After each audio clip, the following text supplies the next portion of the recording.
Good morning, everybody. What is up? Why do I have 6 messages?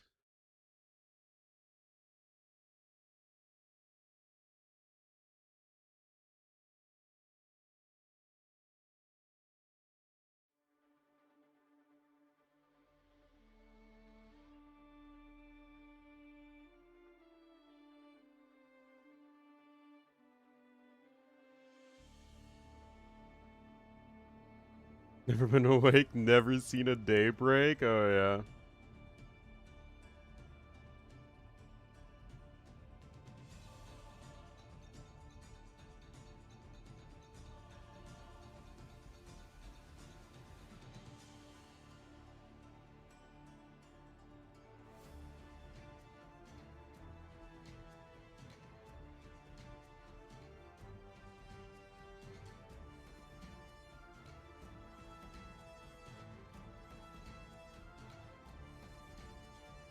I don't see a draft yet.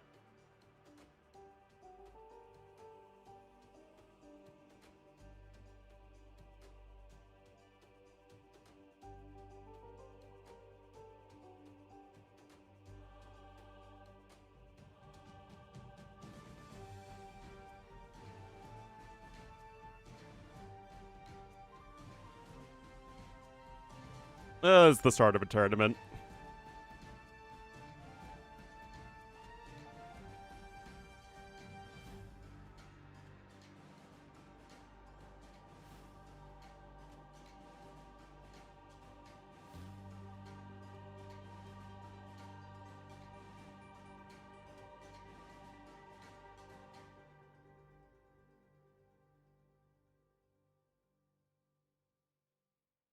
Might cast with Mem today.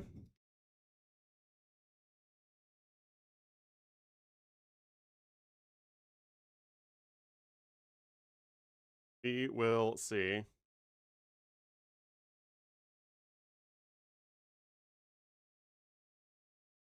An early stream? It's actually kind of later than usual for my starting.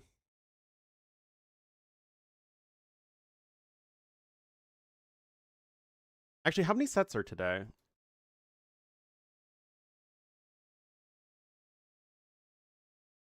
Skirt! Oh, just 2.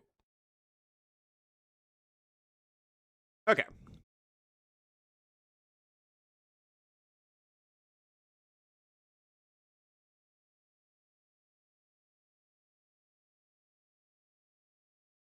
That is Age of Kings. Okay. A-okay.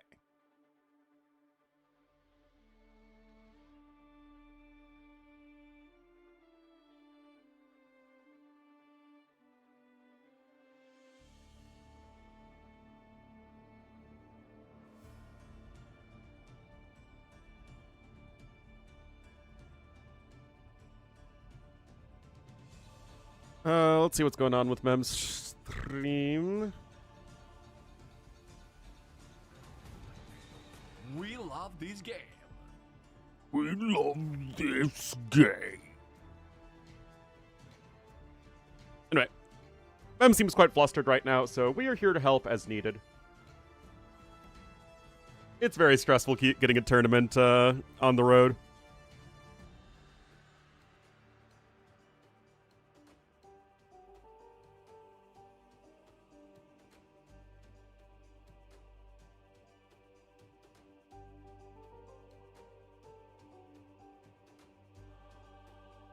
Doing crafts? Is his arts and crafts class with Mem?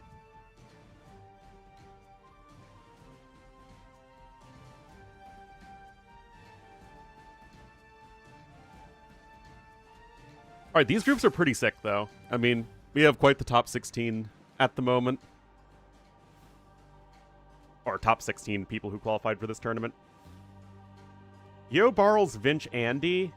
Like, I think Yo and Vinch escape here, but... I mean... 4 very good players, of course. Leary, Lewis, ACCM, MBL. Like, again, I think it's Leary and ACCM, but it could be very, very close. Type. And Malamadre with the 43 months. Thank you so much, Senor Malamadre.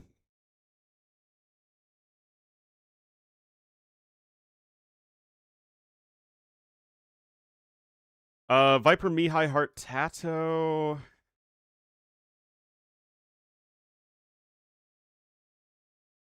I mean, this feels like, again, Viper and then the winner of Heart versus Tato. It's hard to say.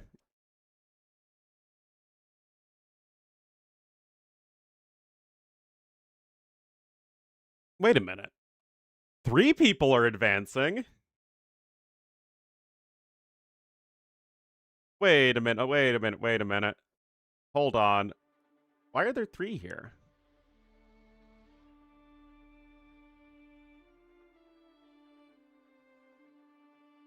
I mean, I thought these were just GSL-style groups.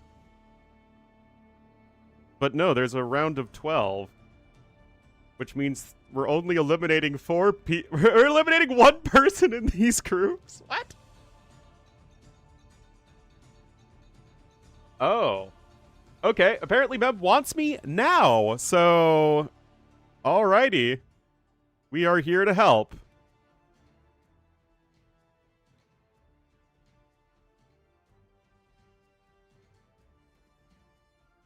Alright, now I need to find JBR.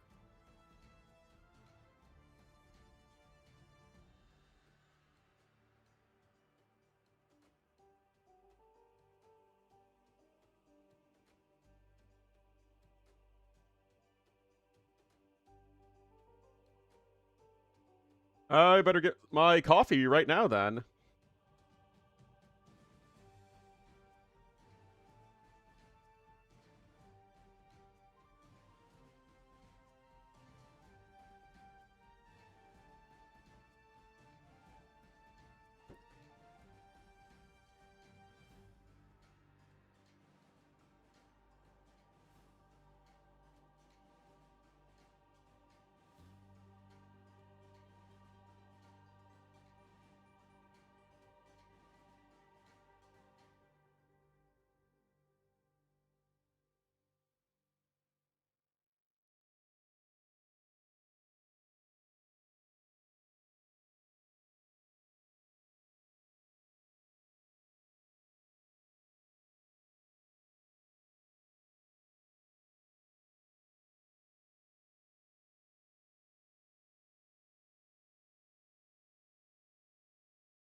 Alright, we're back.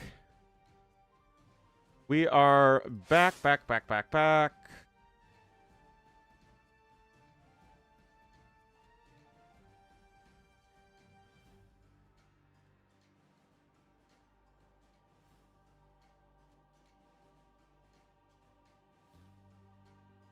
All right.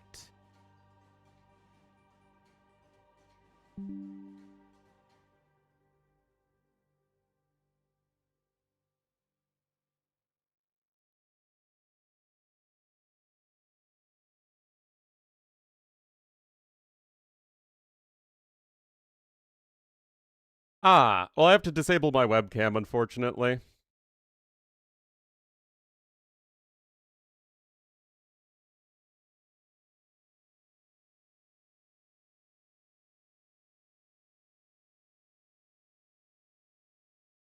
And now they are, guys.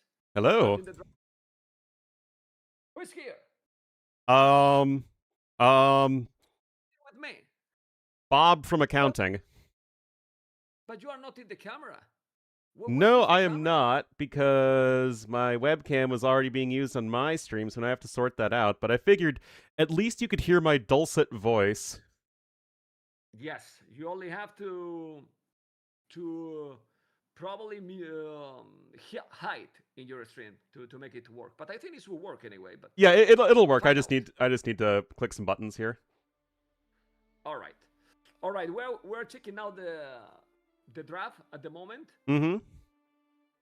Remember that you can also even watch the transmission there, so you can also see the draft and everything that we do, because I'm sharing you the screen there on the Discord, so you can watch everything from the main channel. You can see Winchester, you can have freaking Andy, you can have everything there. And then we have now Bohemians, Tupi, Bengalis, Korea, Wei, Khmer, and Georgians. Very important. Is someone doing Vinch's laundry though? That's my question. Might be the girlfriend. Yeah. Sorry, what were you saying? He just want to tell us. Just look, my girlfriend is so beautiful, and you guys need to be all jealous. Yeah, I mean, this just goes to show that if you want beautiful women in your life, chat, gotta be a pro AoE player.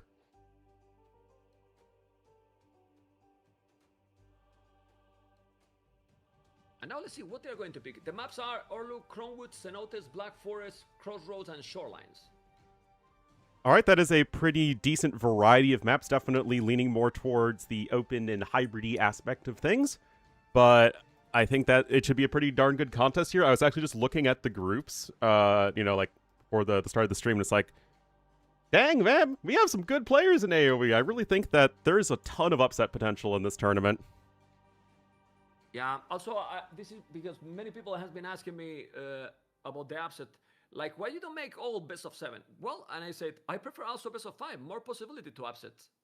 I actually think that Age of Empires doesn't need super long series. I mean, obviously, we were back there in the dinosaur times when map scripts were very bad, and then it's like there was a lot more randomness at the high levels, but nowadays, I don't think we need super long sets. 2% to the way of 100 yeah, months. I think for me, best of 5 is just fine. I mean, yeah. Dancing is $75,000 prize, best of 7 in elimination stage, but in group stage specifically, best of 5 is borderline more than an oath. Even sometimes I was thinking that best of 3 is an oath, to really make the upset to happen, but it will make very short, because this edition, guys, we're going to have only 2 series per day. You know that those all times with 3-4 series per day, I will try that it's going to be gone, because I think even for the viewers, it has to be that a lot, Arlo. Like, yeah, I mean, obviously, everyone can run their tournament the way they want to, but I feel like it's good for viewers to not have to be committed, many, many hours a day, especially since, we're still during the work week. And if you think of like a regular sports broadcast, like 3 to 4 hours is a lot more normal.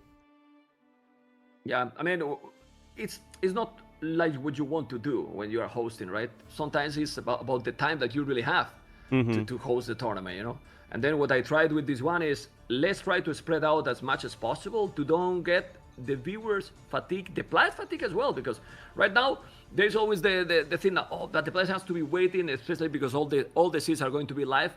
Well, there is only 2 series per day, so if they have to wait 1 day in the week and only one, and only 1 series. I mean, because the first one it has a fixed time, so I think it's better for everyone, honestly. Yeah, I think this should work out pretty well. I'm very much looking forward to the tournament, so thank you, of course, for organizing it, Mem. And I think I really do think we're in for a real treat here. I mean, I'm been working in this one also a lot with T West. Big shout out to him because with the maps and with the updates, what I like the most for this one is that in the same inside of one series, Orlu, we can have several series at the same time because every map can be completely different gameplay. And I don't know what you think about that. Oh yeah, I mean, obviously TOS is just working overtime these days for doing so many different tournament map pools, so obviously big shout out to him for that. But yeah, I think we have, again, a really nice slate of maps here, a good amount of civ variety, and I think that should give us the sort of varied games we want when we have such a high volume of games over the course of a big tournament like this. And talking about the civilizations, we can focus completely on the draft because it's about to finish those civilizations. As you can see, guys, there we have put in the layout the order of the sets. So you can see the first pick, the second, the third, the fourth, fifth, and sixth, because it's obviously a custom overlay for the stream. And you can see Japanese, Mayans, Hindustanis, Vikings, Burgundians, and Andy, Persians, Dravidians, Magyars, Portuguese, and the Saracens. In a first look, who has for you a better civilization draft? I know it's complicated, Orlu, and I'm giving you the harder question, but well, you know, it's a challenge. Let's go. Who has a better set? I like a good challenge. No, and honestly, I think that between there being, 5 bands per player, there is still a good amount of variety. I mean, we have 53 civs in the game right now. I think that, like, draft wins, I don't know if you disagree, I don't think they're super common these days, especially in a map pool like this that's quite varied. It's more of, okay, you have that sort of standard slew of civs that we see on most of the maps, and then maybe 1 or 2 interesting picks, like a Saracen's pick here from Andy that's a little bit atypical, or a Burgundians from Winchester, but I think it's fine. Yeah, also, well, with this variety of maps, I think the players more or less gonna know what they can expect. Maybe they can think, oh, maybe these 2 civs are going to be for one map, but they might know more or less. For example, what do you think they are going to pick in a map like Black Forest? And I don't know how much you are enjoying, but I'm enjoying Black Forest a lot. As the organizer of the tournament, Mem, and you're having me on, and I will say nothing but positive and helpful things. Good, you are learning. You are learning. You are learning. Are you finally on the camera so people can say hello to you? Yes, I am here. I just had to hit a few more buttons. Okay. Hola, Orlu. Now I see you too. Now I see you too, which is very nice. And thank you for joining me. And who's the favorite for you here, Mr. Orlu? It's got to be Winchester. I mean, Winchester is a player that when we get to see him, he's looking really, really strong these days. Obviously, issues with Red Bull, which is really unfortunate. And then he wasn't in the first qualifier because he had another LAN event to be at. So it's like, we haven't seen a ton of him, but he breezed his way through this qualifier. And I think he is still going to be one of the favorites to at least get top 8 this tournament. But you want that I surprise you with something? Surprise me, baby. You see the draft, right? Do you want to know the head-to-head? Do you know how many times they have faced it in S-tier tournaments or A-tier tournaments, Vincent and Andy? I have not. Look. Andy 2-1. Well, that's a very small sample size. I honestly thought that would be more, but... Well, it's not a lot, but still, like, I thought they were going to be also more matchups, that they faced it more. They only faced 3 times in big tournaments. Interesting. And surprising. LY Cup qualifiers, Last Warlords, and Valhalla. So, I mean, those are some pretty different tournaments. Yeah, I'm really curious. I think it should be a really good set. I think that for Andy, the route to victory is definitely going to be leaning into some of those weirder aspects of the map. Andy's a super smart player, very strategic. So I think he could totally win a map like Black Forest, but doing something maybe a little bit more off-meta. Not like completely crazy, but just a little bit more off-meta. Yeah, and now we're going to have the first game starting. I'm starting to be a little bit nervous. Tell me, guys, if you hear good now, Orlu. I was letting you talk. They were telling that you were low bat. I've increased you in my Discord as well. So tell me if everything is correct. It's good now. And for today, we have this. Orlu, hard tattooed after this series, which is not a bad series for being the first day of the tournament, right? No, man, we have some really good players here. Yeah, I mean, there's a lot of fun to be had. I'm really looking forward to it. It's going to be very nice. So, we are going to see now game number 1. They're already playing, remember, for those people that are joining now, when you see the draft, this is live game. What this means, Andy, if you now face him outside, with that face, he's gonna kill you, Ornlu. Because angry mode activated, you know. But Very they're playing angry. already there. Yeah, very angry. They are in the game already. But when I put here, the player is waiting. Here is the delayed. Remember, there's 2 minutes delayed.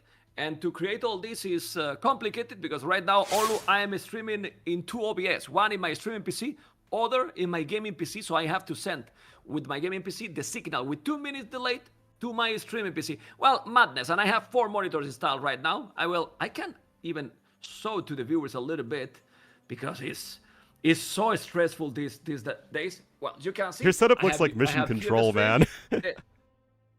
And I have another monitor here that I'm showing here to show all the screen to you so you can see and have like I was the observer. We have replaced and everything. But now, focus on these 20 seconds. Shorelines, the water category, Japanese and Dravidians, Mr. Ornlu. Oh boy. Indeed, and of course we're on that new water meta where people are still kind of figuring it out with the Hulks now added to the mix and fire ships doing so well against buildings. I'm really interested to see how they're going to play this one because you still have a very short rush distance on land. And, I mean, both our teammates, guys, I am looking forward to get into this. Yeah, we're going to get inside in a moment. I like this map a lot because it's one of those maps that give you several options. Before I get inside, I'm going to put the elo of the players, but also I'm going to put colors different than these, Ornlu, for obvious reasons. I'm going to put Winchester as red and freaking Andy as blue. Basically, and ladies and gentlemen, we are in game number 1 opening match starting Warlords 5, $75,000 with me, Ornlu. We have Winchester. It is on the right and freaking Andy on the left. I have switches the cameras, but in the north is Winchester. In the minimap, in the south, freaking Andy. The map now, Ornlu, it's we found a way to make it. I don't know if you remember Warlords 4 that there was some generations that could be problematic for the players to send the first village to make the top, but now the generations I think are very, very fair to this map. Yeah, it looks all fine to me. Yeah, I seem to remember sometimes like the south or east of the map would be like really tiny for one of the players, but yeah, now looks like a proper blob shape on the map. And both players are going to be docking at similar times, and we are now off to the races. Ornlu a laser. Let's see what's going to happen here, because first is the dock. 9 villages start, remember?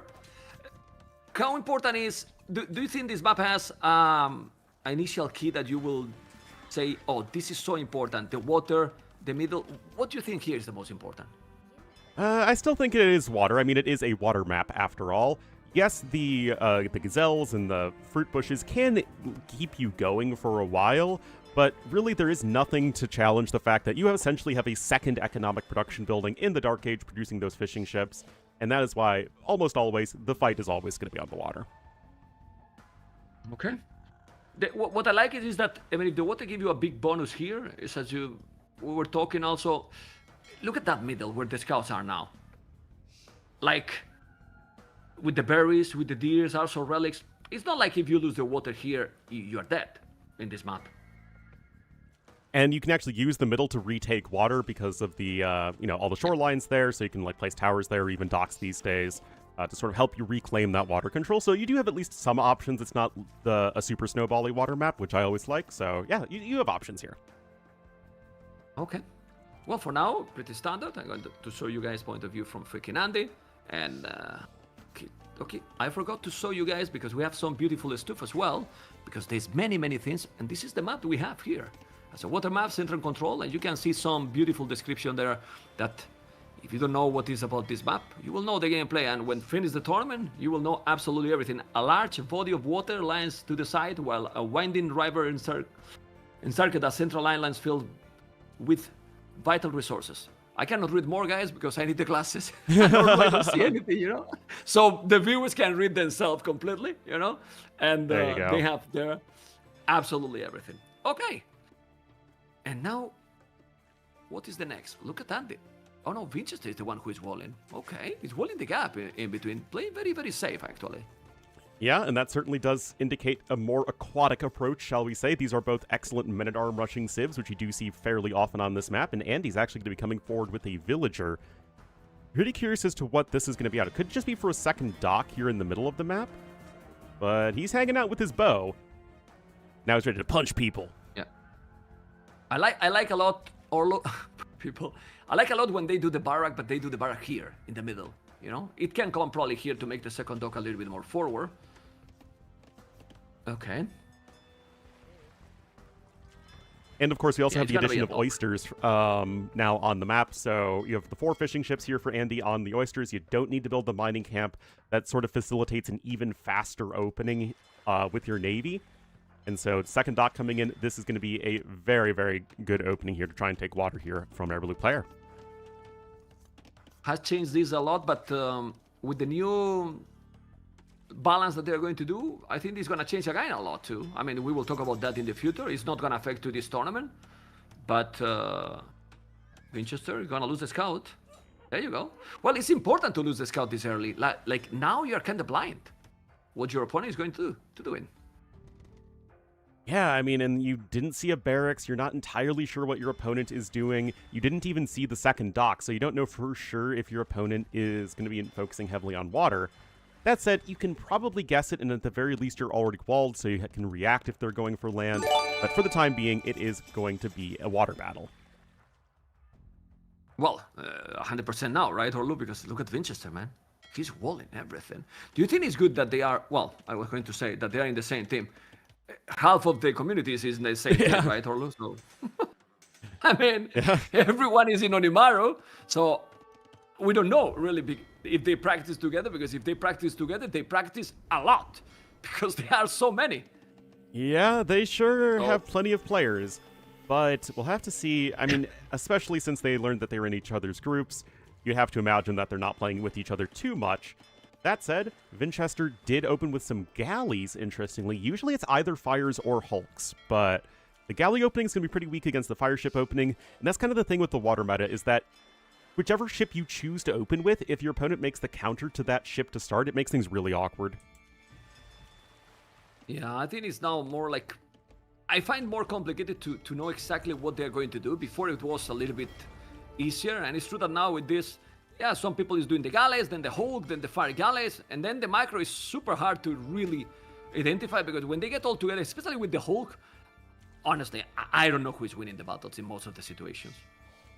Well, in general, I like the fire ship plus galley combination. That feels like the most consistent one, as the Hulks do drop really fast to galleys due to the low Pierce armor, faster than Hulks kill the fire ships. So, in general, I like Andy's opening here, and I feel like it's going to be scaling a lot better, especially once fletching comes in. Yeah, it is weird because they bring the Hulk, but then still the fire galleys and the galleys is the better combo. So it kind of a unit that they are going to kill, no matter what, right? I mean, you cannot spam too much, especially in a map like this that is bigger. Oh, Yeah. And First initial Navy kill there for Winchester. Fletching is going to be in here for both players. Both are still interested in going to galleys, but this is what I was saying, guys. The Hulks die very, very fast to the galley fire. So although Hulks are very strong when there isn't that much room to sail around and micro with your galleys, once the space opens up, which obviously exists on this map, the galleys just become so powerful. there's a small pause. I have no clue about what it is, but a question here is, what do you think about that the first map now is random? Because there was like, they were picking the map in previous editions, then the category, one player, the other the map. Like this, it's even more complicated for the players. That was the goal that we wanted, because like this is kind of like, you need to know all the maps. Yeah, and to be fair, most of the maps aren't new, so it shouldn't be that off when it comes to preparation. I mean, the civs are also going to be pretty similar. Like, all of the water maps, the similar civs are very good on them. Same with the nomad maps, hybrid maps, etc. Yeah. So I don't think it's try too much to bring ask these players. Yeah. I think so too. You know, that's why we did that, because we were like, okay, we're going to make this random first map, but as you mentioned, we bring like few maps out of 21, like maybe 2-3 new maps. All others are known.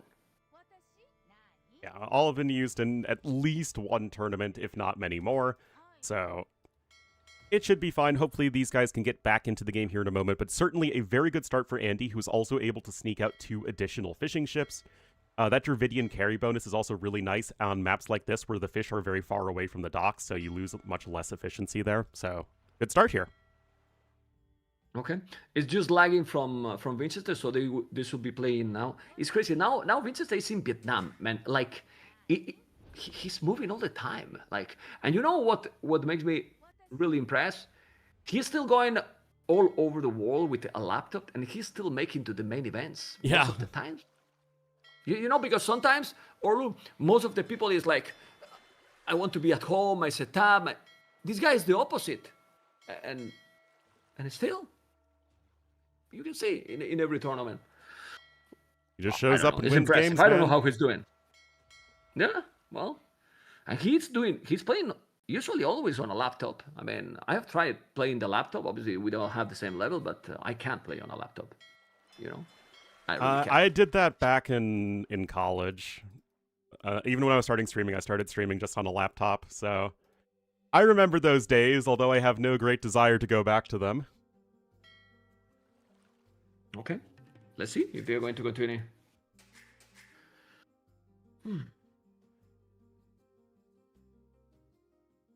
Yeah, it's just a pause. The admin told me that it's just lagging.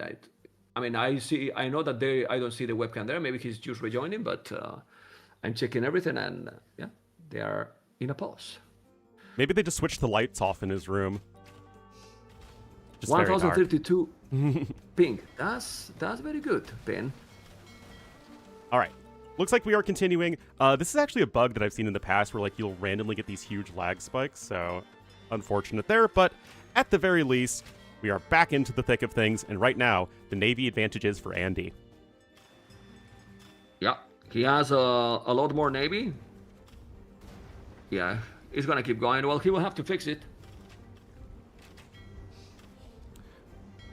Well, the fireship numbers are looking very good for Winchester, but the galleys are getting sniped, so as long as you can continue to disengage here, it's going to be okay for Andy. Of course, the docks adding in here and helping out a lot. That said, they don't do that much damage to the fireships specifically. We have some repairs coming in, and so far, Vinch is coming back here with the vengeance thanks to that greater fireship numbers. Yeah, the thing is, it's lagging. It seems to be lagging still a little bit. Well, this is another problem, right? Like, when you are Ornlu now in Vietnam, the servers are not going to be the best.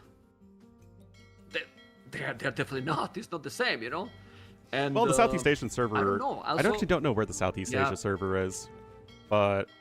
Yeah, but do we know if he's also playing with Wi-Fi, with a good connection? Because when you are traveling there, you go to the hotels and they don't have the best connections either.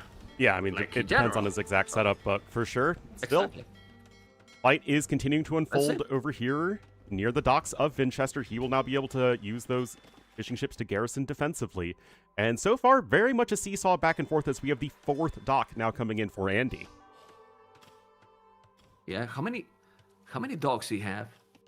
1, 2, 3, 4 dogs. Okay, it's gonna be a pause in a moment because they are going to fix the camera, but it will be fixed very fast because I see already that they fix it. Remember that there's 2 minutes delayed, but just to let you know that when they pause, it will fix very, very quick because I see already both with the camera.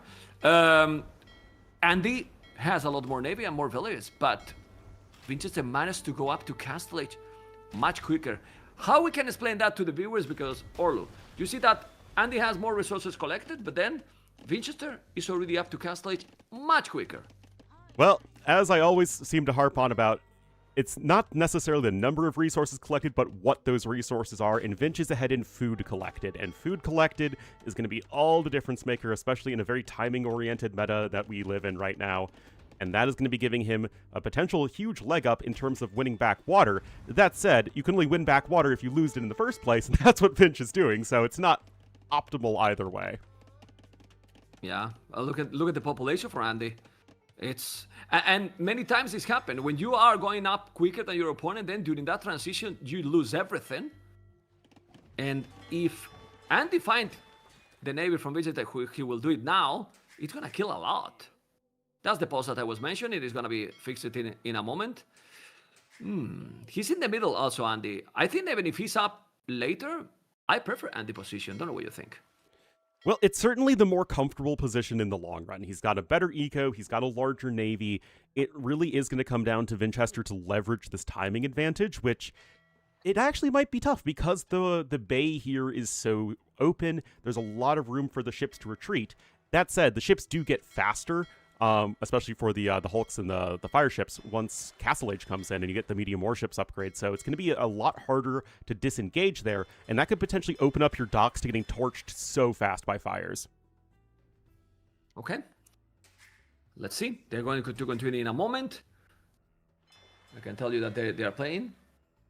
But they are so serious, man. This always happens, you know. They are so focused on the game. Remember that this is a best of 5, that there is only 2 games, right, in the group, or 2 series. You win 2 series, you qualify. You lose 2 series, Ornlu, and bye-bye. You are home. So it's very important to win the opening match. Absolutely, and you want to be able to try and qualify the first try. You don't want to have to be in that situation where you are one and done in the lower bracket. That said, here you have a little bit of time left for Winchester before he hits Castle Age and gets those upgrades. Fire ships trying to surround those fishing ships, but that is woefully inadequate. And man, oh man, are fire ships good against buildings these days. Yeah, the good thing also, Orlu, is that Andy has been moved with the dogs like all through the middle island. I feel that he has more map control right now. You know, he has less navy, but it's still 1 minute. 25-16. He's doing the barrack archery range already. I believe that he can see that he's well. Oh, he didn't even explore the palisade from the initial. Look how cautious he is being with the scout. He didn't even explore Winchester palisade. What the hell? Maybe he tried to click onto the other side, and because it was walled already, the scout just went on a path around to the side. I think that could be what happened right there. But now, medium warships is in. The Navy is in full effect. But like I was saying earlier, Andy has space with which to maneuver. You do have some ships over there to the west as well, but so far, Andy's doing a pretty good job considering his tech disadvantage. He's only four ahead now, but as you mentioned, he is still holding. He needs to go away, and now he will have the upgrades. So, still very close game. 69 population, 66. And I believe that he feels comfortable. Andy always will pick hybrids or water maps over the other categories against Winchester. So I think he likes this one, but now he's kind of trapped. He can hold here, Ornlu.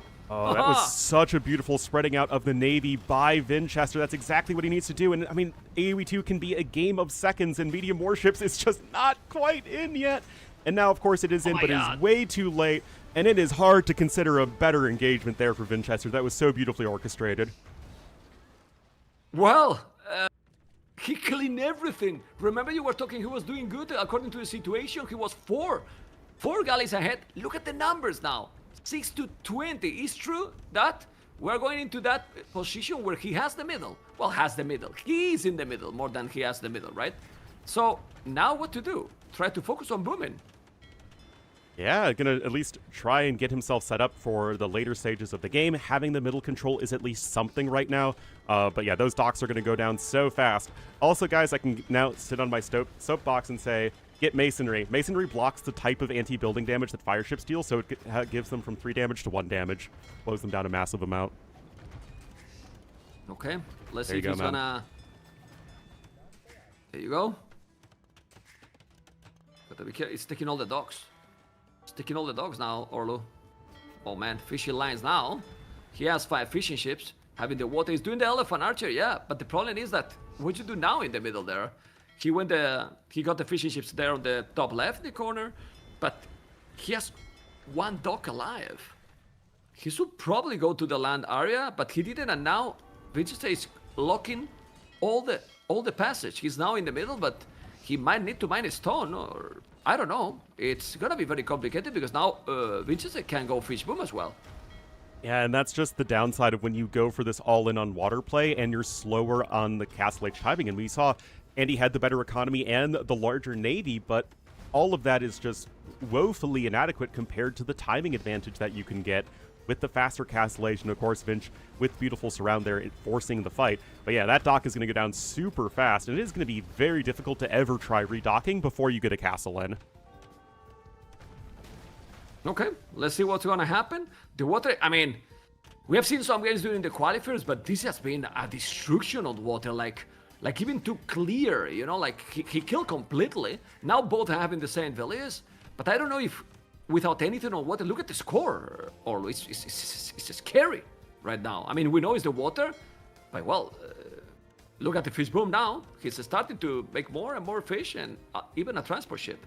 He's gonna try to land him, probably. Yeah, I mean, you can just sail right across the bay and drop some buildings here at the back of Andy's base. I mean, he's completely undefended. You know your opponent doesn't really have any infrastructure there set up, so if you wanted to apply some pressure, it's going to be a lot harder for Andy to defend his own base than this middle area with the high ground. Okay. He's gonna send the transport with one villager. Don't send too many, you know? One villager, Ornlu. Can I offer you a villager in these trying times, ma'am? Yeah, man. Only one villager. Don't be so generous, right? Don't be... Yeah, crazy. Yeah, it's 20 fishing ships now. 65. Well, it's true, he has 4 town centers. But when you boom like this, you have to try to go back to water, you think? Or you can try to... Seems he's close because it's only a palisade, or try to go for a castle where the elephant is and try to land. What do you think should be the approach? I think you can probably justify either. If you think you can get, I think if you can think you can get a better Imperial Age time, then you can fight on water. If you think that you're going to be slower to Imperial Age and are too far behind in economy, you might need to try and just YOLO across the shallows there. But that's going to be so difficult to do with vintage ships sailing around all over the place. Okay. Let's see what it's going to be. As we can see. It's a siege war shop now. He's trying to do something, but if he sends some siege and he see it in time, well, the galleys will take it down. I mean, the siege is cheaper, but look at now, 7 villages on wood. He has a lot of on food, Andy, but need more on wood. And now he's booming. He has 8 villages on stone. So even with the fish advantage, resources collected, Ornlu, it's the same. It's even enough. Andy's also being very diligent about picking up relics, which is nice to see. I love that Vinchester wasn't like going for an aggressive play like we thought. He's actually just adding another dock so his fishing ships are more efficient. That is the true mark of a totally pro AoE 2 player right there. Okay. Let's see. More and more galleys here. Where to make the castle? In the middle island or in your starting islands? Because right now, if Andy... notice, Winchester is already here. I mean, it's only one village and an outpost. So, okay, Bloodlines is doing cavalry. He's gonna now land monastery to take the relic. Oh, that relic, that still is crazy, you know? Especially because, as you mentioned, he's taking all the relics in the middle, and now you get to steal the relic in your own face.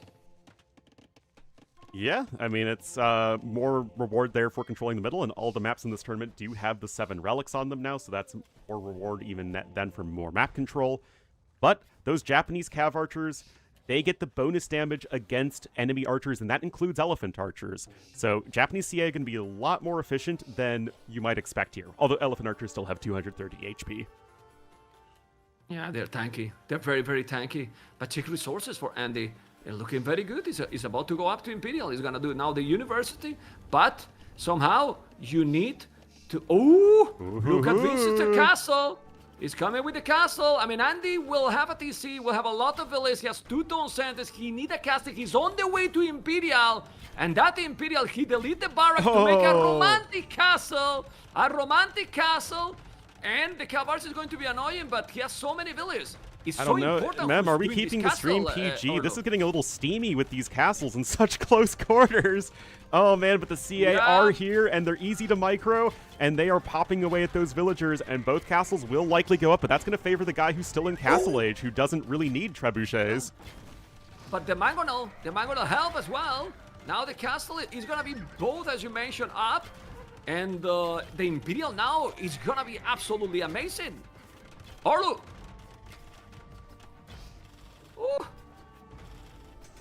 Oh boy. Wow. Honestly, What do you think about the second castle from Andy? He should do a second one. Check his stone. Yeah. You know, you sell some wood, second castle, because the middle here is gonna be so important. I know that the score is still big difference, but being now in Imperial, it's gonna give you a lot. And he has also the elephant, the armored elephant already trying to take the castle. He's doing petars, and he's coming out with a ram. He needs a second castle, in my opinion, Ornlu. Yeah, he does, and he needs one on the shoreline somewhere so he can try and reclaim water, because there really is no route to victory in this game that has absolutely no water presence. So you need to do at least something there. But the armored elephant's in great position there from the siege workshop. The war galleys will destroy it relatively slowly. And unfortunately for Winchester, not really thinking he has enough time to build petards before that castle's going to go down. The rams are way too late, and Vinch is going to try and click up as well. Let's see what is gonna happen, because this is gonna be tricky. The castle is down even without the traps. Yeah, man, that's crazy. Peters bye-bye. I know he's gonna go up to Imperial now, but... okay, he's an imp, but it's really at the limit with the resources. He's gonna make more TCs. He still have the 3 relics. But as you mentioned, water is needed, right? And now, force Vincent to make skirmishes. But this is the beauty. In this situation, in most of the water maps, we will say that Andy has no chances to come back. And now, we think that he can do something.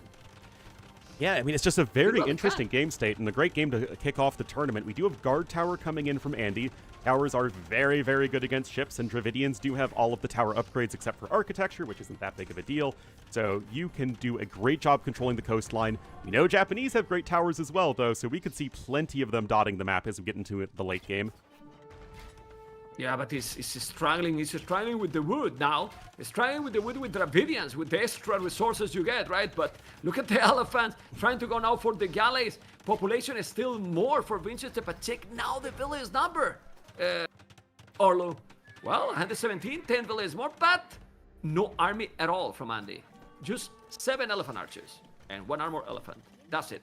And the issue is that a lot of this economy for Andy is based around these fruit bushes, which are not going to last forever. The farms are not in that significant of quantity, especially considering that you're going for elephant archers, which are very expensive. So that's going to be tough, and as Vinch gets closer to Imperial Age, Andy's had to spend all of this time reasserting control of the middle, which means he hasn't had the time to take back water. Okay, it's true that he couldn't then make the +3 till now. Now he's gonna have the Imperial tech, so this is the thing. In all these minutes, he did the castle, he took that castle, but he's not taking any advantage from the Imperial. It's time to redock, I guess. I mean, he should, but he hasn't had the time. He's been dealing with Winchester in his face constantly, and now Vinch is an Imperial. He is training the best unit in AoE2, the Skirmisher. I don't see how he loses. What we can do, Ornlu, to kill the skirmishers, man. We need to kill the skirmishers, man. Come on. There is man. nothing that can be done. Hosting. I stopped hosting tournaments. I just put all the resources into kill the skirmishers. Vamos. Well, we have a Therosadai out, and I don't know. I'm still not sold on the ship. I've done a fair amount of testing post-water rework, and Therosadai, yeah, they're great against galleys, but they're so awful against fire ships. Like, it's a complete travesty, so I wouldn't even bother going for them if I were Andy. Okay, and let's see now. Andy's doing now heavy warship upgrade. And guys, people in the stream, Twitch, YouTube, everywhere, who is winning this game? Because population is still more or less close. Obviously the score, but the score here doesn't matter, remember. No time limit here, Ornlu, so the score doesn't matter. And water is always tricky with the score, right? So if you are able to keep going, you have still the wood. He need to mass Navy. And for now, he has 2 fast fire ships only. So need a lot more. Yeah, and we have Shipwright coming in, Carvel Hull as well for Winchester. He's really starting to get those Navy upgrades. Now, unfortunately for Japanese, for some reason, they didn't get either of the fire ship upgrades. So you don't get Siphons or Incendiaries, so your fire ships aren't quite as good getting into post-Imperial Age. That said, you still have basically everything else that you need except for Heavy Demo Ship, but who cares about those? And now Elite Cannon Galleon coming in as well, and that is certainly a route to victory for Winchester. Yeah, but honestly, yeah, on water, yes, but he should try to go landing. He's not really trying. He's walling on top left. You were talking about skirms. Skirms, not bad for Dravidians, and he could go skirms, bomber cannons that they have. The problem is that Winchester is playing so well on the water, and he's never really letting him to go back to water. Not at all. Yeah, we have the redocking attempt here in sort of the inland river area. We have some guard towers helping out here as best they can. They are also on the high ground to make them even more devastating. But now the elite cannon galleons are out, and there just is a certain inevitability to that unit here on this map that it's going to be really tough to ever try and stop this as Andy. You know that if Andy finish losing this game, he has to pick the next one. You know that he's gonna pick your favorite map, right? You know 100%. Yeah. I mean, I actually do like Black Forest. I just don't like the Vil fighting stuff. Or rather, the fact that you have to do it. Well, I don't think that you really have to do it. We have seen some people that not doing it is winning games as well. Well, it's Well, either a today Vil fight or happens, we're going if I'm for it. not But yeah, mistaken. we'll see. We'll see. Yeah. I also don't like fish booming, but We'll see. you know, that's just me. The thing is, like, it's complicated. No, but we will talk about that later for sure, if that happened. Still, there's some towers sneaky there over Winchester base. Population is still very close, but Andy still can't manage to have more than 10-20 army, and that's the key here. He's doing some towers, but it's well defended at home, and even doing a town center on Andy's base. But well, now more than Mortisadai is able to do the job. Andy is gonna come back on water or not? Ooh, Well, the like bomber I said, cannons. the Therosadai are extremely good against galleons. So the navy rather of Winchester is indeed mostly galleons, so the Therosadai would be effective there. He's still pushing with the bombard cannons, going to snipe the trebuchet without too much issue. And right now, it doesn't look good for Andy. But he still has more wood control, so if he can just hang on a little bit longer, eventually Vinch will run out of resources. Yeah, and honestly, Andy, 162 release, he's always, I don't want to say overboom because right now, you know, but he always go this crazy amount of villas and then need some army. But it's true that if you take that castle, obviously that castle on the north is on top of that hill. It's complicated, but if you take it, it can go through the economy because Winchester on the land, he barely have anything. I love this, ma'am. Vinch has a TC on his opponent's shoreline to the south. This secures him a lot more wood, and that is exactly what he needs to keep the war machine going for his navy to slowly whittle away here at freaking Andy. Absolutely love that. No heated shot in yet for Andy. No keep, no arrow slits, so the towers are still missing a lot of upgrades. And those could get sniped quickly by cannon galleons. But the thing is, he's starting to have a lot of those crazy units that you see on the water and you get scared because you feel that they cannot go through this small path, but they do. And now they take the galleons down. No, they are destroying the galleons. 200 population both planes. Ornlu, what happened? Well, you got the fire ships, and you got the Therosadai behind them. Looks like he might try and add in some more hulks with iron casting coming in. And right there, it is looking a little bit tricky. The fire ships are doing quite well. The cannon galleons do some nice damage to the fire ships from the back line, but you have to keep those alive. That is absolutely a priority because the ships are so darn expensive. But the fire ships are starting to fall, ma'am. Yeah, and he's not an oath anymore. Winchester is still 51 army, 33 need to go back. The castle is in top of that hill. He has the tower here at the back. Nothing to counter that because that castle need to be down. And now he lost all the relics, all the 3 relics, and Winchester might get 7 relics. Focus completely on water, Mr. Ornlu. Man, look how pathetic these ships are against fires, man. It's so sad. You have like a gajillion Therosadai, and they're having to run away from 5 fire ships. But now he's doing all heated shot, he's doing all the upgrades. Yep. He needs the middle, he's losing all the relics, that's the problem. But in the meanwhile, he feels to be holding on water, or not. Well, now we have towers coming in for Winchester. Now, you don't get heated shot as Japanese guys, but with Yasuma, it's actually slightly better than heated shot, so it's still very, very good for a coastal defense there. And of course, with the high ground on top of that, that just makes it even better.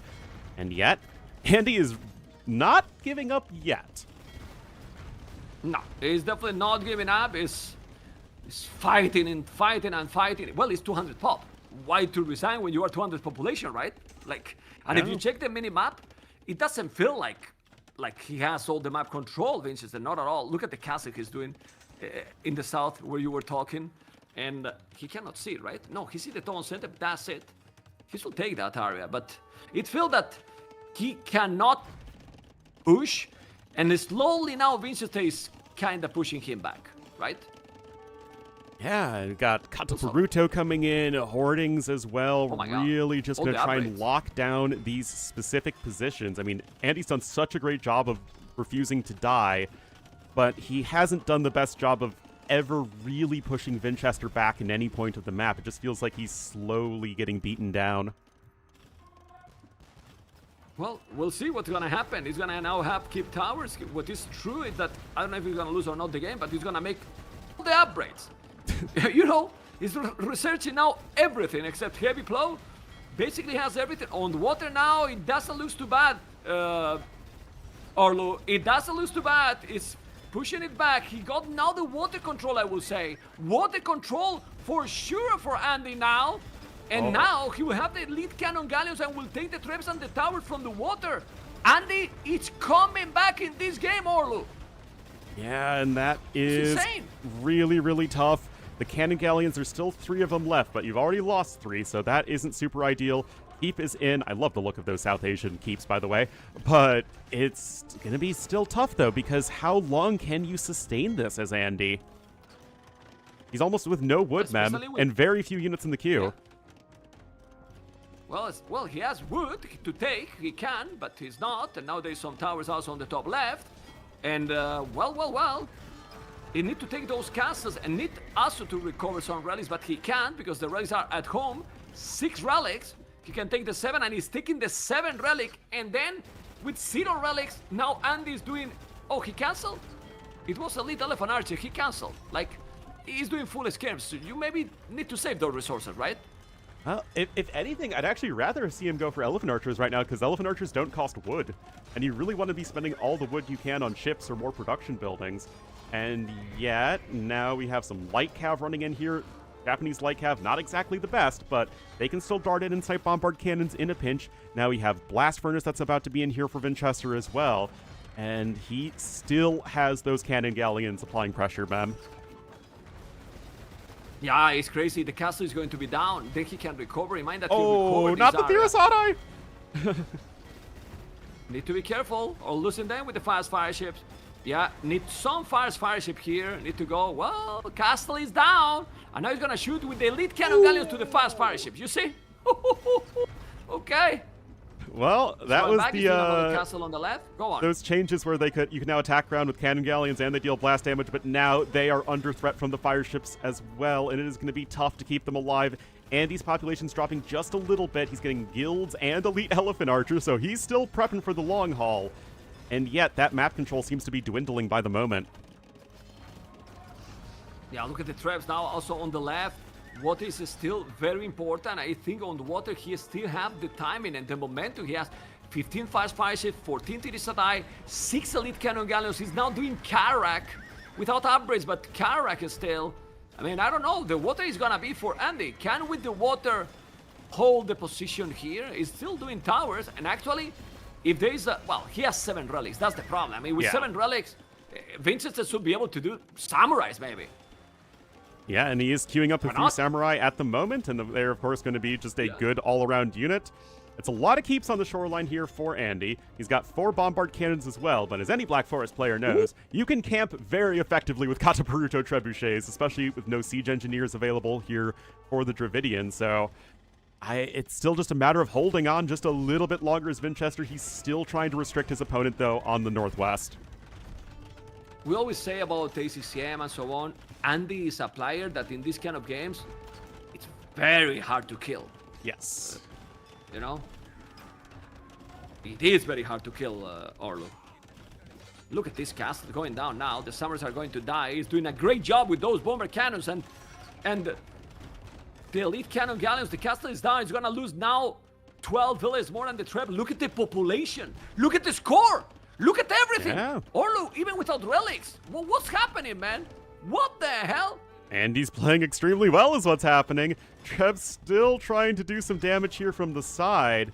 And, I mean, we have to look to the point where at 31,000 wood left on the map, I mean, usually I say 40,000 wood is a benchmark for, like, okay, that's when we really have to start thinking about a wood game. We are well into that territory right now, Mem, and if we look at what is available left, that's more for Andy now that the south has been cleaned up.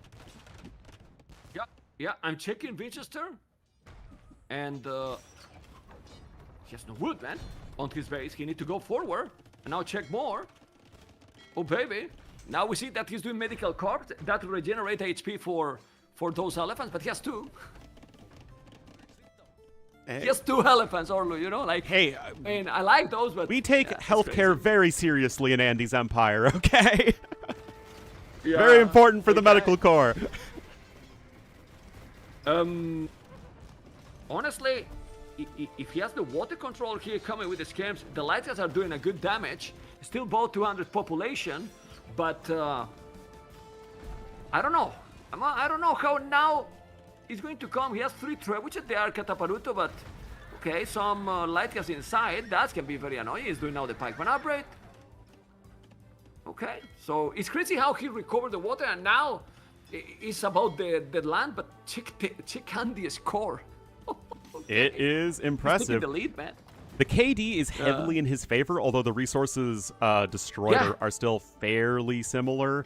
But what Andy has been able to do is he has a heck of a death ball, man. 10 cannon galleons, 17 Therosadai, 12 Carax from each shield. Andy's got elephant archers.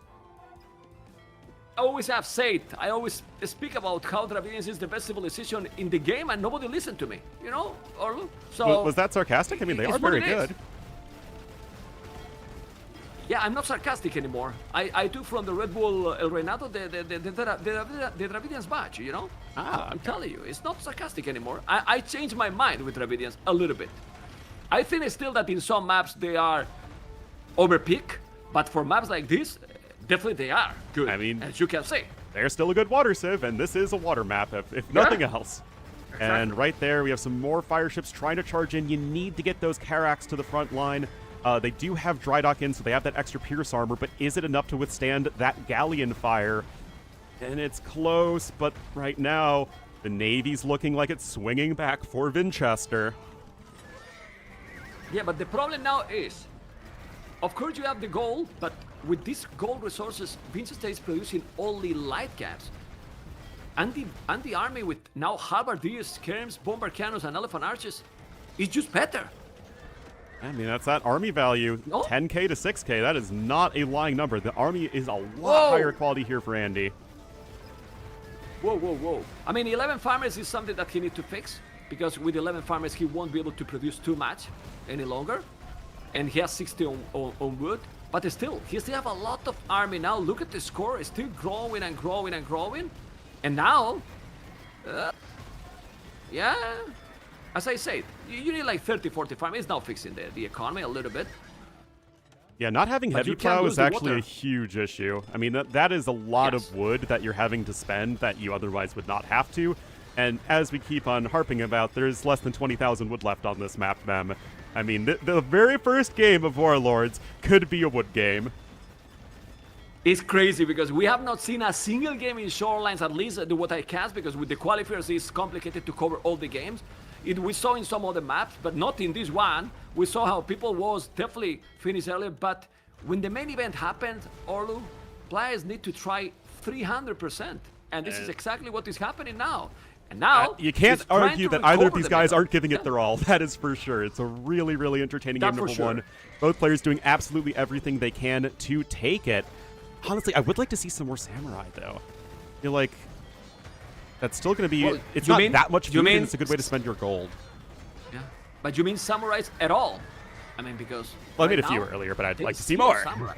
Yes, 3k gold, man. 3k gold at the moment. Or buy some towers maybe with the gold and make towers? Buy some stone, I mean. I don't know. It's crazy. It's certainly possible. We still have the navies and the land armies fighting each other. Random keep coming up in the middle of the map to secure 0 resources. I mean, this is just really both players getting to their limits. Ornlu, but he's winning against 7 relics. Well, what's going on? Now he's getting some raid here with the lights on the left. But if he killed the galleons here, and take that castle, then he's in his economy and the relics are there as well. Are you serious, man? Can those elephants support the node? Well, the elephants are very good to be tanky here against those galleons. The galleons, as you mentioned, are melting against those Tirisadai. And ladies and gentlemen, Andy is pushing it back. This game is Vinch's pop is dropping. He doesn't have a good unit to make, or at least he hasn't figured out a good unit to make. And now that castle is under heavy threat from those 6 elite cannon galleons. Andy with a 10% score lead, and this is huge. Demo ships are almost certainly not the answer. Definitely not. Definitely not. He's gonna kill everything. This is incredible. First game of Warlords 5, as you mentioned. He's now gonna take the goal here. He still have a lot of resources, and now we can understand that people keep trying. He was 2k score behind, and maybe some people was thinking, come on, Andy, give up. This is too much. Look at this. Look what's happening. And the relics are gone. No more gold from the relics for now. I mean, you need to take them back, and he might take them back, but well, you stop the production, you know, a little bit. It's already gonna get it, as you can see. But population for Winchester is struggling a lot. He's buying now wood. Look how he's buying wood, Ornlu. And I feel like his biggest issue is he just hasn't been able to figure out a good army composition to make on either land or water. The light cav weren't really all that exciting. He had a ton of gold. He needed to make something that actually spent the food and the gold. And on the water here, it seems like he probably just doesn't have a lot of experience facing the Tirisadai, which, to be fair, not many people do. But he just hasn't been able to crack the code. It's over! Look at the population, 125 population, 79 villages. He has no economy, he has no army, he has no gold anymore. Where's the 3k gold? Ornlu. Unbelievable! Oh, man. Seriously unbelievable. Yeah, those light cav just are not doing anything useful. And the villager count has absolutely plummeted off a cliff. You really are basically out of resources here as Winchester without those. Oh, no, actually, you resecured all 7 relics. That's actually something here. But you're just running out of stuff. Tech villages on wood for Winchester at the moment. Yeah, I mean, like I said, he didn't have as much wood control as Andy, and that is absolutely manifesting itself. Yeah, well, 200 population, 115. And Andy's like a marathon player. The longer the game goes, the better he will play. You know? That's it. And it was getting longer into the super late game, and still, Winchester 5.6k gold from the relics. Andy 1.8k, but now he's 7 relics to 0. Population keep dropping, and now it's gonna be, well, he can produce some light caps because wood, he has nothing. Not a single village on wood. Unbelievable. Yeah, I mean, the map is just out of resources. I mean, to be fair, Andy doesn't have much wood left either. I mean, there's 4,000 wood left to take on the entire map. That said, Andy's been so much more efficient at this point, and Vinch is basically out of options. If Vinch thinks he can win the game, it would literally have to be Andy running out of wood. Then we're getting into burger territory. Yeah, it's insane. It's really insane. It's gonna drop below 100 population. It's 4k score difference, and I really don't know what to say anymore because it's insane first game, Ornlu. Like, that's it. What you have said, you have explained also everything about what happened in this game. He couldn't get any wood now because Andy has well defended on the left with towers and the castle, and Andy has no wood either anymore. There's no wood in the map. Yeah, 3k wood. There's actually more gold left to collect than wood at this point. Not something we see very often. Yeah, look at this. Crazy. Really, really crazy. Anyway, they keep going. Well, with one advantage. He still have over 3,000 wood in the bank, while Winchester is already with 0 wood in the bank. And to be honest, I like it because it's only, let's put in quote, 1 hour and 12 minutes. It's not like the game is going for so long. Yeah. Right? For a water map, and they don't have wood anymore. So the games cannot last much longer than this in this map. This is more or less the limit for a Red Bull game, right? 1 hour and 15 minutes is usually the time limit there, and now we're about that time. Population drop for Andy, yes, but look at Winchester population. It's not low, no. It's ridiculous at the moment. Now I wonder why he's not resigning. Because he has 7 relics. So he's maybe thinking, hey, with 7 relics, I can still go in. If he had the resources in the bank, maybe. But like this, don't think so, Ornlu. Yeah, I think that if Vinch saw Andy's bank, he would resign. But obviously, you don't know these sorts of things. Andy can still produce more units, and we're just at the point when Vinch literally can't make anything that will do anything. And there we go. GG is called, Mem, and what a treat of a game that was. How the hell happened this, man? Like, seriously? Ornlu, what was that game? Seriously, it was pretty sick, man. I mean, it was amazing. It was Andy realizing his win conditions, Vinch struggling to do so even with fantastic map position, even with 7 relics, but just not quite able to close it out. And Andy hanging in there and finding his 11k value army comp that just could not be stopped.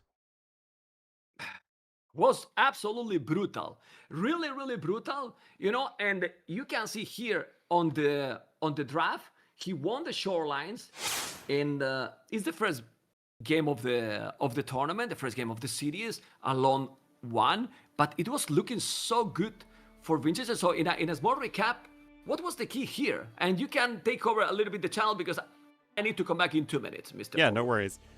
All right, guys, so the TLDW of that game, which was, again, very, very close, very well fought. That was also the first versus second in Civ picks, so that is pretty even there.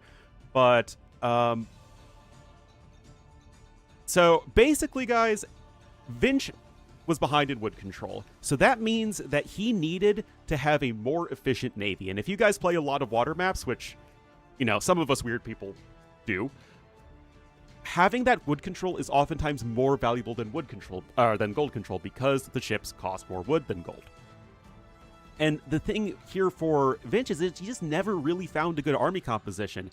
He had a lot of gold, but he didn't have the wood to create a super efficient navy. He didn't really recognize that you want Fireship plus Karak against what Andy was doing instead of the Galleas, because, you know, no real reason to go for Galleons at all with so many Therosadai.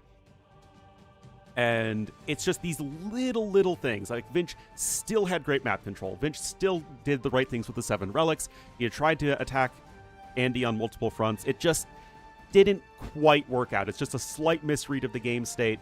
Just not quite getting to that necessary army or navy composition. And, I mean, Andy just fantastic play to hang in there, right? I mean, it was a very good, close game. I hope you guys enjoyed. Obviously, thanks to Mem for having me on. I think we're all looking forward here to a good time for Warlords. Mem will never be back, actually. He's just done forever. I hope you enjoyed Mem. It's all gone. All at this point. Mem has exited.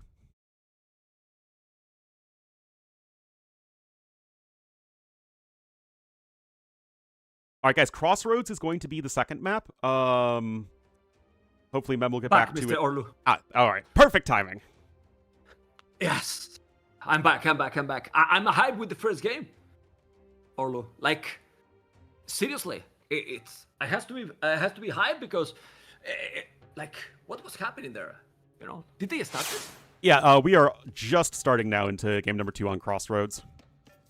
Okay, but the dashboard say that they didn't, so maybe. I mean, I'm in game right now. Asking.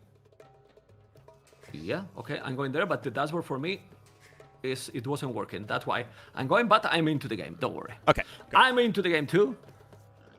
Vamos, game number 2. That's why I was enjoying it because I couldn't see it, and game number 2, guys, with Crossroads, Hindustanis and Persians. We have not seen, personally, I have not seen this map a lot. What do you think about this map, Ornlu? It's, you know, it's another hybrid map. There are many like it, but this one is special. I don't really know exactly how it's special, but no, it's just a good solid map. Kind of Scandinavia-esque in that you sort of have the water on both edges of the map, but instead of there being lots of hunt, there's lots of wood in the middle.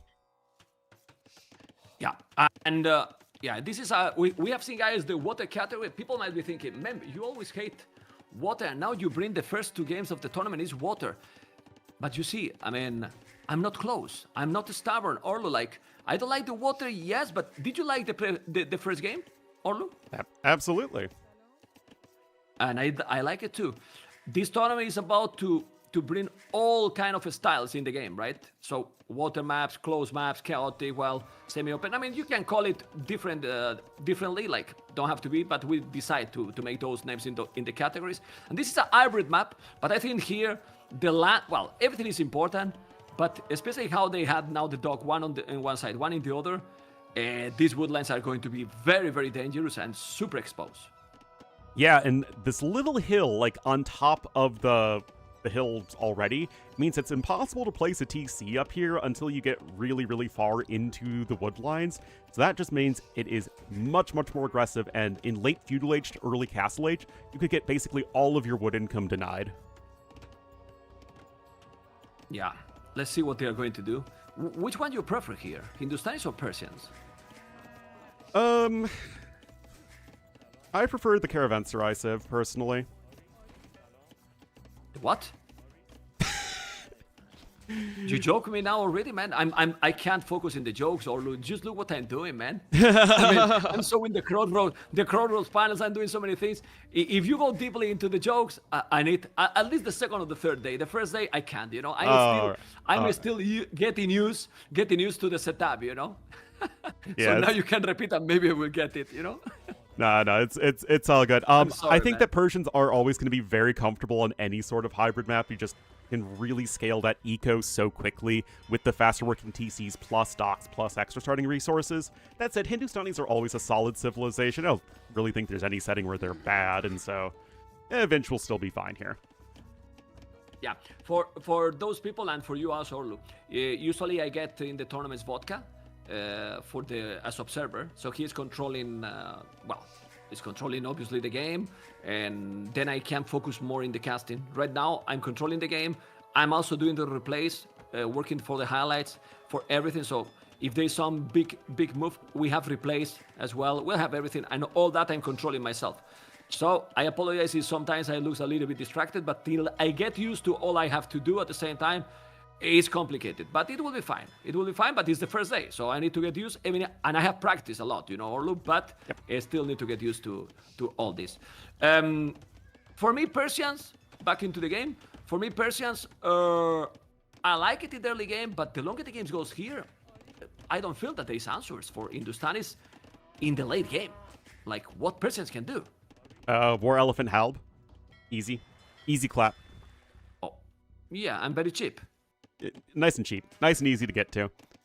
But yeah, Andy is already up to the Feudal Age. Those Shiitake hand cannoneers are going to be really, really tough to push from the high ground if Finch gets to that.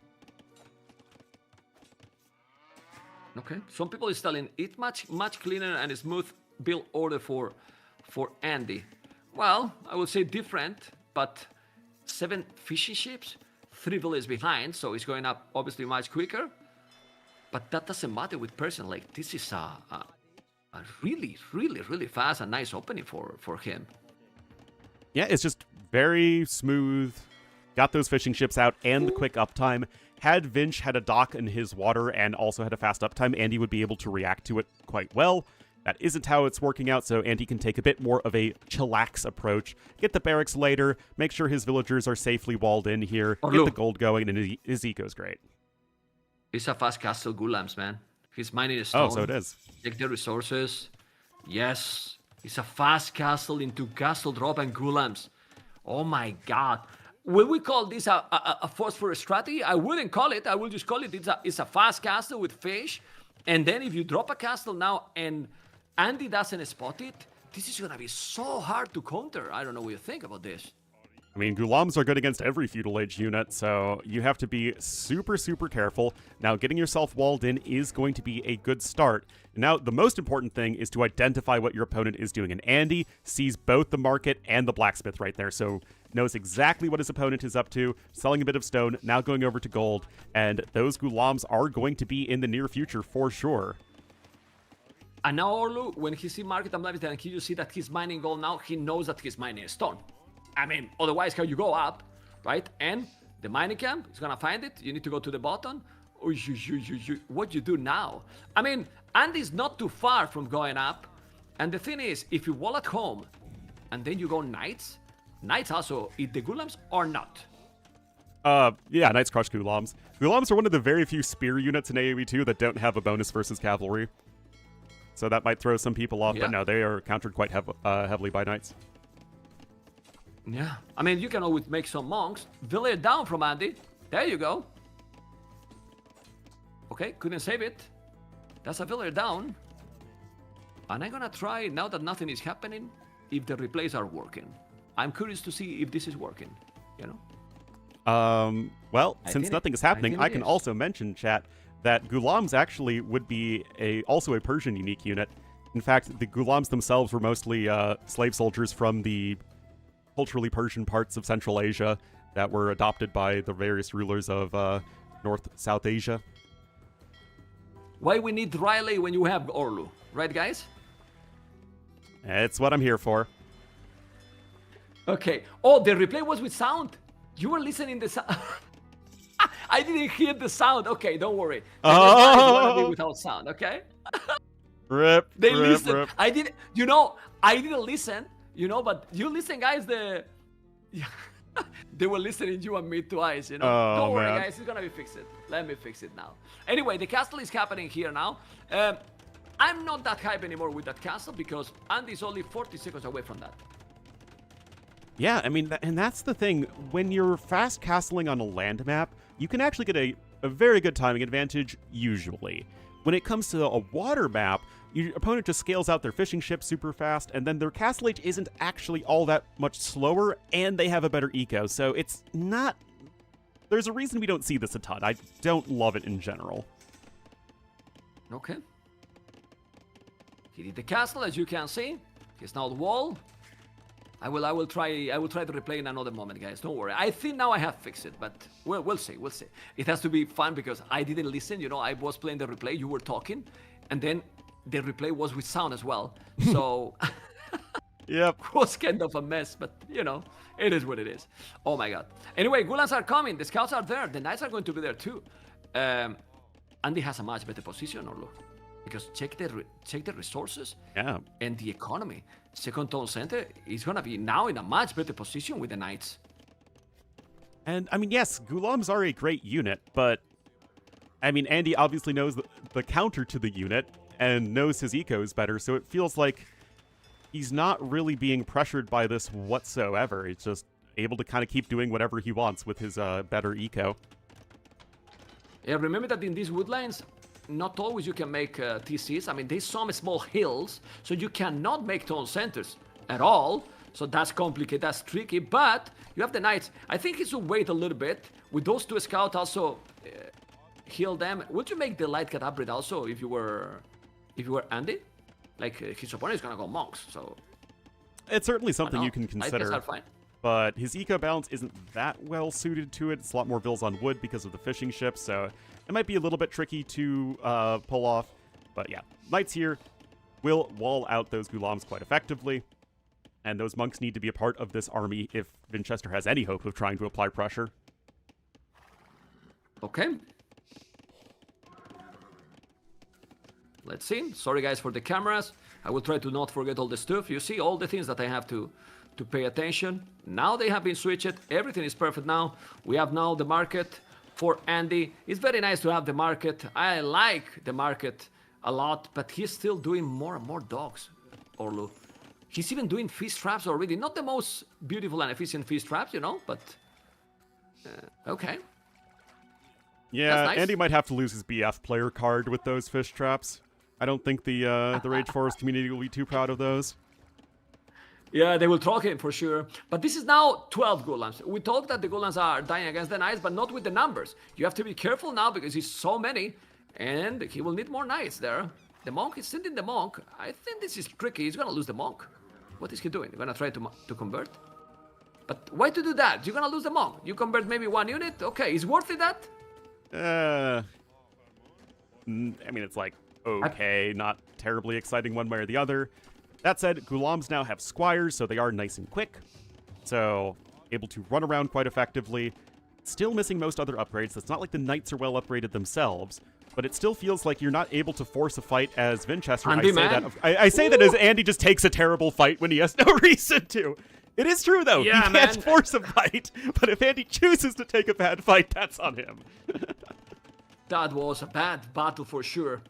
That was a really bad battle for sure. Okay, let's see. Monastery. Table. Has to be careful here now.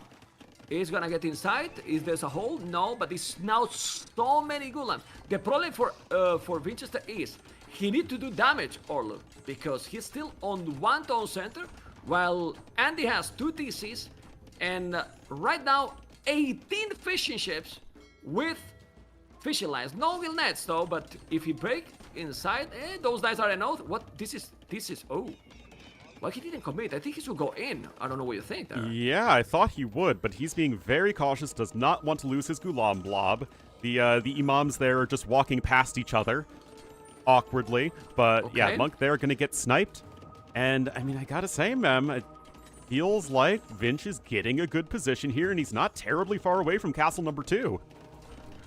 Yeah, if he's doing a second castle in front, it's gonna be terrible for sure. And they need more knights. He has only 6 knights, while he's opponent 20 Gulams. I think, well, he has double stable. He's still now doing more knights, doing upgrades. He has to be careful. The monks are gonna be a big problem. If he's converting, it's gonna be huge here. It's gonna be huge. Let's see the battle. It's so many units. And if he comes with a second castle, I think this is exactly what he wants. I don't know what he's gonna be able to do to hold that. It's too many units right now. Yeah, and I mean, that is just Vinch keep hitting the Gulam button at his castle. 99.8% castle efficiency. And something that people often misremember is that although Gulams look like Eagle Warriors, they get bonus damage versus buildings. So you get +4 with Arson. And that means those houses are dropping very fast. And this is not what Andy expected. Let's see.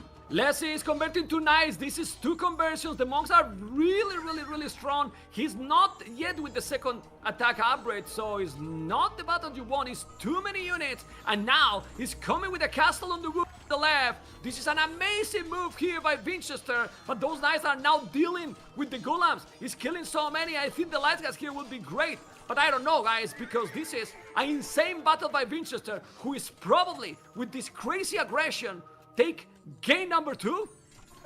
It's Or quite not, possible, and now you're not going to have any wood income as Vinchester. The one wood line was gutted by the Gulams, and the other one is getting denied by the castle, so what are you going to do there? Vinch is able to finally build his own second TC on the wood to keep that secure, and this is a really awful spot now for Andy. Yes, absolutely. He's still with more population. 30 villages more, by the way. I mean, it's villages and fish, but you need to do more and more knights. 26 Gulams with the +2 armor now. But for me, the key, Ornlu, is the monks, honestly. I think the conversions are the key, because he needs to kill those monks, and then those knights with +2 attack might be able to do the job. I don't know what you think about this. Well, knights are also very slow at killing other knights, so it just buys more time for the Gulams to do more damage. Remember, guys, they do deal some pass-through damage, so they scale in these large fights extremely well. So, 5 knights beat 8 Gulams easily, but once we scale these fights up to 35 Gulams to 13 knights, then things are going to look a lot more tricky. Yeah, and they produce really fast. Look at the amount of farming Winchester have. It's incredible. It's insane. It's so many. Oh, don't patrol stack. This is not the unit you patrol stack into. Oh my goodness. Oh man. That's not what you do. Look at the score now. Oh, it's a total destruction now. Oh wow. That was insane, honestly. Like really insane. Are you serious? Oh wow. Yeah, and honestly, Andy never quite had the food eco to go for both Knights and Light Cav. Those stables are going to get poked down by the Gulams extremely quickly. That's actually a little bit not great monk control, but now it feels like the straw has officially broken the camel's back here, and there weren't even any camels made. GG. This strategy by Winchester was epic, honestly.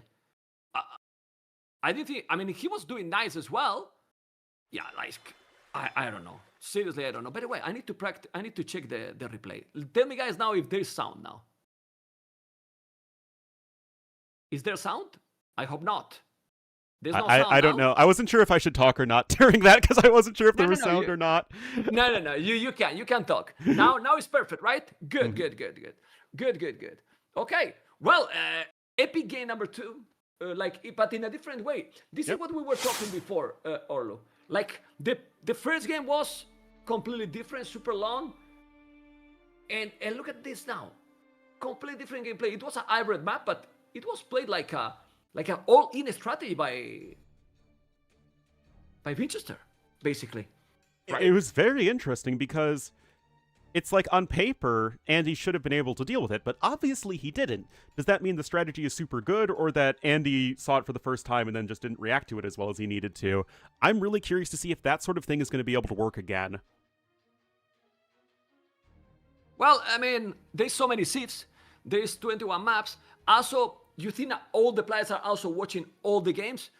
You know, it's kind of tricky. I don't think that everyone is going to be watching everything, right? So, I don't know. But now we have a completely different map. Now we go in a full land map that you can also make some dock. And when I say that, and you see the maps there, because you see there, guys, remember, the draft is clear here. If not, I will give you an explanation. The maps with a box blue border is the whole map from, in this case, Winchester. You can see his scoreboard as a blue. Andy, as a red scoreboard here, it's the whole maps, Cenotes and Black Forest. And you can see here that Shorelines, we need to fix that because this will keep the purple, but is the first one was Shorelines. Anyway, we are into game number 3 right now. And, oh boy. Oh, really boy. What we can expect from Cenotes with Saracens and Mayas, Orlu? I mean, it is a classic Civ matchup here. I mean, 2 Age of Kings / AOC Civ, so I always love that. I mean, Saracens are always an interesting pick. They're a Civ that always feel like they're good if you want to play them, but you never need to play them. So I'm really curious as to what Andy has in store, because this map is in the hybrid map category, right, men? Because you fish on this map, right? It's a hybrid map, right? You can. It's hybrid completely. Yeah. So it's in the hybrid category, and you wouldn't see it in the same map pool as Crossroads, right? Which is another hybrid map. It is. So they use troll the admins like you are trolling now, right? So it's an hybrid map. But what do you think about this? Like, it became so popular, the fish boom, right? Like, when they see, because if you think about the lake, it's true that it has some gold, but it has only 2 shortfish. I remember in the public times that when you were seeing a lake with 2 shortfish, you say, it's not worth it. You should go with 3 or 4. But now, not the same anymore. Well, is that strong? It seems like the renaissance with the fish booming really came about. I mean, yes, it really started with the Black Forest people, but once you were able to fish boom with the fishing ship on top of the fish trap, you could just jam so many fishing ships into such a small space that it really feels like it is worthwhile. Now we're doing stuff like adding in oysters as well, which give you even more reason to go for the fishing ships, and now that you can garrison docks on top of it, your fishing ships aren't even super vulnerable. Yeah. And here we are with both players, with the dock, Saracens or Mayans. Well, I mean, it's 2 civs that we, of course, know very well and what exactly they do. Mayans are a super smooth civ to play, and they will get longer-lasting resources on these, like, little shorefish and oysters and stuff like that, which is really helpful, and just going to be a good, consistent civ throughout the game. Saracens are going to be much more timing-focused, although their units are going to be a lot more powerful. Okay. For the style, I think Winchester probably is going to be slightly favorite here if he's going very aggressive. But if they can go for a longer game, I'm always scared to face the Saracens, right? Like, it feels that what is the Saracens going to do? Thanks to the market abuse. Like, you can go aggressive, you can go fast castle. Don't you feel that this kind of unpredictable civilization? It's a very tricky civ, and it's one of my favorite civs because it feels like there's so many different things you can do with them. And I'm just really curious as to what Andy's got cooking, because you know he's got a plan for this map. And it's not like Saracens are bad here. It's just a little bit atypical. Yeah, I mean, I'm surprised, but he's going for the second dock already. Second dock already. Well, it's a semi-open map, right? So you can wall more or less. But if they find the dogs, well, it's true that now you can garrison the fishing ships. That's changed quite a lot, right? So you can protect your dogs with your own units, right? So I guess that's fine then. Yeah, and it just seems like getting those fishing ships are so important, as players are going to be docking almost every single Cenotes, or Cenote? I think it's Cenote? I don't know, man. You speak Spanish. I don't. Cenotes. Cenotes. Is that the singular as well? Yeah, they don't have any other meaning, like Cenotes, like this. I will say like this. Yeah, generic, let's say. Yes. Yeah. All right. Learning is always fun. And you love to learn I and do. to teach. You love to teach even more than learn. Come on, be honest. No, I love both. You do? I love learning and I love teaching people about AoE too. Okay. Well, now look how he's confusing. The barrack is on the right side for Winchester. He's trying to go to the north, but now he sees the dog and he says, hey, where it is? On the right, on the left? They are quite close, to be honest, in the map. But need to be wall. There's an eagle, but he's going to wall in diagonal. And Andy's going to be walling completely. He's going to try to go fast castle. 32 population and 7 fishing ships. Might be with the Saracens possibility to fast castle, but Winchester is coming with men at arms. Ooh, it's important that Capybara to don't lose it. I mean, every resources count when you have a tight build order, right? Yeah, and just the indignity of having a capybara walk away from you. I mean, why is that capybara so cool that it doesn't need you anymore? Yeah. Carson, men at arms, completely different approach. One player is coming full feudal. Now doing the second dock. He didn't find the second dock. That's really good for him. But yeah, the houses are going down really fast, especially also with Carson. They have -2 armor melee. And now he will have to... Oh, the eagle. What are you doing? Don't lose it. Almost. Well, the Feudal Age will come in, and that's going to give you more HP and armor on your house, although it's still quite tricky. And, I mean, oh, nice snipe there. But this is still Mayans doing Mayan things. You'd expect them to be the aggressor in this situation. You'd expect Saracens to try and do something a bit trickier. But no, this is a market plus blacksmith opening, so no stable for knights or anything like that. No archery range for cav archers. I'm really curious He here. stone. He will sell the stone right away. I mean, that he's doing the market, Ornlu, it doesn't really say that, hey, it's going to be, you know, and sorry again, I need to switch the cameras quicker. I will try to don't have that mistake again. Like, with Saracens, you usually make the market early no matter what, because it's 75 wood. So, maybe he doesn't know if doing many times happen a stable at the back, you make maybe a scout, get counter-attack. That's why this civilization is so tricky. Yeah, now stone being sold, food being bought. There is a barracks coming in here for Andy, so perhaps he is going to be switching it up a little bit. But now you're going to have to idle just a bit. But there we go. Castle Age is coming in. Only 11 seconds idle time. Really slick build here, even under the pressure by Andy. Well, that is another market, and honestly, it's okay to make another market. It's very cheap. It's okay, 75 wood. And eventually, if you have to delete, you delete. If not, well, it's not doing damage. And now what you do, Ornlu? He's gonna go cav archers, maybe? Well, that is one of the 2 units you're allowed to make on land maps, with the other being skirmishers, of course, so that checks out. No, Okay, cav archers is going to be gonna great, be that. pushing back your opponent and taking some map control while you can either add eco or drop a forward siege workshop. Yeah, but this is tricky. Winchester is not too far to get inside. I mean, it makes all this sense, you know? You can see how right now the player is, you know, the player that usually is better with the micro is trying to get inside. And the other player that is more about the macro and late game is trying to go for the fast castle. I mean, we have seen this kind of strategy from Andy a lot. Yep, he's certainly somebody who will gravitate towards this style. Villager there does go down. You have a skirmisher out with fletching. Actually, a lot more skirmishers queued up. Now, what you don't want is to be stuck making skirmishers with a fast castle, because it's not a very good unit for attacking, and it slows down your booming. So this is perhaps Andy starting to crack a little bit, as the archers still here getting a second villager. Yeah, this is not looking good. And this is the problem when you are going very greedy, because here you don't even have a stone to make a stone wall. You sell everything. Now he's gonna send 2 villages, the house. Now he's gonna be a little bit stronger, but still, he's doing a town center. But Winchester is already up to castle age. So right now, Winchester is really ahead. He sure is. Those vills are going to try and flee for their lives. This is a very weird looking wood line. It actually means they're going to be impossible for them to get to the TC. Well, but maybe he saved him. Maybe save it. But you need to make now another house. Oh my god. He saved the villagers, you know. He saved the damn villagers there. Oh my goodness. The skims are there now. And well... Oh okay, maybe not.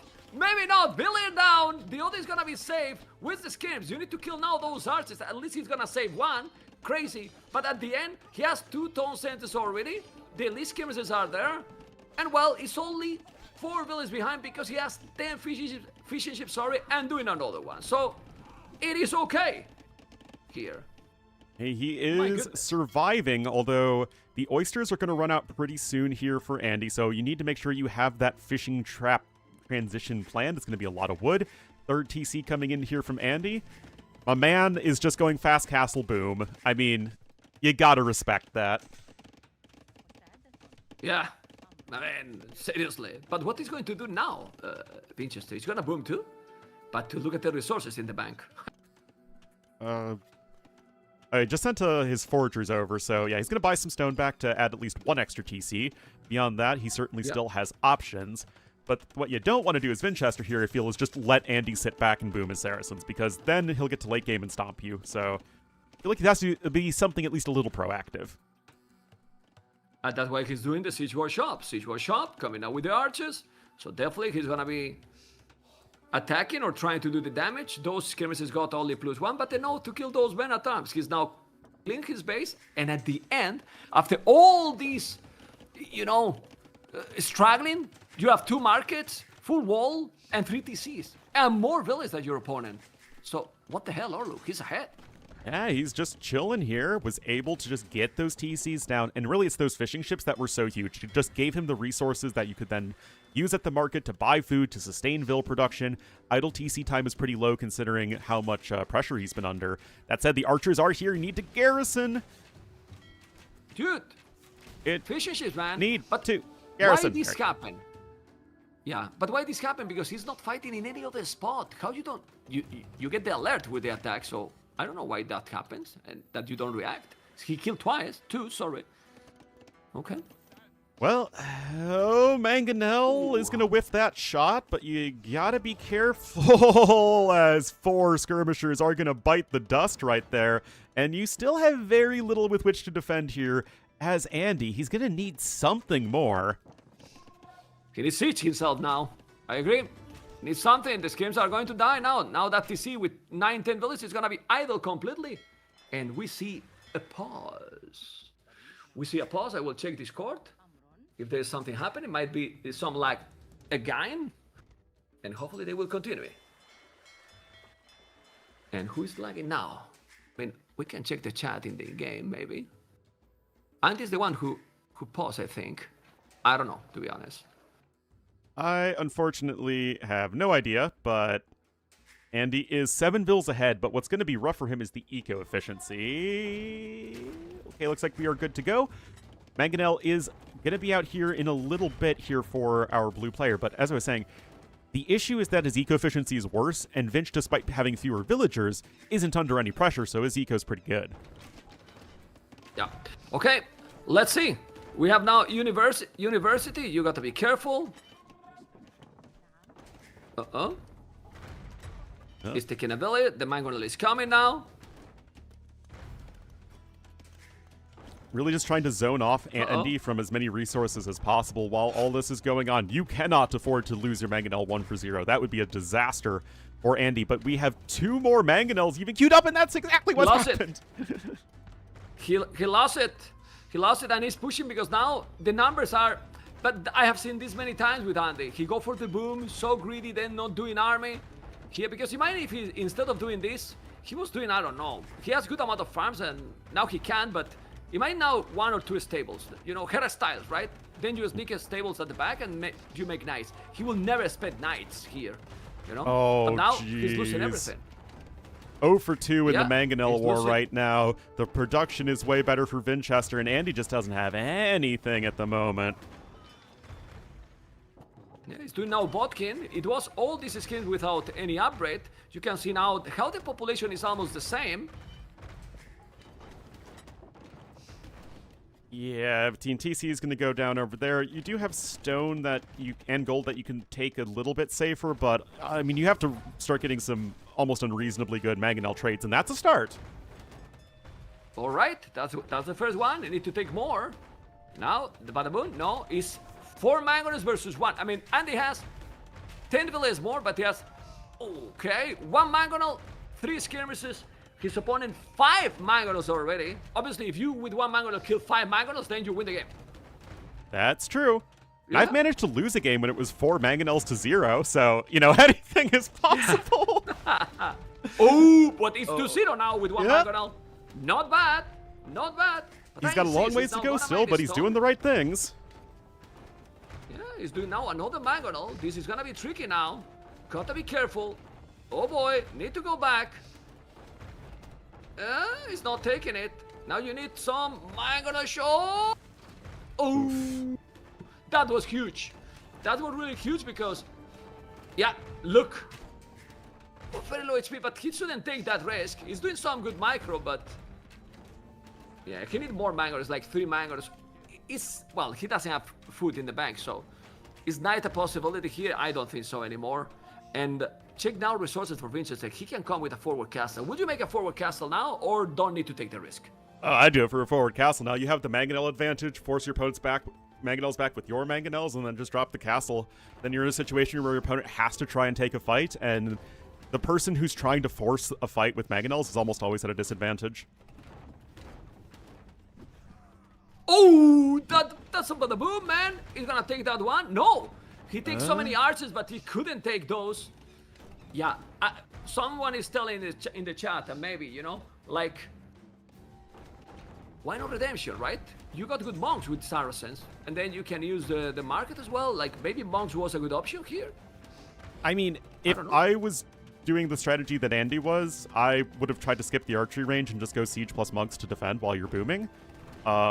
Obviously, Andy didn't think so. He thought he needed the skirms to not die. But yeah, obviously, not being able to then go for redemption monks is a big issue. That castle still is happening, and this is quite possibly the killer move. Yeah, this is a brutal move here. He's gonna kill now the Mangonel. Oh, he hit the Blastsmith. Okay. Oh Kill my goodness. Another. Well, it's some good move. If he kill another Mangonel, then he's not doing the castle, actually. Oh my god, now killing villagers now. Imagine that he got another Mangonel right now. He's losing. He's killing villagers, but the castle is brutal. But Andy can make a castle himself. He can, Look but at that. he's going lost after so much Imperial. map control. He added another TC at the back of his base, but now he has quite poor gold income, and it's going to be really tough for him. Yeah, and he's up to Imperial, man. Vinchester is on the way to Imperial. He's gonna drop a castle there. Yeah, and That's this really just is all that's coming an down to interesting eco-efficiency. I mean, Andy hasn't even crossed the map this game with anything more than his scout cavalry. He doesn't even know exactly where Vinch is. Oh my god, he never has explored his base. Like, the most he saw was the house and a couple of farms. It's crazy. Yeah. It is pretty rough, really and Imp crazy. should be enough to seal the deal. He's going to try and secure some more gold, is Andy, but I mean, you're behind with map control, you're behind in Imp timing. It's going to be almost impossible here. You have some rams being attempted for Andy, but there are so many Mangonels out here to defend against that it doesn't really feel like it'll do that much. Yeah, it's funny how he's doing now fishing lines. He lost the other dock, and then he has 4 fishing ships only, you know? Yeah. And this is how complicated this game is, Ornlu, that they have the same population both. The same population, but how huge advantage he has here. It's crazy, this game. It's so complicated, man. Really. Well, that's why we are always learning more stuff about this game, and oftentimes the And we still correct love it. decision isn't actually known even by these guys who are so good at the game, right? Who do this professionally. But That's what makes Age of Empires fun, man. Yeah. After so many years, second castle in the house. He's gonna be now. Oh, didn't lose the mangonel, but the castle is on the hill. And I'm really, really afraid that when Winchester reach Imperial, might call it because the advantage this time is too big. I mean, he's in the corner. Yeah. Literally corner in the starting area. Didn't move from there. The strategy a bit too greedy, right? Yeah, too greedy, not well defended enough in that. GG. Immediately going to tap out right there as Winchester, who, despite having the more aggressive opening, was still ahead in resources at the end of the game, which just goes to show that it's all about that eco efficiency. Yeah, I mean, we were a bit skeptical with that fast castle, right? And if you have to sell the stone, you are completely unprotected. You are kind of naked, right? Like, what you really can do. It's so complicated, and I don't know, maybe it's better just to go feudal a little bit. With the Saracens, you still have good chances to wall, you make some skirms, and you don't really need to go straight into fast castle. You know what I mean? Yeah, You will still be fine. No? I mean, I believe so. I'm quite surprised, but we're 40 seconds away from the next game, ma'am. Oh boy. There already? Oh boy. And Black Forest, amigos. Black Forest. We don't have time to check anything because, guys, we are going smooth. And next series, Hard versus Stato. This is already match point, and now we're going to see Black Forest. Winchester Burgundians. Freaking Andy Shoo in Black Forest. Shoo. Interesting. His last Civ pick he's going to be rocking here on BF. 12 seconds, guys, and we will be getting here into Black Forest. I'm quite interested here. Yeah, I mean, I'm surprised about this. Shoo! Okay, let's see what it's going to be, because here we are, game number 4. Maybe it's the last game of the series, or maybe not. We will see. And we have Ricky, Andy, and Winchester. Andy as a blue, Winchester as a red. Okay, and it's going for a lumber camp. It's not going for village fight. Huh. As I told you, not everyone is going for village fight, Mr. Ornlu. Yes, it's more of the fact that I feel like whoever goes for the villager fight is going to have the advantage with all the walling and stuff, but this is very interesting. It's a long distance to go for the lumber camp. Yeah, but he's doing the lumber camp here just to be close if he's going to come to wall. So he's going to be there as well and try to get the map control. Remember that from Shoot you get, well, food, right? Yeah, you get a food trickle. From, so he's helping. Oh, look at that gate. Yep. I like it. Nice looting here by Andy without the loom. Yeah, the mechanics they have. Do you lure like this too? Well, he's gonna use a villager. Okay, Yep. that's how I do it. That's I can do. You know? Yeah. And I can do the house, de-aggro thing. I can do that, but then all the boars would run back, and then I'd still end up losing a villager somehow. So, these guys, they're good at AoE. Much better than the casters. Yeah. And then you get tilt. I get tilt too. All right. Hopefully, guys, you are enjoying. We're in the first day of this $75,000 tournament, and it's the 5th edition already. Warlords 5. Thank you guys for the support, and let's see what's gonna be now, because he's doing a barrack already. Okay, it's playing with the greedy approach maybe by Winchester. Burgundians is not a super fast civilization, but he's not exploring, and there's a barrack as well.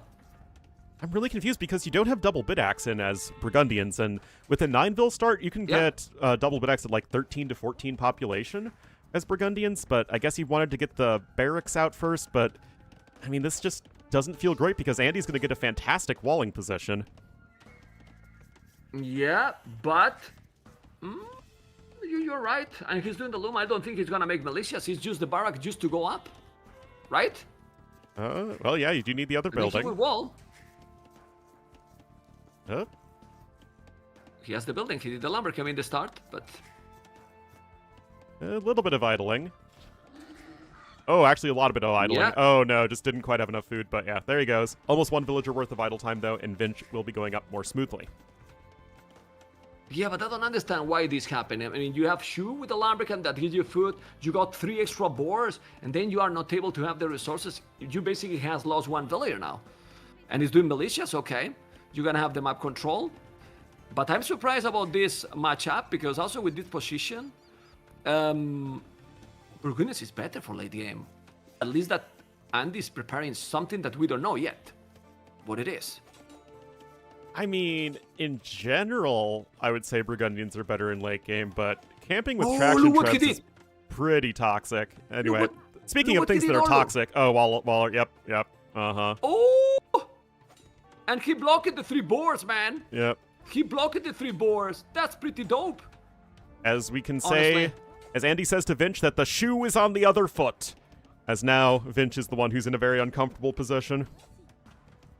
Yeah, because now you have 3 boars less than your opponent. That's pretty sick.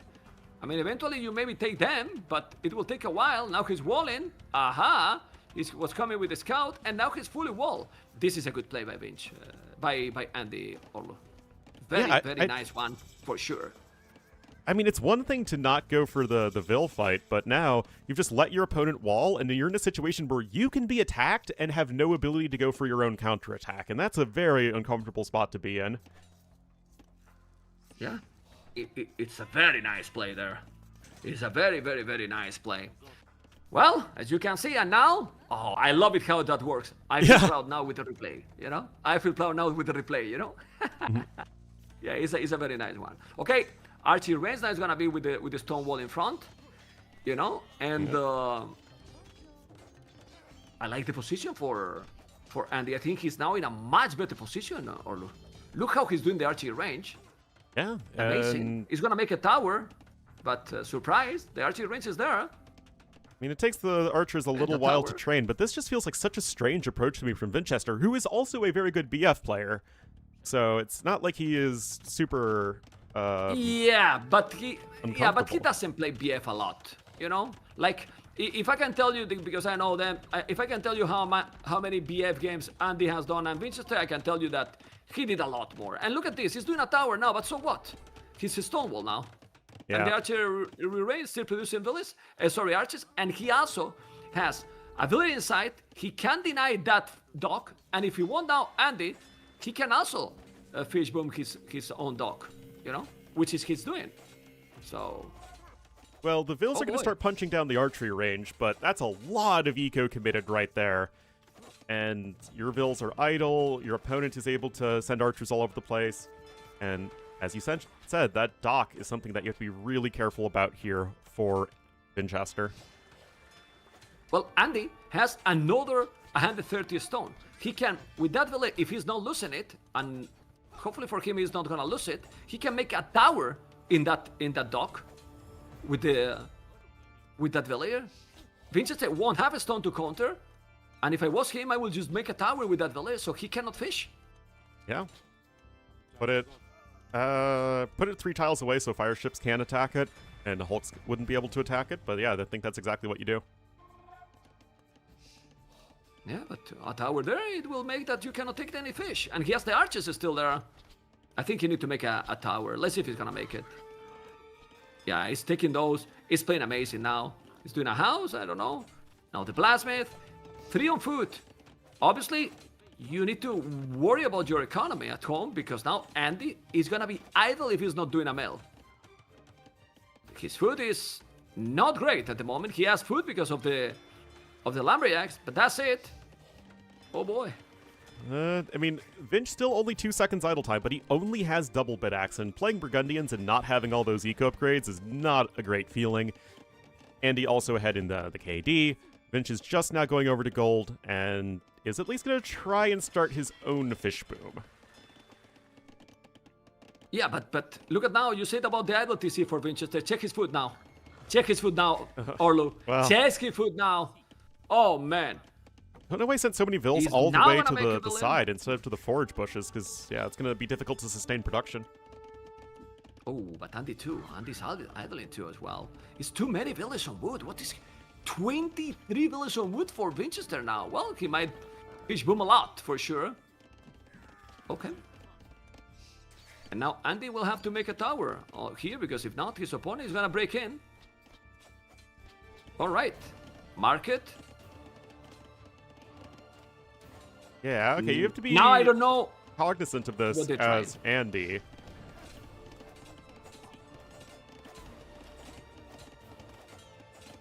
Okay, another big old layer of stone walls, but again, this is the huge advantage you get from the one having the wall, is that you have space to add in more defenses as needed. I have no idea why he's building a house right there. He's not even close to being housed. Need to get those stone walls in. I think he's gonna use wall a couple of tiles more, maybe. He's gonna repair. It's repairing. I think that I will make 2 tiles there. You know, Yeah. This is more costly, and he's defending less. He's going back. Okay. Yeah, it's much slower, guys, to repair a stone wall than to just build another stone wall. So Yeah, and it will have more HP also. Well, it's fine now, obviously, and this is what is give him the advantage. Check the resources. He's much closer to go fast castle. Now my question here is, but are you not gonna wall? What is Andy doing? He's on the way to castle, but now just using the higher HP vills to gonna do break so. in. I mean, if you wall quickly Yeah, enough, but, I don't think it matters, but Andy's on the way up to Castle Age. That's all that matters here. Yeah, but he's 100 HP now. The walls. He's waiting what till is he the last doing? second, man. Now it's walling the way we were talking before. Oh my God! Way too much. He's doing for the viewers, for the hype.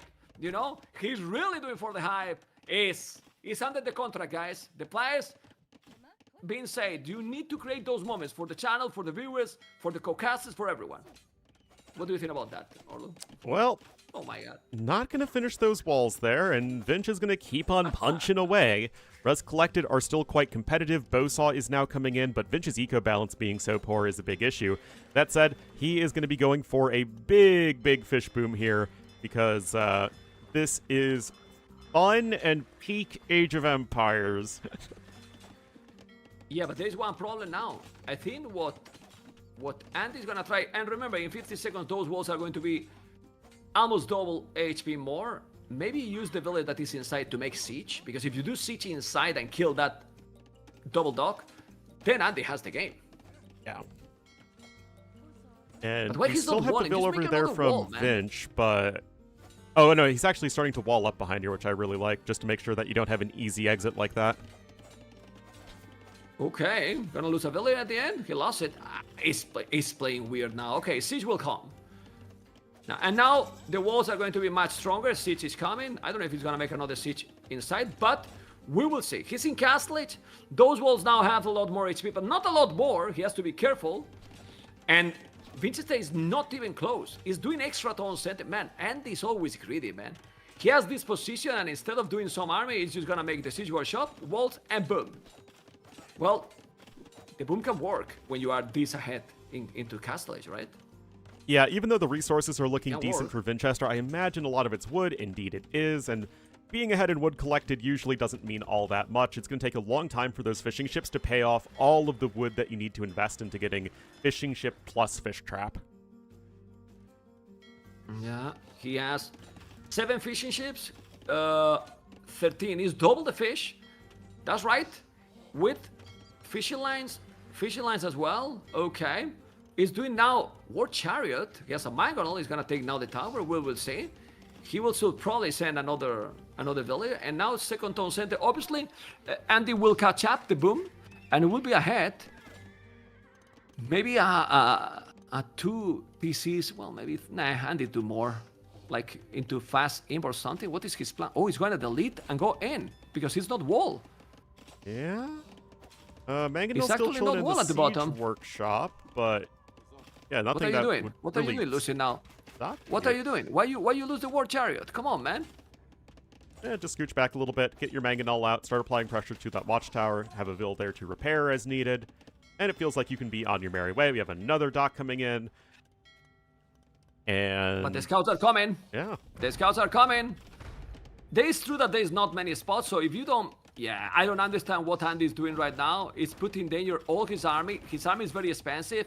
If you lose those mangoes, it's gonna be really bad. This is super bad for Andy. Oh, jeez. This is disaster. Oh, for danger Andy. close! Oh, my God. Jeez. Oh my lord. Yeah, I don't know what Andy's doing here at the moment, Ornlu, because he has lost 2 mangoes, the War Chariot, and to kill nothing. Well, the third TC's coming in, and at the very least, Andy is safe right now. So there is certainly something to be said for that. He's adding in a third TC. Vinch is just now adding in a second TC. Vinch grabbing gill nets nice and quickly with the Burgundians. And it looks like this game will at least march onward. The fist boom could be done better, you know? Look at those fist traps from Winchester. the Rage Forest community is definitely not happy with this, right? Okay. I mean, aren't they all perfectly placed? He just needs to move one of the fishing ships on top of it, but I think the rest are perfectly placed, Okay. right? You think? I think More so. or less. Yeah. It's probably a couple of them. Yeah. It can fix it. Andy's now doing better, but look at the village number already for Andy. So if he didn't lose that mass siege, he's now doing gill nets. He's big, but light caps, husbandry, doing the monastery. No monastery yet for Andy. He's mining now a lot of stone. And the resources collected say that Vincent stays ahead. That's gonna change quite fast. Like quite fast. Yeah, and this my is just the advantage of being in Castle Age. You just get those TCs down faster, and it's way quicker for villagers to pay off their investment because it's only 50 food versus 75 plus 100 wood. So you can just get those villagers down, get more TCs, and just scale that eco a lot more easily. Yeah. I have to mention, sorry Ornlu, but I have to mention for people I didn't mention yet, we are in the main event. Remember that we're streaming on Twitch, on YouTube, and on Kick. I'm not having time to control the ads. So if you guys see some ads, well, you can still open all the other channels as well, and the ads on Twitch are automatically happening every 25-30 minutes. I don't even remember, but you can always open the other chats. You can type there exclamation mark socials, and then you see everything, because you don't have to miss any action if you are not subscribed to the channel. That being said, I mean, if you want to miss the action, that's okay. We're not making you watch anything. Yeah, well, but just if they don't want, you don't have reasons to complain, because there's always options to check everything. Oh, the lumber camp here, outpost, is gonna move. 18 fishing ships, but that's the thing. Andy has catch up already the fish boom when it was double. So definitely the boom is better, but Burgundian Seco might catch up really quick, and if Andy's not attacking quick, bombard cannons, I mean, Burgundians is better, no? I mean, I feel like I always underestimate the 3K civs just because I don't like them, but... Okay. You don't like them? No. What is this, man? Why not? Why not? I just don't think they belong in AoE too. But... Oh my god. I feel like traction trebs are really good. All is cool. All is cool. Yeah. Okay, castle is here. Now 2 mangonels. Handcart, Imperial Age, 30 seconds different. This castle on the hill is gonna be very nice. I mean, don't take me wrong. Right now, if you are able to break in, and this is the advantage that he can have. He's not really hard wall here. Well, all these houses are going to be bye-bye, so better make houses at home. It will do now, I believe, Trash on Trebuchet and Arbalest. Oh, take the monk.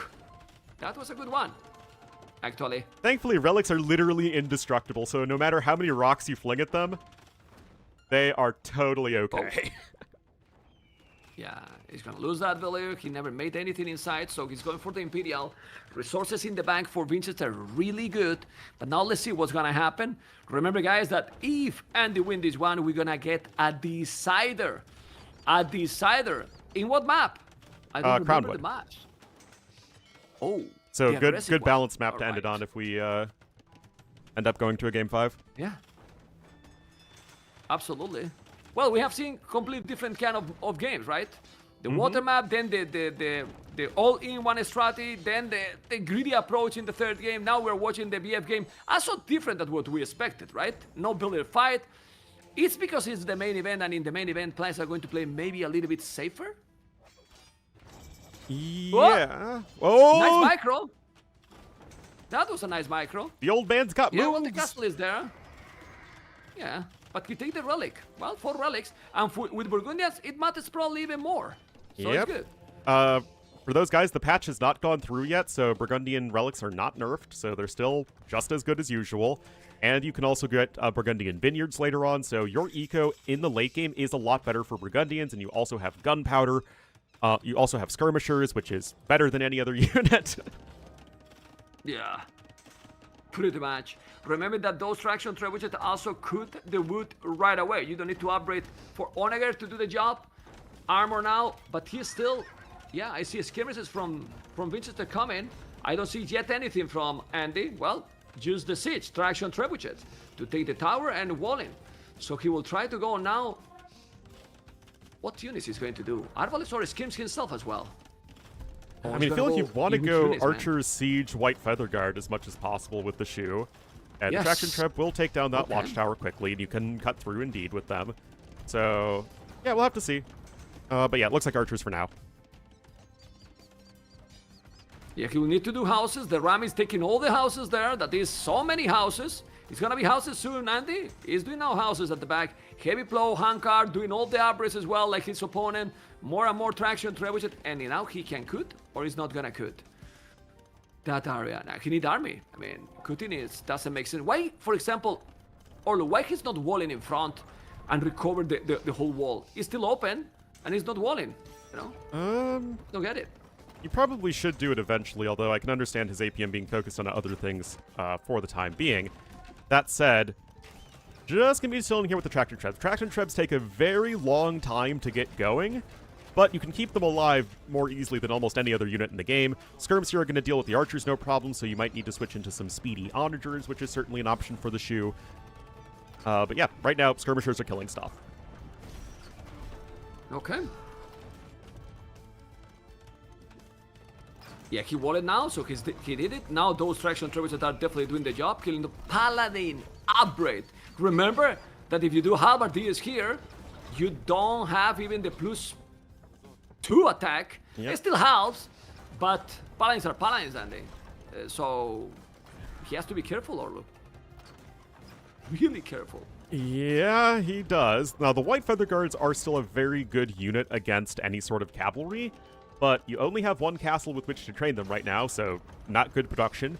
And although you do have halbs, I mean, missing iron casting isn't that big of a deal since you do 32 bonus damage anyway, but it's really about being caught off guard here, so you have vineyards coming in, so you're going to get all that juicy gold.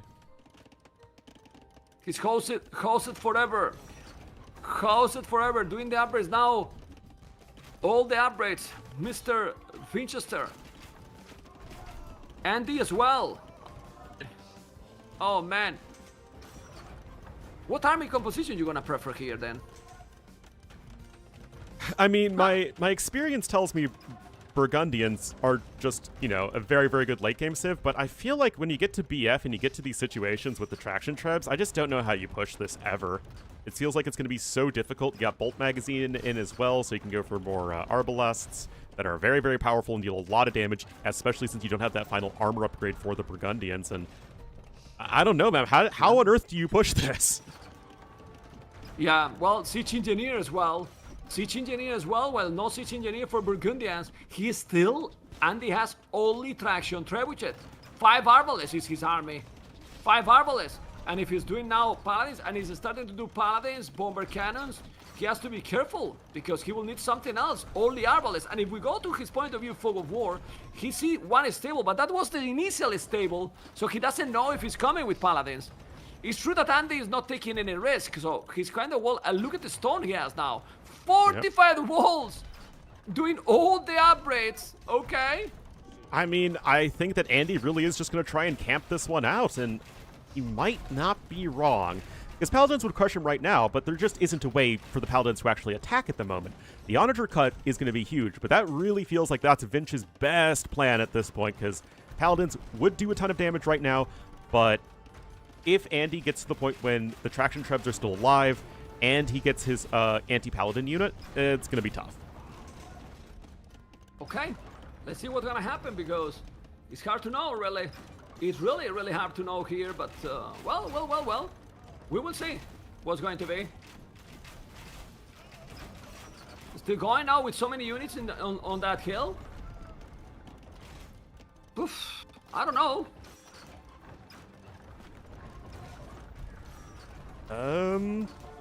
Well, snipes one traction trap there. Castle coming up there on the high ground. You do have pretty good defenses. You have all the castle HP upgrades. You got fortified wall in, obviously. And again, it's about holding this area, but you don't want to patrol into bombard cannons.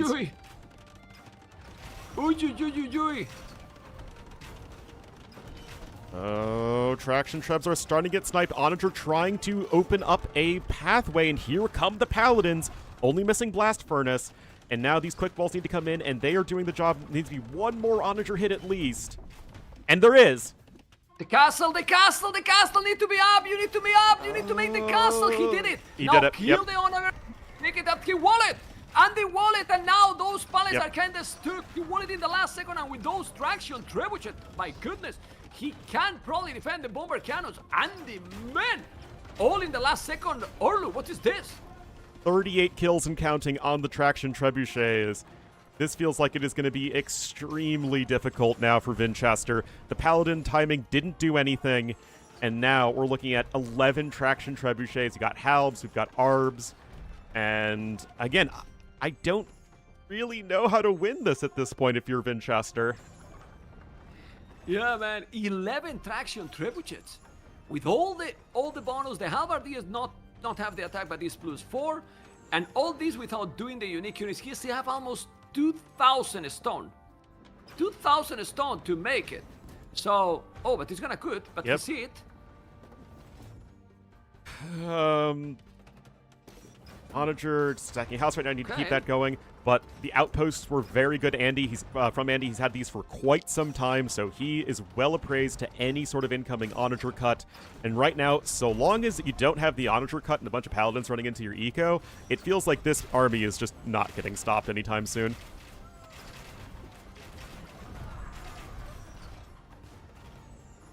"56 kills now on those traction trebs and counting. That's like half of Andy's total kills are from these traction trebs. Yeah, it's so many. And now he's doing the elite unique units. Population 200 population. He's still walling. And he's playing for the super late game because he felt that in the super late game, as you mentioned, he cannot stop that. Look at the second castle here. And we have to remember that Andy is, well, it was deathmatch player, let's say. So might feel in the late game so comfy. Look at those bomber cannons now. Going down, most of them. It's a wall of traction trebuchet. Ornlu, what is this? This is how the 3K civs are all played on Black Forest. Oh man, traction trebs still providing a ton of value. Now the Arbs do need to be careful because they're still trading gold into not gold against those skirmishers. So it's not like it's a free win, it's totally over yet. So you still have to execute this properly, although Andy is in a winning position. Okay. He's doing another castle here. He can quit, but he wants to get more and more map control. Look at the score. Well, Andy definitely know what he wants into this late game. It's crazy. You really, this game, Ornlu, you really need to have a huge knowledge. It's not only about the mechanics, you know. Yeah. He know exactly what he wanted to do with this civilization and with this situation. It's not like he's randomly thinking, oh, I'm going to play this. He wanted to do this. Exactly, and that's where just game knowledge and understanding is an important part of AoE, and players that have been around for a very long time are still going to have a big advantage. Now, obviously, both of these guys have been around for a very long time, but that's where we see some of the up-and-coming players who are otherwise extremely good, like, you know, Lucho, Benanji, Niaz, all those guys. It's still a bit of their weakness in this game just because they don't have the experience to really develop all of these different interactions into their playbook. Yeah, what do you do now? Because that castle is in danger. Is sending now one elite unit. Gonna send it or not? Well, you have Liu Bei. You want to move? It's hero time. Oh, he's trying to kill now those trebuchets. Oh baby. Oh boy. Liu Bei is also really, like, this is the best situation. If Liu Bei is ever going to be good, it is just healing up all of these units over time, treating them like every unit's now a berserk. Castle still stands for now. And that castle of Vinches is going to go down. And another, man. Are we gonna get game number 5? It looks like this. Look like this, Ornlu. How you kill this now? Yeah, well, that castle, if he's going down, he might try to put and raid, but there's so many units, you that cannot go. Ooh! Well, look at the Arbalests, Halberdiers, and the Paladins. Ornlu, who's winning this battle? Freaking Andy, with a total and brutal domination, I will say. Yeah, those Arbs getting the extra shots from Bolt Magazine. They're basically do-it-yourself Chukonu, and that castle will fall, so that's at least something of a win here for Winchester, but I just don't know if it's enough. The score is fantastic right now here for Andy, and he is slowly but inexorably moving forward here to the main heart of Winchester's base. And he's killing all the siege, which is very important. Look how he's trying to focus and defend all those crazy traction trebuchets. Still have 9. Andy, still 200 pop. Winchester almost as well. And now he's gonna wall this area or not, because he can send. And also the problem, now the units for Andy is much cheaper. If he tried to do paladins, you cannot make paladins for so long. And he's also had this gold denied, which is, 2,300 gold that Vince just has never had access to, that he's really wanted. Well, that's a sloppy by Andy. Yeah. Why he didn't walk here, I don't know. Now he's inside with those paladins, which is gonna be annoying. Yeah, he's gonna kill some villains, but he's also moving forward. And I don't know, this is problematic here, because you don't want to lose these traction trebuchets. If you do, it's a lot of gold as well. It sure is. They are What would you cheaper than want? trebuchets, but they're still extremely expensive units. Another bombard's going to bite the dust, though. But yeah, I mean, that's really the first major mistake Andy's made this game, is there's absolutely no reason for these units to run in. Vinch has been trying to do this for so long, and hitherto Andy's done a great job at making sure this exact situation hasn't happened. But, well, the Cav units are in.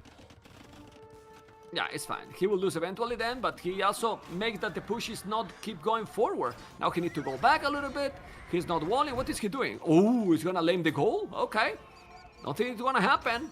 Also, now he's doing the skirmishes. He's missing last armor, Yeah. Andy, from those schemes. Very important as well. It's one of the advantages that Shu has in this situation. He's now killing so many villains to Andy. Look at the damage he's doing in his economy. Look at the damage, but maybe it's good. There is a reason that we were talking a while ago about how this was Vinch's best way to win the game, is just by getting cavalry units there, able to utilize that huge mobility advantage that Burgundians have over Shu, which normally doesn't really matter on BF because it's a tiny choke point, but you circumvent that, and suddenly, now it's 144 vills to 93.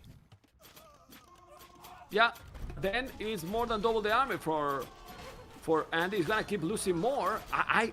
It's so weird. Now look how he's cutting now Winchester in the north. Interesting. Trying to make a castle there to create some chaos in his economy. Well, soon, what economy? 100 army. 100 army from Andy? Yeah, that's the thing, man. Look at the army he has. He lost this village and now he just have more and more military.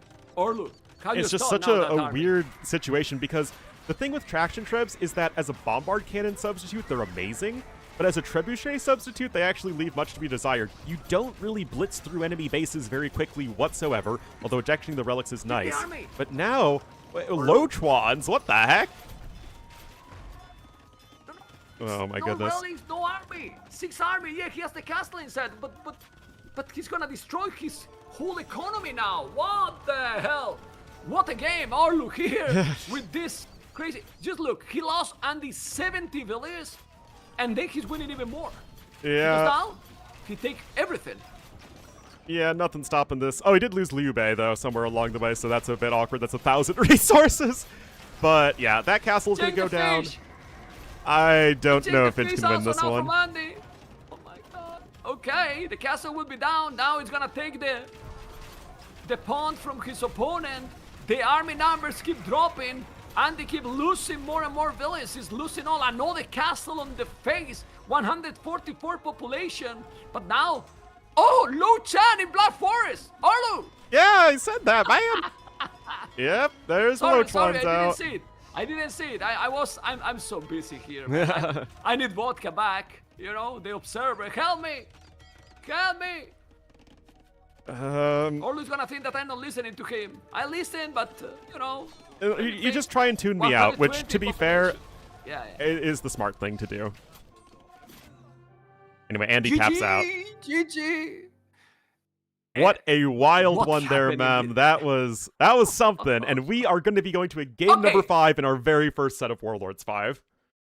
You still don't like Black Forest? This No, was a bad I game to like watch? Black Forest except for Vil fights and fish Okay, booming. okay. I like everything else about it. Okay. Yeah. I mean, I think BF, if he's too many villain fight, it's annoying a little bit. You know, I mean, it's fun to watch because you see the crazy part. You know, Doubt is always going for that, for example. And but I prefer this kind of game we got here. It was fantastic. And now we have game number 5. Let me update the score. And First something I noticed is because Andy worked with Shu his last pick there, he will get Magyars on Crownwood, which from a draft perspective I really like. And it feels like Vinch is probably going to want to go Byzantines. And I mean, Byzantines can make any matchup a 50-50. But I like having Magyars for that offensive power here for Crownwood. Oh, I forgot to remove the civilization. Look how many things I need to remember. Everything. Saracens lost, Mayans won, you know, Japanese lost, Dravidians won, and now you can see exactly all the civilizations left. It's Vikings and Byzantines, as you were talking, and Portuguese and Magyars. Well, but this map should benefit. This should benefit Winchester, no? Gameplay. Well, it is his home map, and it's certainly more open and aggressive, which isn't generally something that Andy does as well on. So here's the thing. I mean, if Andy wants to win the series, he's going to have the initiative with Magyars, but he's going to need to take it to Winchester. And I mean, as we keep saying, only 2 series you need to win or lose in this tournament. Yeah. All right. Let's see what we are going to see now, because it's happening. Game number 5. Game number 5. Around the corner, 1 minute and 40 seconds. Byzantines and Magyars, no surprise, Ornlu. Yeah, I mean, it's given the civilizations that were left, I think it works out just fine. But yeah, from a draft perspective, this is the 3rd pick of Andy versus the last pick of Winchester. So you can certainly say that from that perspective, Andy is doing quite well, but it's a Byzantines matchup. Byzantines have a 50-50 matchup against basically every civ in the game, so I can see this one going either way quite easily. Okay. Let's see what we're going to see now, because oh boy. Well, this map is tricky now because we have made not like Land Madness, but you know, more with that style, because we thought during the qualifiers that it wasn't really open map in that way. So let's see what is going to be. And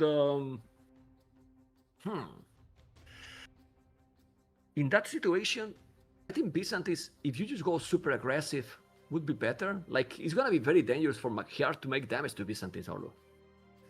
It's going to be tough, and it feels like one of those situations where you try and take map control as Magyars, you don't necessarily try and, like, dive in and just, like, kill all the villagers. But if you can sort of keep that momentum going, then you can get that Cav Archer switch in Castle Age because you have space, and then I think it becomes a lot more difficult for Byzantines. Okay. Then Hard versus Tatot after this series. Prediction for that series, we will talk later after this one. Because we have game number 5. Can't be more excited for this. And Byzantines and Magyars is starting right now, amigos. Right now we have game number 5. Are we getting there or not? Vamos. All right. Game number 5. Here we are. And we have on the left, Winchester. On the right, freaking Andy. Oh, who is winning this, man? Who is winning this? I have no idea, man. It's been such a close and well-fought series. We've had 4 very different games from one another. We had the late-game water map, we had the very good aggressive play on the hybrid map, and then we had the very greedy play not working on the hybrid map, and then we had a big old slugfest on Black Forest. So this map is very different. There's no water on it whatsoever, and it is probably the closest we're going to get in this entire map pool to just regular Arabia. Yeah. And both has played in all the maps, Ornlu, with their with their cards, right? Like we have seen the gameplay why they are both well known. Well, maybe not that one in the Hindustanis, right?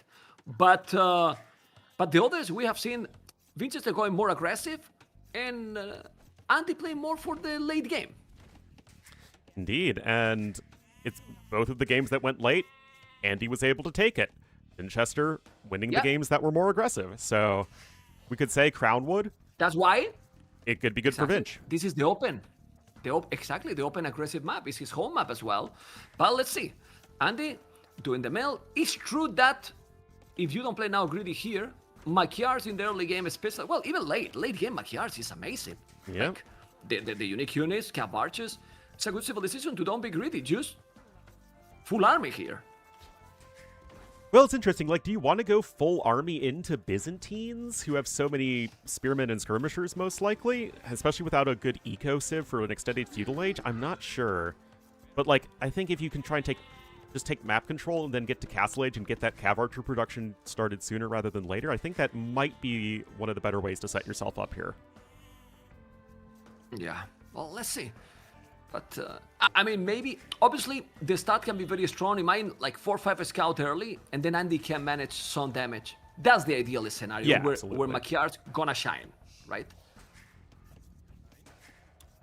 Indeed, we have Loom coming in from both players, 19 population, and everything is all standard as standard can be thus far. You know what I like it? Like, usually when there's these big tournaments, you want this. Ornlu, the most you want is good games and close series. Yep. Because obviously always the sweep, the 3-0s, who like that? Nobody, right? I mean, it can be 3 amazing games, but usually it's not. It's more rare. And now we have a very good opening. And second Lambricam on the same wood line. What do you think about that? Like, it's not better to make one Lambricam in one and the other in the other hill? It's not safer for this map? If it were Andy, I would agree with you, but you're Vinch and you're just trying to get yourself set up defensively.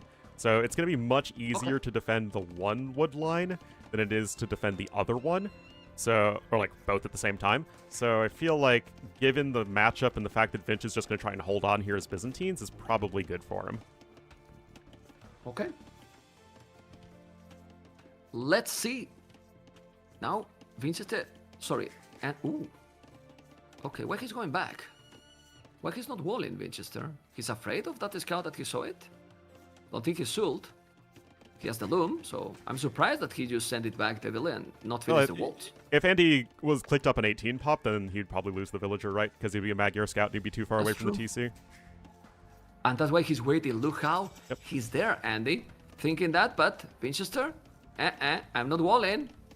You see, guys, professional co-caster. All right. Oh, yes. And now, a stable. I can give compliments, Maybe I don't listen to your jokes, but I can give compliments. Okay, Ornlu? I'll take what I can get. I'm just here for the memes. I'm trying to compensate. I'm trying to compensate right now. For the previous moments. But it's stable, and for now, no archery range, only spear, right?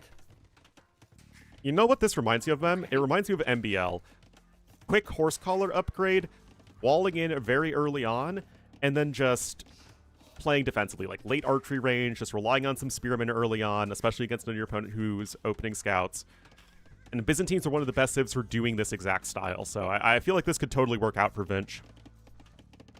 Yeah, but I don't like also for Andy, because if he noticed this also, he doesn't have to commit a lot. When he noticed that there is no archery range, he can just make the few scouts, and then wall up himself, and maybe archery range himself with a couple of schemes, and then try to go fast castle. Or you will go more aggressive if you were now here, Andy. Yeah, this feels like one of those situations where Andy needs to either be very aggressive or very greedy, because Vinch is taking a super, super safe approach. He isn't doing anything proactive. He's just slowly getting himself set up. So right now, Andy seems to be taking... Well, I was going to say that greedier approach because he stopped his scout production. I don't know why he's making more spearmen. That one doesn't make much sense to me. Yeah. Andy is the one who is also, as you mentioned, doing more and more spear himself. Doing the blacksmith. Wow. Blacksmith for Winchester. He's gonna go spear rash only, but now skirmishes are coming from Andy. Oh baby. I mean, this isn't Well, anything thank too you, have the fancy from advantage. Andy. It's just regular aggression on an open map, but you still have a lot of surface area you need to cover before Villa you can down. get yourself fully walled, and that's gonna be a dead Vil. Maybe? Yes. He got it. Yeah. This is Well, the scout, though. Lost the scout. That's not great, but take the Villier. And this is not what you want, right? When you are in this kind of situation, you want to be even better set up. He's still not fully walled, and now more spears are coming. Those spears are with +1 attack. I think Andy's in a good position here. One Villier more, having a lot more army, and Winchester is not even close to go up or anything. I mean, this is So- past 10.5-minute archery range on a 9 Vil start map. I mean, this is so late. And he tried to go for big walls. It just feels like Finch needs to find a way to not die right now. Yeah, and now Andy knows that, hey, if I go aggressive now and have good micro, this is what he's doing. He saw the archery range, now he's like, he has nothing here. Yeah, and now he forced him to make a tower. This is a very good position for Andy. I don't know.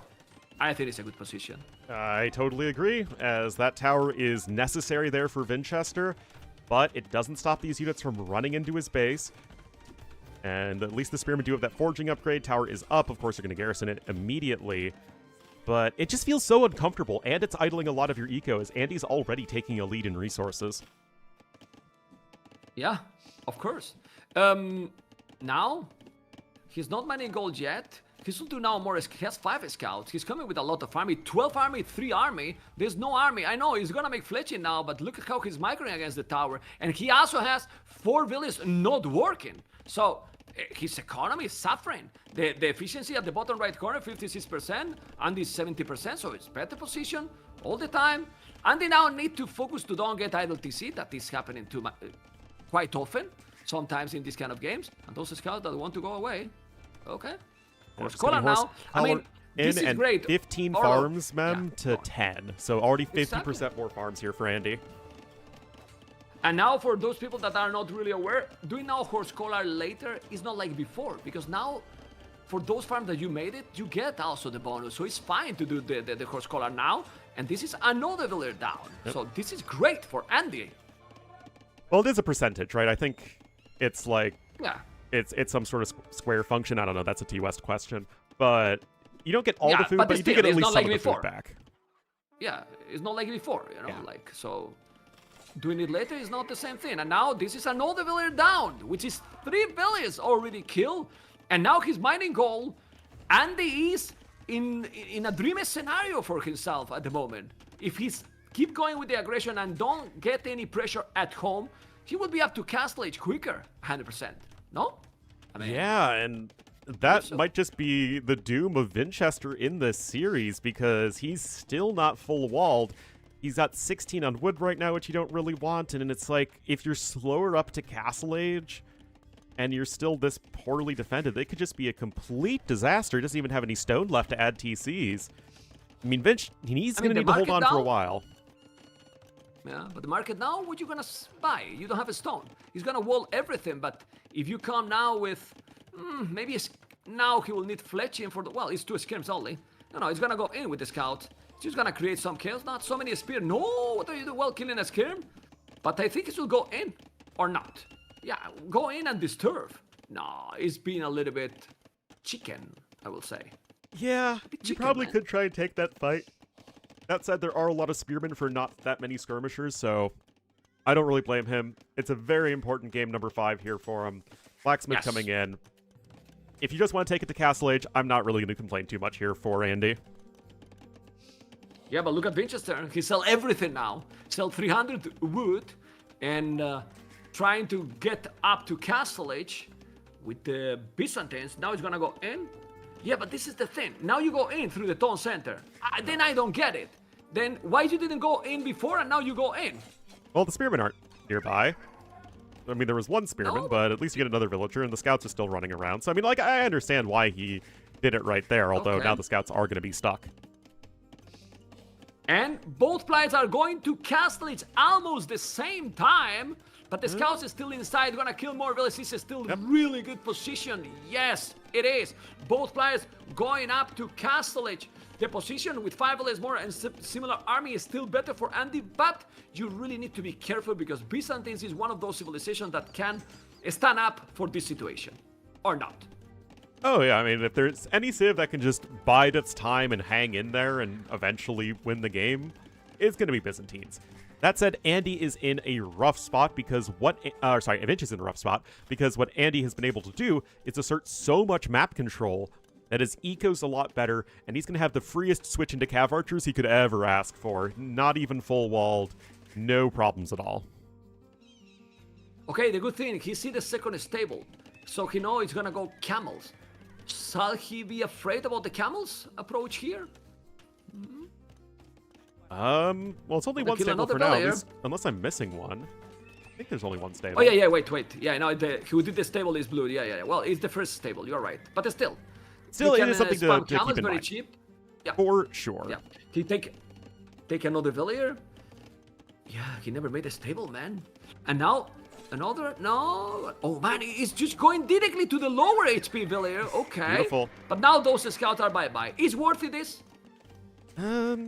I would say so. I mean, there probably is a reasonable argument you can make that it's better to have those scouts alive than it is to get 3 extra villager kills, or like 6 scouts, but I feel like we're kind of at that point in the game where you just want to make a switch into Cav Archers, you want to assert map control. TC's in a great spot insofar as any TC is going to be in a good spot on this map, but Vinch, man, he's just going to boom it out, just hang in there with Byzantines. Yeah, and what Andy wants is the opposite, so they are switching the roles. Andy, the boomer player in quotes, he's just, but he's going through, he could kill the spear. Okay, he's now going to be the aggressor, he's going to have the siege workshop, but he's doing also a Townsend, he's doing Cav Archers. My question is, he's not doing Andy too much, like, I like the second TC, yes, but now you need to make the Mangonel right away. Maybe the second TC need to wait a little bit till you see the aggression, because can you afford everything? Just barely, but yes. I mean, if you think about it, you can go either 3 TCs and just go for the full boom, or you can go 2 TCs and then a siege workshop, and that sort of represents like that third building that you could go for in that instance, so it's fine. Okay. And he's still 9 villages ahead. Now he's not producing a lot. The Cav Archers are there. The camel is bye-bye. And now the Mangonel with the Cav Archers is huge. The micro. What is the problem here for Andy? That Winchester with Tom Patrol, he see everything. Everything. So he's not going to get surprised at all. This is now the armor. He's going to go around. Okay. But he still have the initiative. So go for the farmers, go for the TC. Is one Mangonel coming, and he see already. It's crazy, the Byzantines. He's doing now skirmishes, but he will need siege himself, no? He absolutely does, and we could be seeing ourselves in a very similar situation to game number 3, but reverse. Where in that game, it was just the 3 TC play not respecting the pressure enough from Mayans. We could be seeing the exact same thing here from Magyars. You still don't even have Bodkin. The Siege Workshop is just now coming in. And yes, Byzantine buildings are tanky, but this is not something to feel good about here as Winchester. Yeah. Also, another thing here. 7 relics in all Warlords maps. So, if you are having this in this position and you control the macro and obviously keep the pressure, you can take... If you explore, you can take all the relics, Ornlu. Yeah, I mean, good micro from it's Winchester, whittling down the HP of the Mangonel by dipping in and out of the TC. There is a defensive Mangonel coming in now from Winchester. But yeah, I mean, certainly, you have the map control, take the relics. He's already doing that as Andy, although it is in a forward monastery. But you need to have one more layer of wall in right there. Ooh, that was close. Okay. I wouldn't mind, Ornlu, that Andy make here an outpost. Like, it gives you a lot when this is going to come. He knows the siege that is coming, but an outpost in this situation is crucial because he can't lose the Mangonels now. Now it's so important that he keep the pressure with the siege because Byzantines is insane. And the transition they have to Imperial is just brutal. What an initial of the tournament, man. I don't know. An outpost is a small thing. Ooh, he saw it. And now, didn't kill it. Oh, okay, that was close. Just a little too short on that shot right there. But now we're at 2 Mangonels to 1. You're in a great spot from which to apply pressure, and you're causing more idle time for Winchester. It's basically the same story as game number 3, guys, where, yeah, the villager count looks like it's at least okay, but you're now 2,000 resources behind. Vinch's eco balance is dreadful. Way too many on wood, not enough on food and gold, or even stone. And right now, how I do like you what keep he's yourself doing. alive? Ornlu. Yeah, and look at now what he's doing. He's doing a lot of knights and cab archers, doing so many units. The Mongol is going to be down, and now he's gonna dive in. He's gonna kill the Mongol because those knights are +2 attack, armor, and bloodlines. Amazing situation now for Andy. He's having all the economy idle, kind of, Winchester. He really is, and this is such an awkward spot for him to try and deal with. He is behind by 1,500 food and 1,600 gold. Those are the army-making resources, and right now, Vinch doesn't have a whole lot of anything.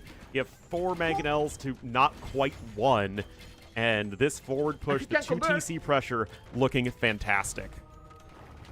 Looking really good, and now it's 2 TCs, but producing all the time, so even if he doesn't have 3 TCs, the monk need to be definitely protected. It's so important, the monk. Don't... Yeah, man, the micro is so hard. It looks like it's easy, but it's not. 106 population, 83. Honestly, if he dive in now with the knights, he kill everything, Ornlu. Yep. Oh my god, those skirmishes. Chambered in armor. He's doing an amazing... Oh! You killing everything, this pressure. I think that once chain barding armor comes in, that's when you run in and kill everything. I think that you just be a little bit patient. You know your opponent has bodkin. You don't want to lose your heavy cavalry in that way. Did lose a mangonel right there, but it's just once that upgrade comes in, go for it.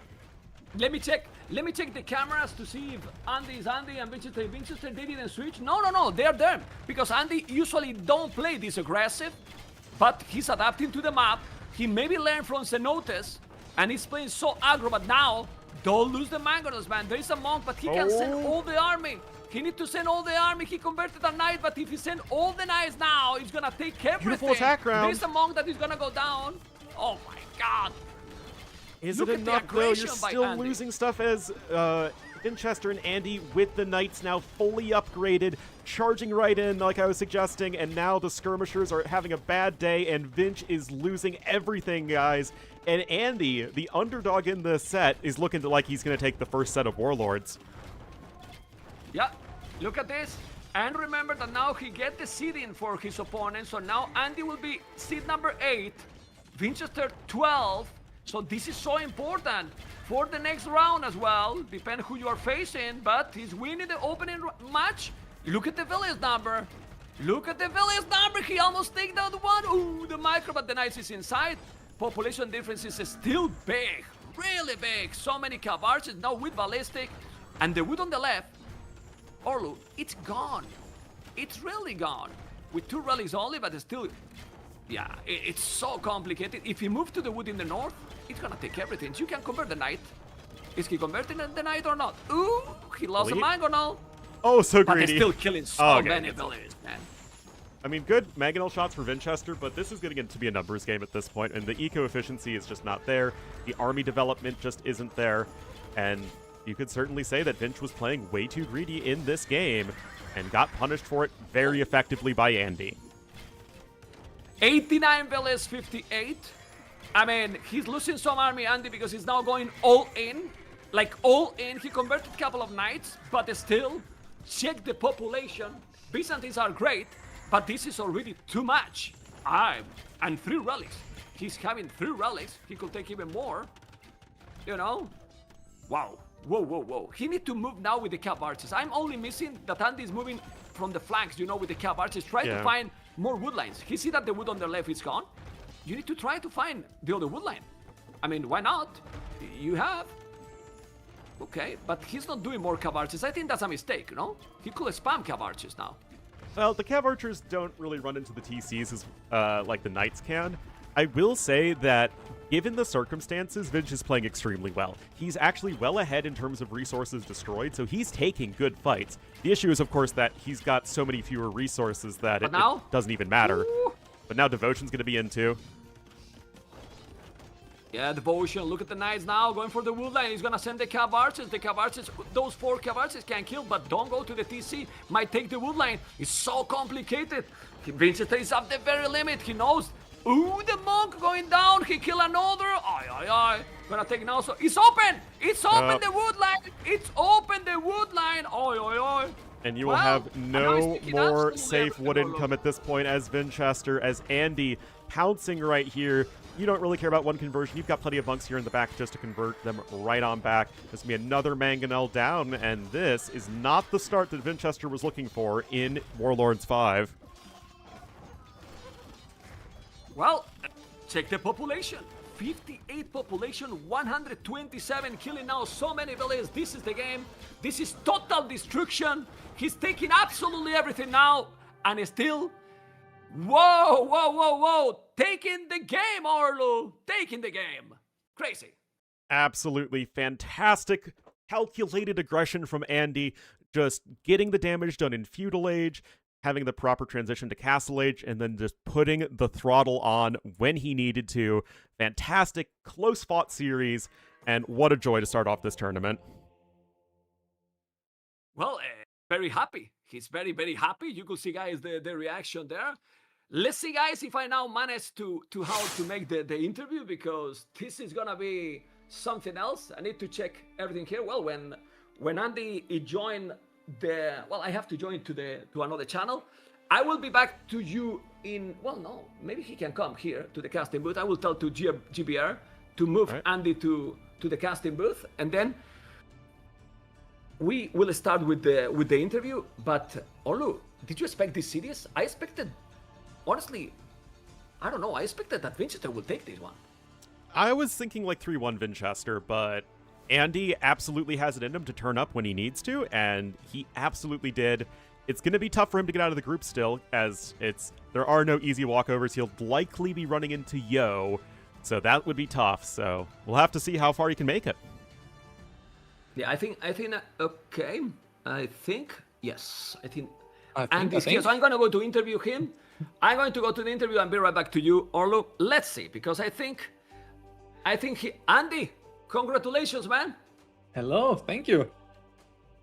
Man, first game of the first series of the tournament and win against Vinchester. I don't know, I man. see you that you are very, very happy. Did you expect this performance and win in the first series? But then he said he'd come back to me, so I would have seen myself as a favorite in this one. Oh my god, nice. Like, I was talking to Vinch, we already practiced a little bit for the qualifiers, but he didn't attend the first one, and he didn't practice too much, so I knew I was better prepared, and preparation is key on those maps as well, so... Okay. But are you watching the stream on the 50-50. Discord? Are you On watching the stream on the Discord, right? Not You yet. need to watch the stream on the Discord. Yes. Watch it now. Watch it now. So Yes, now you're gonna perfect. we're gonna see everything. I'm gonna bring you here and let's see if it's gonna work, because it's the first time that I'm trying to do the highlights on my own. Hopefully it's working. And Who cut them? this is game number one. Mr. Andy, insane game. Were you expecting to come back in this game? Because you're gonna see how the game was going and you were really behind in theory, but what a crazy game. I mean, I was checking the score. That was terrible, but at the same time, I was like, well, he just invested into Water Army, which will be useless later on, or at least not important in the mid game. So I thought my eco was fine behind that, and I had the middle, which is super important. Crazy game. I was happy I turned it around in the end. This You guys castle. are doing that. I start to love Dravidians, man. I mean, I'm gonna show you. You have a Dravidian t-shirt now, or what? No, Oh my I have goodness. this for you, Andy. Okay. Amazing. When can I get it? You know? Yeah. Anyway, what was the key here then to come back in the game? Look at here now with this TD Sadai. Like at this point, Well, when you feel I think like, hey, I can come shipwright. back. The thing is, Dravidians have all techs in university and doc, and I'm not sure. Did he do shipwright as well, or not? Yeah. Don't ask to me now. I mean, it's the first day. Too many things. I don't remember. You know, I don't remember. I was waiting for the shipwright, and then I started producing army, and I think he kept producing all the time, so he wastes a lot of resources in that time. While I just boom up and I make use of shipwright later. I think that was. And then towers. I think towers, like Japanese, everyone says Japanese towers are better, but they don't have heated shot. So my towers on this map are actually better, I think. Well, Yasama is strong as well, you know. Like, but I think it's just like you never give up, and then at the end, look at now. Very soon, he was having 2k, 3k goal, but you will see how very soon, and it's not that late in the game, no wood anymore for Winchester. Yeah, Like, well, I saw the leverage, market. yeah. I saw the market and I was like, oh, 110 on wood.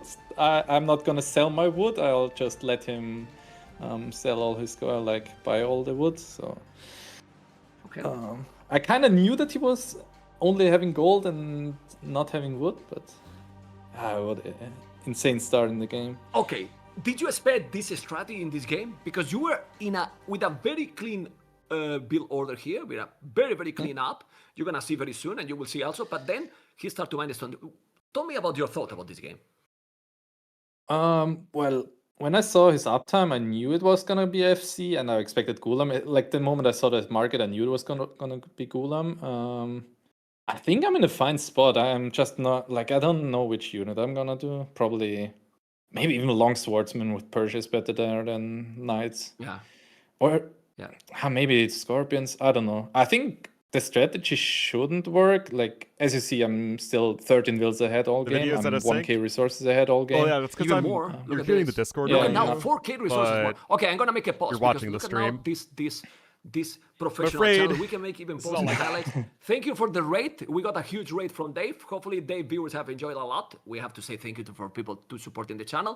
And then we keep going. We're here with Andy that has won to Winchester. You probably all know. And Andy, second caster forward, but how'd you stop that? Because you were having a lot of resources, you know, and still, Tracy Woolans could kill Yeah, everything here. that was what I was asking myself. Like, I think Gulam shouldn't work, but I shouldn't go knights. Like knights doesn't seem to be a good counter to them, especially because of the stand crown patrol that makes Gulam super strong. But what you maybe, do then? Yeah, maybe scorpions.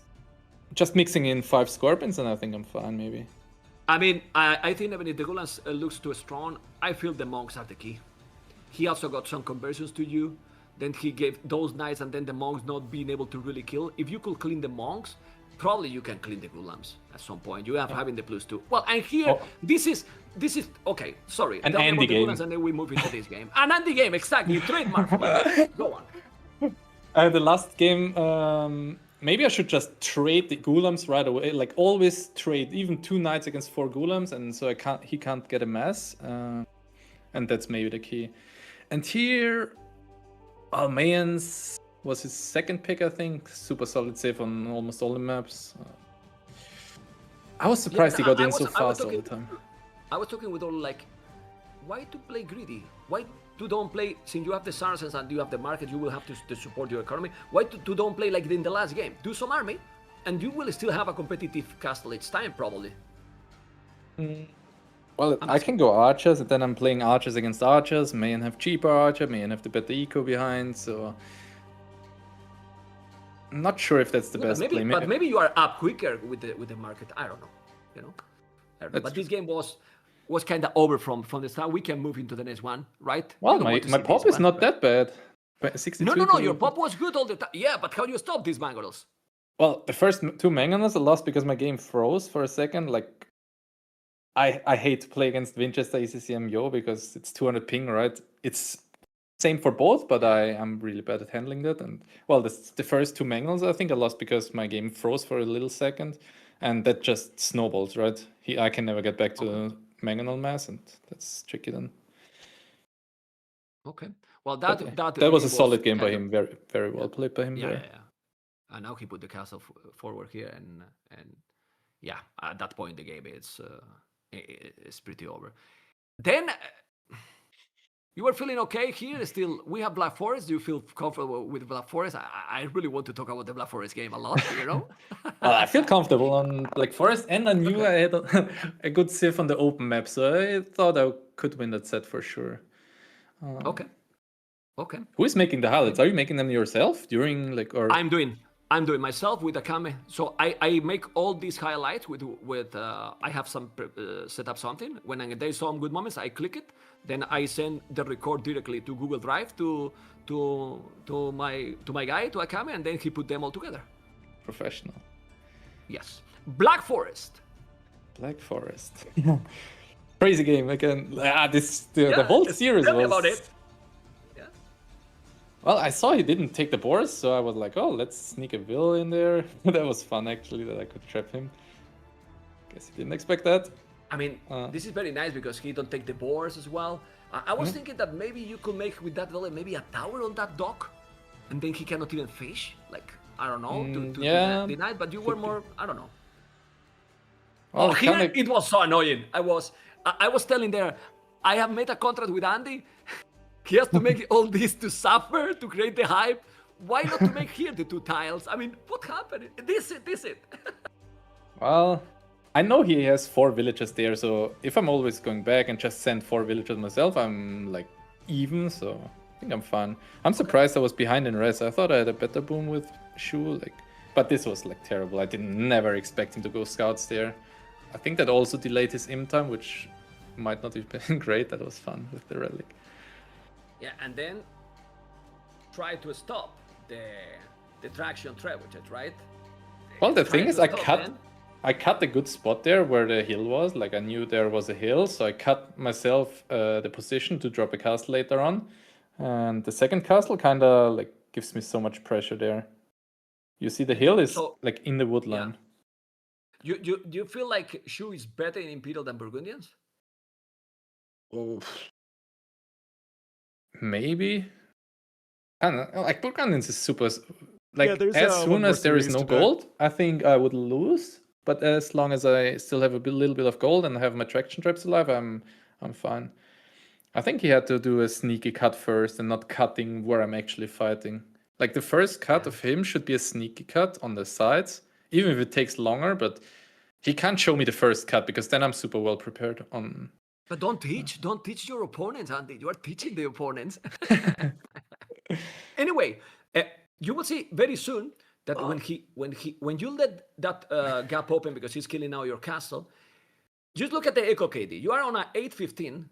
Now it's growing more. You're gonna lose like 7. I don't know how many villages, but then it was that better for you. Yeah. I saw him cutting in, and I was like, well, I sent the army a bit later. I let him kill some vills of me, like having less army in the front, and then I can push in front. So I was kind of planning. I saw my rest, right? I had a lot of rest still in the bank, so yeah. The more army I get on the field, the better it is. Well, at this point, you were having over 100 army, and then you get everything, absolutely everything. And we're gonna jump into the next game. Usually, you told me in the past many times, it's not Land Madness, but Crownwood is more or less having that kind of, And now it's basically the same as Land Madness. Well, even harder, right? Because the woodline, it's even more complicated because of the hills. You cannot really make TCs and so on, but it's very aggressive. But you never were comfortable in this kind of map. And this one, very smooth play. Congratulations, man. Thank you. Well, I think you saw my game against Prisma there as well, didn't you? Yes. Casted it. Yes. Yeah. I mean, I don't know why people always think I'm bad on those maps. I think I have decent micro and decent APM and stuff. I didn't say that. It's what you told me but you prefer other maps. That's true. I mean, nah, this one is my favorite. Okay. Now, not more information for your opponents. Good one here, Andy. But was very smooth. I was a bit like, it's gonna be able to commit with 2 TCs and all the army. You were doing a lot of farming, and I have not seen this kind of aggression from you in a while. That was so clean game, this one. Felt pretty smooth. I always wanted to, like, at one point, I wanted to send, like, I have my select all idle vills, and I wanted to send all idle vills forward for repairing and building different buildings, but I didn't have any idle vills, so I couldn't send any vills forward. So I knew my macro was quite good in this game, and I think until one point where he wants clear my army, my micro was very strong as well. Like, just one fight I messed up a little bit, but besides that, I think I had a very, very clean game there. Was too greedy here, maybe Winchester? Like, he was not doing the archery range till almost 11 minutes in a 9 village start. Oh, it's Byzantines. Is it just me, or is this interview very long? It's hard to, like, he has to play defensive. There is no way that he will be the aggressor in this game. Now, boom! So... Bada boom, Andy. I liked how he played it. Just, I don't know, just Meg is a bit better, probably. Well, brutal start for the tournament. Yep, But, yeah, well, another impossible to be set. better. Your group is what group it is? We can check your group. I don't remember, man. I have too many things. Group what? Balls and Yo. Yeah, but Group A, right? 2 interviewers is No not, idea. So we have There here it is. updated, not good and now usually. you are there. So people also gonna understand the format. You are waiting the winner from Mr. Yo versus Vals. Any preference, Andy? No. I think I'm confident against both of them. Okay. And now it's a great position to get, because imagine in this group, if you win, then you go directly, Andy, to the quarterfinals. That would be nice. Sounds good, right? Look at the smile. Look at the smile. Well, Andy, we're gonna keep going. Hard versus Tatot. Congratulations, man. You need a co-caster? You want to co-cast? I need a co-caster. You want to stay? Yes. Okay. If you want to co-cast, you just close this link, and then GBR send you the link, and we co-cast together. That is serious. Amazing. Let's go. Okay, let's Yes. go. Thank you so much, Andy. I will see you in a couple of minutes. Yes, sure. Let's go. Okay, Ornlu, here we are with you, Mr. Ornlu. Insane start of the tournament, man, and thank you so much for coming and giving your insane insight, and hopefully we cast more together. Amigo. Yeah, absolutely. Just let me know. I'm sure you'll have a fun time with Andy, but looking forward to some more AoE too. It was a great start. Absolutely. Don't feel too bad with Andy, because if he wouldn't offer, I was going to tell you if you wanted to stay. So that means I was having a good time to you. But we're gonna have a lot of series. Don't worry, because we will cast more together. Okay? Thank you so much, Ornlu. And you and your viewers enjoy with the tournament. Take Yes, you as well. Thanks, man. Bye. care. Take care, man. Take care.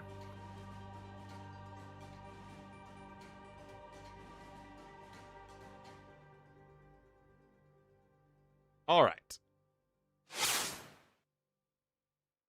Oh, that's... Hello. Yeah, so it's not really a group stage. It's just like a mini double elimination bracket.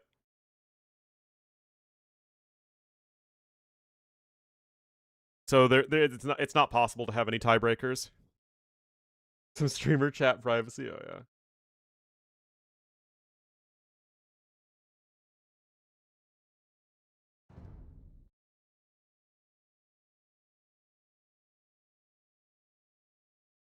Group stage? I mean, they are groups of players. You can't say that it's not.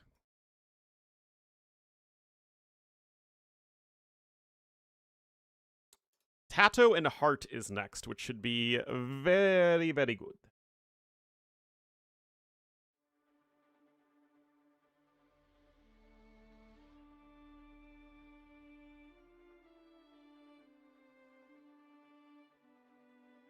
But thank you to everyone who's joining me on my humble little stream.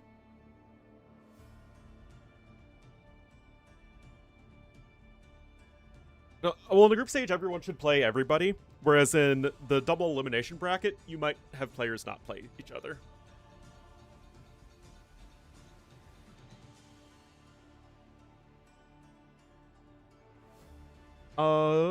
But like I said, I don't think we have a draft.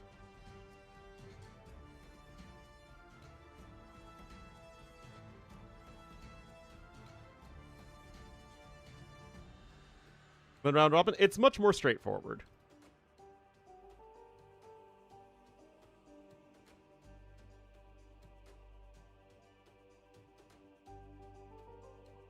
There's a reason that it's called the GSL style groups.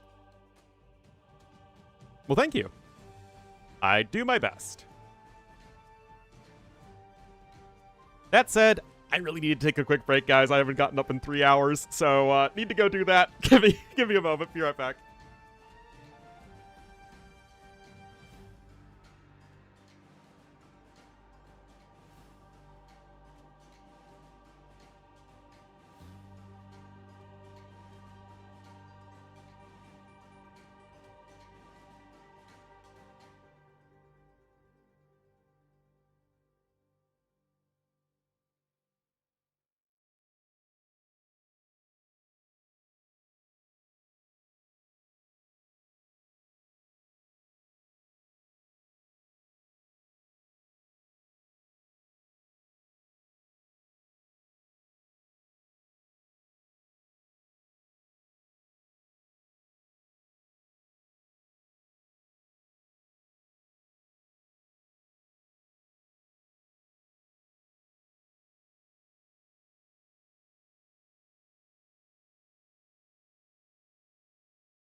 All right. All right. Have I ruined AoE2 yet? It is something I feel very strongly about. Ah, we literally just got the drafts right now. They are just now starting.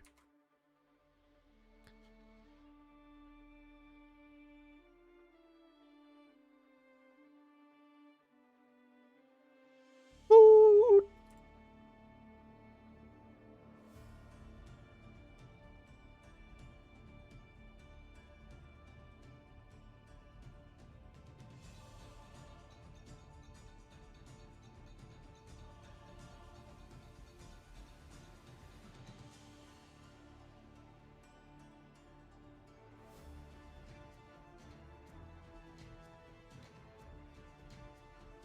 Players, right?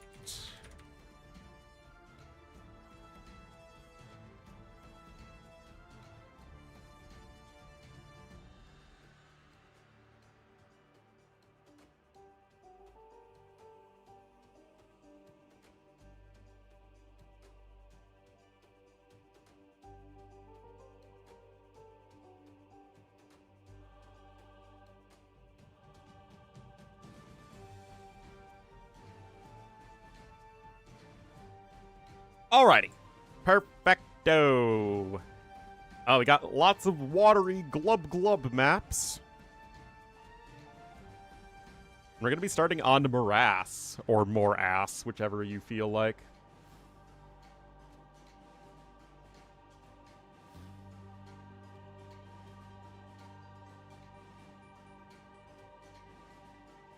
Food today? Well, hopefully my dad's coming back from the hospital today.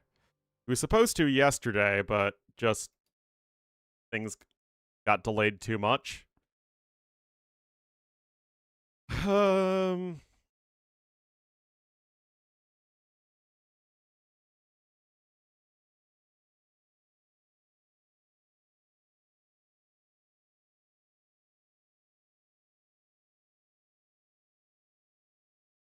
Yeah, we'll see.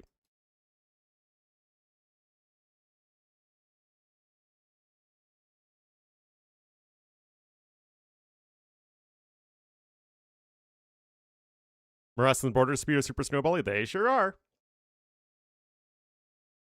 Are you starting the civs yet? Not quite.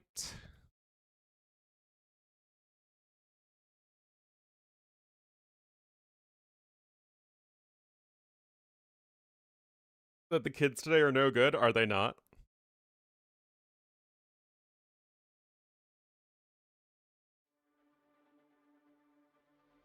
Oh yeah, we're supposed to have pork tenderloin for dinner.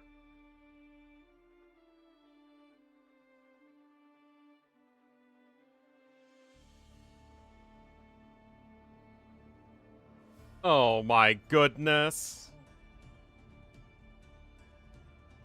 You need to go outside. Hey, I'm a big fan of Tefiti. Big fan of it. Great water map. You know what time it is, guys. Time to take the corgi out, feed him, and then he barks at me until I play stick with him. That is how this works. Anyway, 2P and Armenians are banned. I'll be back in a few minutes.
right. Feels like a very long delay between sets, but it's the first day. Anyway, Sicilian's pick 2 for Tato. What's he cooking? Everything counts as well. Everything else makes tons of sense.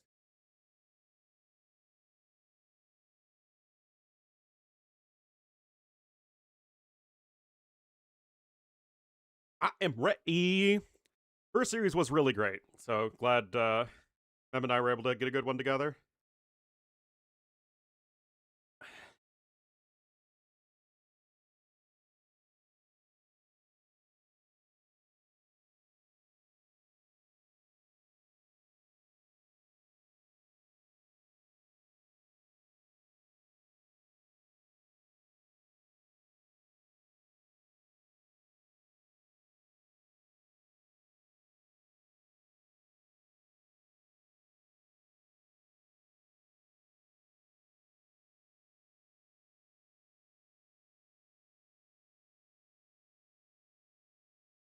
Ogo. Tefiti? Oh yeah, could be. Although I still think Malay would be even better there. But Malay, you also might want to pick on another map. We will have to see. We now have all of our civs, even a Burmese pick sneaking in there at the end. Yeah, lots of infantry stuff.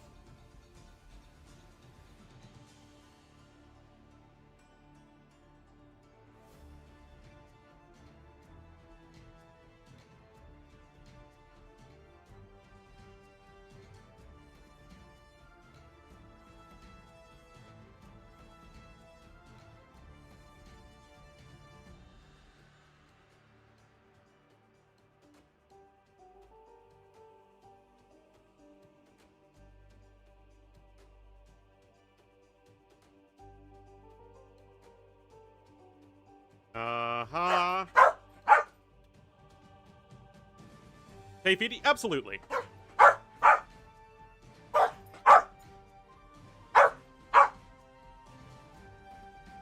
I just think they're even better in some settings.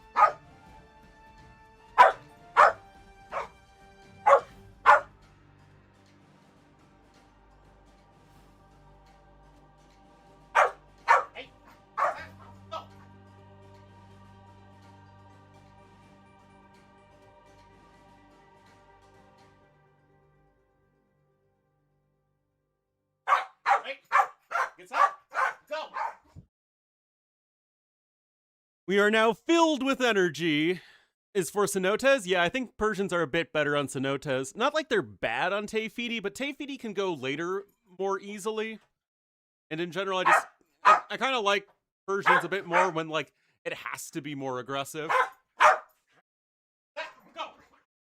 Oh my goodness. Anyway, Morass game number 1. I mean, if we're gonna see Bulgarians anywhere, it would be here. Sicilians also work. I think one of the two. Hey, go. Kato's definitely doing a fun civ. Heart,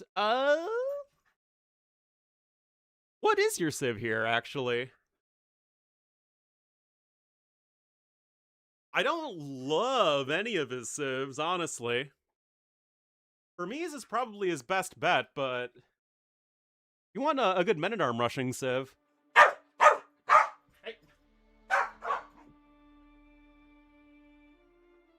I assume Romans were banned. I can't quite make it out. Yes, they were. Failed to download match content. Alrighty. Come on.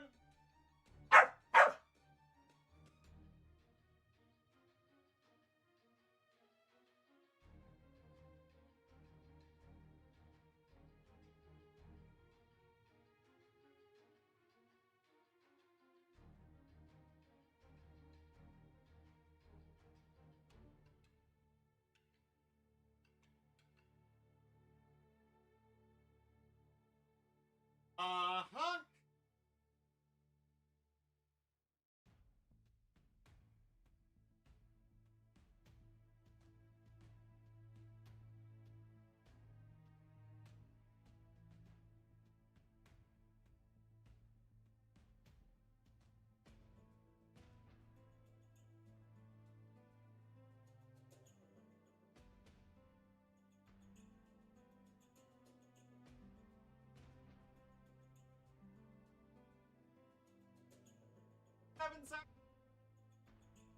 47 seconds, guys!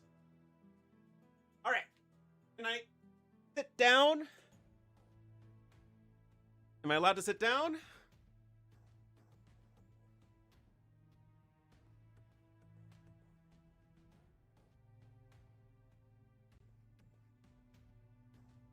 Oh, to have a corgi. The neediest of all dogs.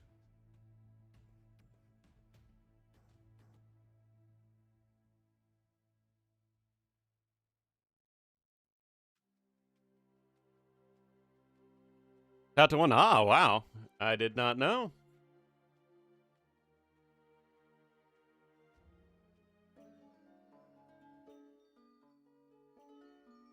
All right, guys, let's do this. We just set up the scoreboard real quick, and we will be getting into game number 1. Should be a really good set, I think. I think I forgot to update the title. Yes, I did.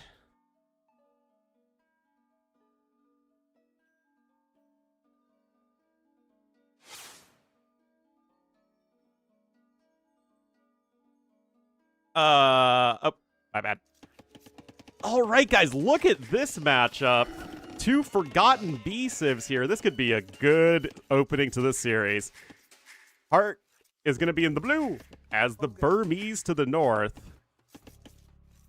And to the south in the red, as the Bulgarians, the rarely ever seen Bulgarians. It will be Mr. Tatito. Now, we know Burmese are a very good civ for this map, although not like a top-tier civ. Yeah, Dravidians were banned, Japanese were banned, Romans are the most obvious one, and they were banned. I'm a little surprised that with your last pick, you wouldn't do something like Goths. But maybe that 1 extra attack is good enough, and you do get the free double bit axe upgrade, which is very nice. But yeah, Bulgarians here for Tato. The thing with Bulgarians is that although the free men-at-arms upgrade is a really great start, the issue then comes from the follow-up where your men-at-arms are generic. Like, I guess you also get the discounted blacksmith upgrade, which is very helpful, but your units are not really of higher quality. Nor do you have an insane eco bonus. So it's going to be kind of interesting here. If it gets to Castle Age, though, the Kreposts are very good at securing map control. That said, Arambai are not at all something that Bulgarians like dealing with. So 2 civs we don't see all that often. Actually, in my opinion, 2 of the more interestingly designed to do are civs. Maybe there is a correlation there, but I am very excited to see what is going to be going down. 20 pop up from Tato. A little on the slower side. Remember, the standard build these days for those going for a men-at-arm rush is 19 pop. So you can see Tato is going up a villager later, despite being on the map with Shorefish. Castle Age, that would make me sad. Besides, why would you want to go anything other than the Konix? Okay, 4 seconds idle time, Heart going up on 19 pop. Like, again, this is very, very standard. Heart not beating those meta-slave allegations.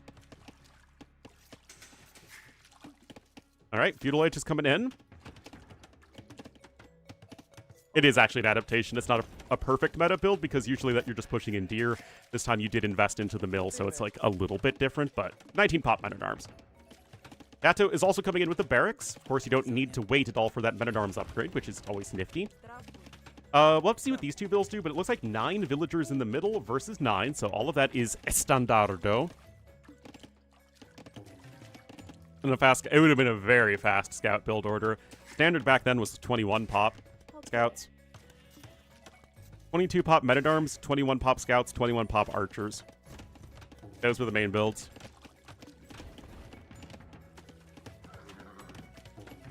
But timing and tempo are just so critical these days. Anyway, very specific amount of gold collected here. So enough gold for 1, 2, 3, 4, 5 swordsmen. Yep, 50 gold collected. But it also means that you will not be making any more, which begs the question, what are you going to be doing then as Tato? Indeed, it is what hamstering has done to us. We are all survivors of hamstering.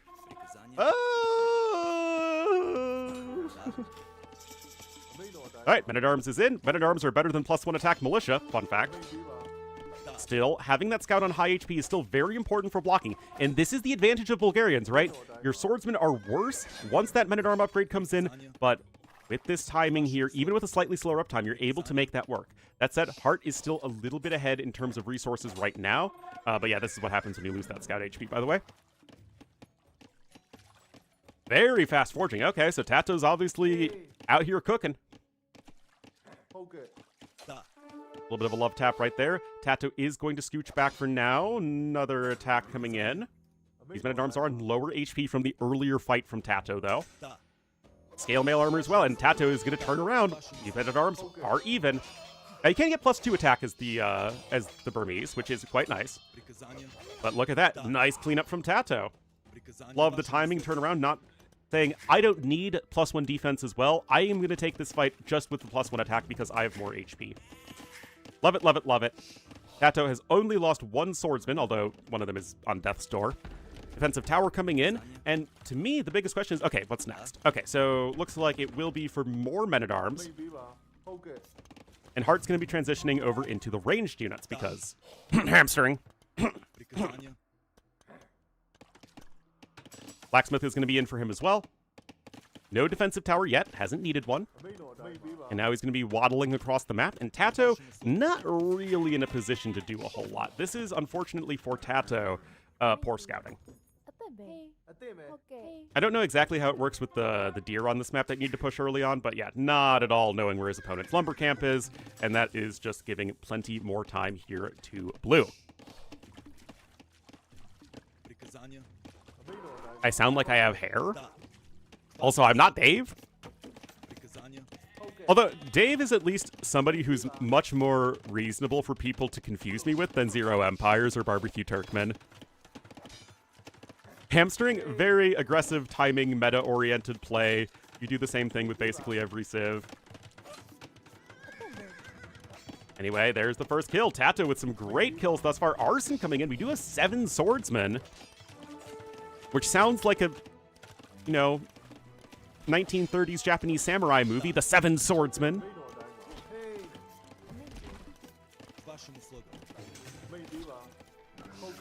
All right, still, the archers are coming out. 28 vills for each player. Minimal idle TC time looks like these Men-at-Arms were able to snag a vill of Tato's and delay this archery range. Very nicely done for Hart. And Hart's going to clean all that up, so he will be able to survive. What's, oh, hamstring? Yeah. Timing-based play into booming behind it. Wait, is that an actual movie? I just said it sounds like a movie. I literally, I mean, not that I'm too familiar with Japanese film. Unfortunately, I never got to take a Korean film history class. But yeah, both Korea and Japan have, oh, it's Seven Samurai. Yeah. Yeah, both Korea and Japan have really interesting, like, film history. Seven Samurai? Nope. Like I said, it sounds like a movie, so I've clearly heard the name, but obviously I'm not, like, familiar with it. Anyway, Swords and Skirmishers, it's an underrated comp, guys. If, and this is a big if, one, you have a bonus to it, which you don't really have a bonus at this point, but it's still not that bad. And the other thing is you have food. It's a very food-intensive army composition, especially if you're housed. But if you have the resources to do it, it can be a very tough thing to stop. The Magnificent Seven, that's a cowboy movie, right? A bunch of great directors. A lot of the Korean film stuff that I've studied, and I also did this when I was in South Korea in Busan, which is like their LA equivalent. A lot of it was during the Japanese colonial period, like the origins of Korean film industry. So they had massive restrictions on what they were allowed to produce. And like it always had to make the Japanese look good. It had to be in Japanese. But it's like you do everything you can to sort of like try and skirt those rules and, you know, make the Japanese look like oppressors or idiots or whatever.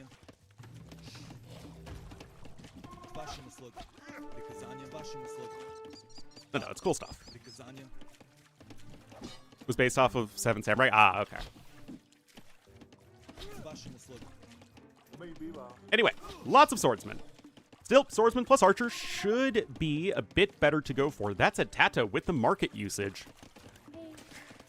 You'll be able to click on up. Honestly, pretty surprising. Because you just have more vills on food, I think. A little ahead in food collected. There you go, Castle Age is on the way. And I, for one, am very curious as to what the game plan is here from Tato. +1 defense is in. I mean, you've got so many blacksmith upgrades as Bulgarians. Just a few vills on stone. Could be thinking about adding TCs. Remember, you do have that discount. Now, Hart's not too far away from clicking up, and he's on 2 ranges, so if anything, Tato does need to either get a siege workshop or invest heavily into skirmishers. As much as fun as it would be if he went full longswordsman, that is not a winning play. I mean, you can go swordsman, you get the upgrade for free, obviously, but... Oh, that's a light double bit axe. Remember, Hart gets that upgrade for free. Probably why he's ahead in resources. Still, you do have the timing at your disposal. Random slowing down and speeding up because we love AoE too sometimes. Nice snag there from Hart. AD is still quite even between the two players. Now you have that +2 attack in on your swordsman. Hart trying to find whatever damage he can. So good here. It's actually pretty darn solid as a timing unit. If you can try and force fights. But because they're very good against buildings, it's actually much easier to force a fight with longswordsmen than it is like a scout timing. And there you go. Gonna be waddling right back across here. And then you can immediately get like squires as well. Yep, Tato should go forward. I'd love a siege workshop. Bodkin, squires. Perfect. You can grab elite skirmisher as well. Again, go for that swordsman plus skirmisher comp. Both units are going to be playing off of each other very well. And right now, Hart's in the spot where you're going full on archers as the Burmese, guys. This is not at all what Hart wants to be doing. He wants to be doing, like, literally anything else. Oh my goodness, guys. This is so great from Tato. Or last pick Civ for both players, so it's really how to take these more off-meta picks and make them effective. Second TC coming in just to secure some more food income, but that, obviously, a devastatingly good fight for Tato. Yeah, he did get squires. He should pick up gambesons as well. Chainmail armor's a good one. Yeah, Tato absolutely should keep going. And now it's time to start thwacking away. Does he have arson in? I think he does. Yep, 5 bonus damage versus buildings. Bodkin coming in. You can't even afford crossbowing yet. Actually, you can. He just needs to cancel some units. Used to Castle Age? No. He needs to secure food income. I don't blame the second TC, although I'd love to see a Crep Post as the follow-up. And I think that's exactly what he's going to do. Guys, this is so awesome. I know I say it all the time that he's playing, but Tato makes any tournament he's in more interesting to watch as a viewer. Tower taking a lot of damage. And Tato, it's true that he never got Elite Skirmisher, which is something he probably could have used.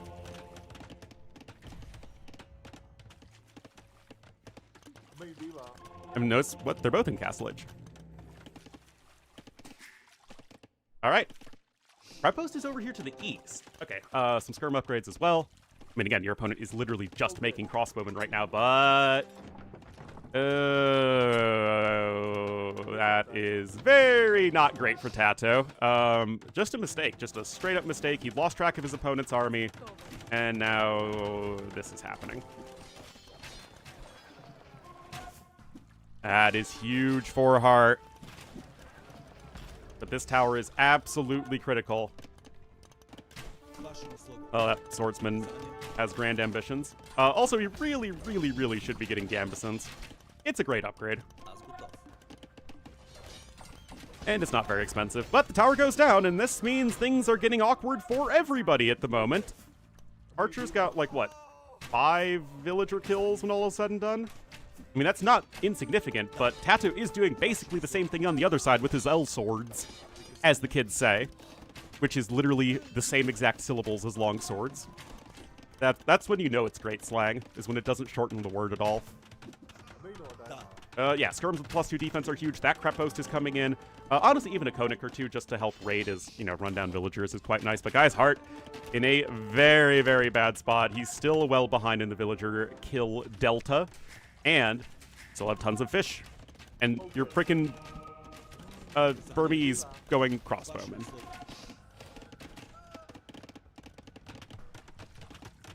That said, Tato's eco balance really hasn't been that much to write home about.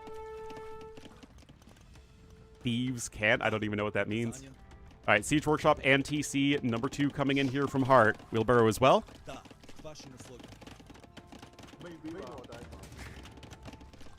That said, although your skirmishers aren't very good in the late game, there's nothing wrong with skirmishers right now for Bulgarians. You had the cheap blacksmith upgrades, which Tato already utilized. He's in a good spot.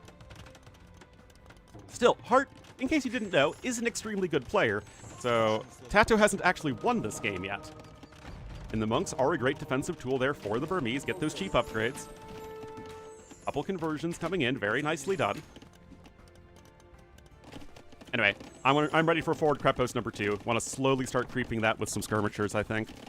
Although the mangonel is going to be very helpful, too. Yeah, don't do that. No ballistics for either player, mind you. I don't think we have a university for either as well, and that appears to be the case. Yeah, come on, Tato. Let's go. Let's go. Go. Go, go, go, go. All right, Mango is out. Very important defensive tool.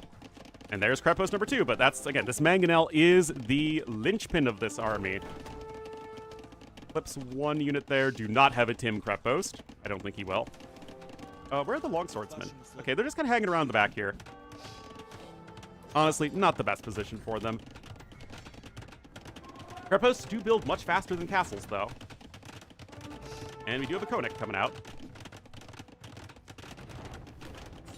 Great micro from Tato. I'm going to switch over to the Konik, though. But honestly, I think you're okay with the Konik getting converted. Oh, the deletion!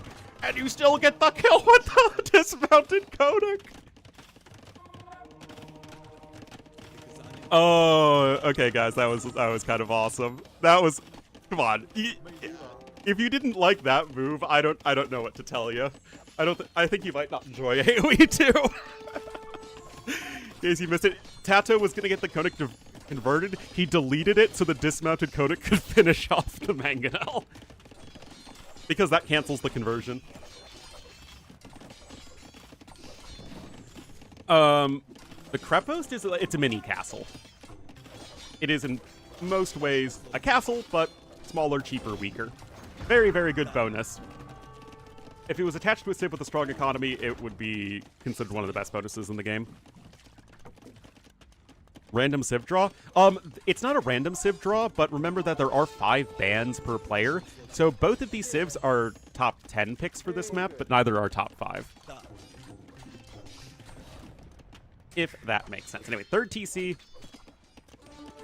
What am I talking about? That's his first TC. 3rd TC for Tato. There we go. Wrong player, but it was right.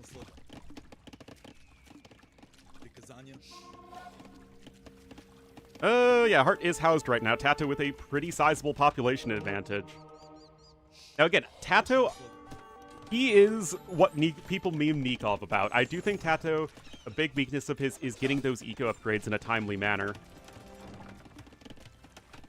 All right, another crep post coming in. Still, this has no longevity whatsoever here for Hart. No +2 defense for the archers, no thumb ring. I mean, the monks are great, of course, but other than that, there's nothing really going for him with his civ. Given the current situation, if Hart was playing more towards infantry, if he was playing towards a Rombai, more heavy into monk siege, then, which is, I think, what he's trying to do right now, that's at least something a bit better. Huns? But this is a Metadarm rushing map. You don't really want to play Huns. Anyway, it's a nice sneaky move there from Hart. We'll be able to secure plenty of safe gold, and he's going to actually add a 3rd TC over here in this safe little corner. And that TC is still under very heavy threat. Again, Tato's still very poor eco upgrades, man. That said, skirms are good against monks.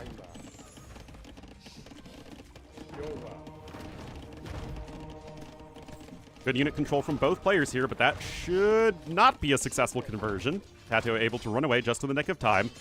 Oh, look at this. Look, using the longswordsman as that mini siege unit. Going right after the building.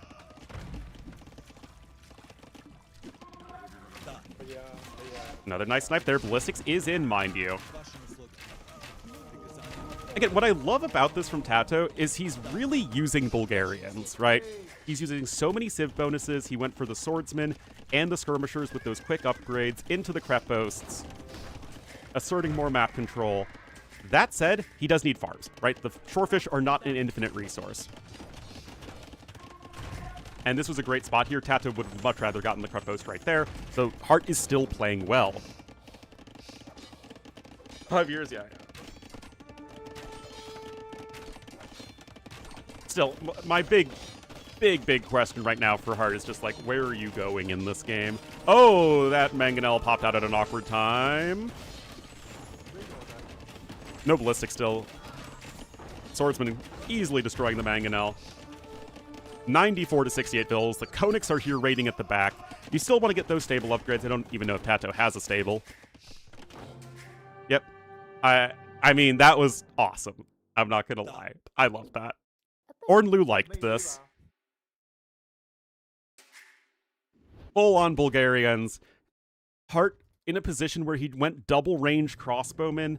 It didn't really get him very far. Tato still got a lot of damage done with his own infantry. He did a great job with the map control. The longswordsman timing was huge, even though he was behind in overall resources for a significant portion of this game. I do think Tato definitely out-strategized him. Underrated civs? Absolutely. Especially when, again, it's Tato playing Bulgarians. He's playing to the strengths of his civilization. It's not like, okay, you just went from men-at-arms into skirmishers into cav archers. Which can work, by the way. Bulgarians are far from the worst civ in terms of doing that. But I think that's just something a little more exciting as a viewer when you get to see them utilized that way. Bulgarians, absolutely. Hello. What's up, gorgeous?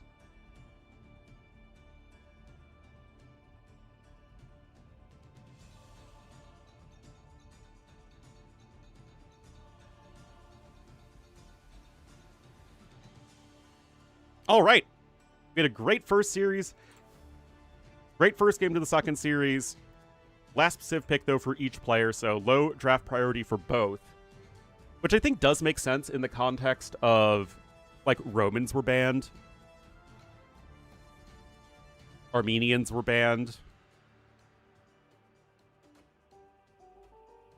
So, like, Japanese were banned. So, like, with those civs gone, it feels like you don't need to invest as much, like, draft priority into that map. And clearly both players felt the same way.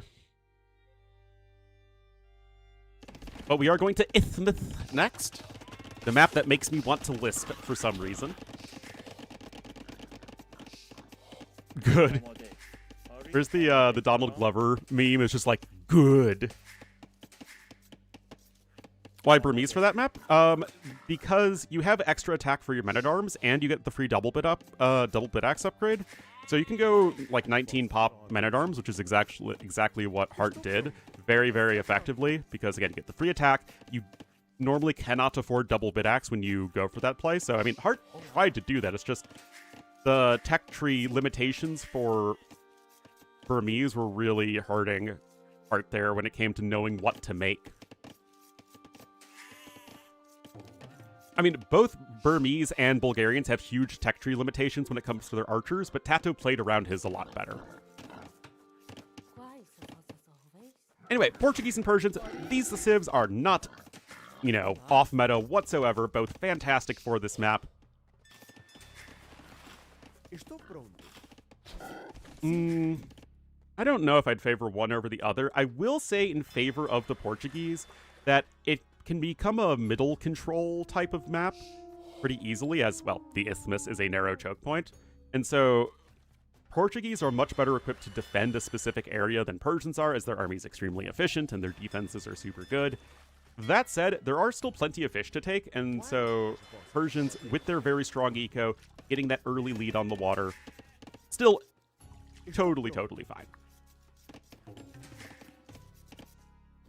And as I pointed out, both players are docking the same pond, which is good for the Persians. Portuguese would much rather have separate ponds and just a bit more space. Also notably, this is the first Civ pick for Tato and the third Civ pick for our Portuguese. Our Peruvian Portuguese player. In purple. Not really.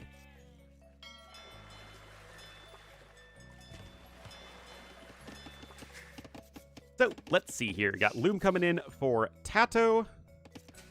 Loom coming in from Heart. Tato just a shade ahead in terms of economy. As you would expect from Persians here. Nobody uses? That's because it's not very good.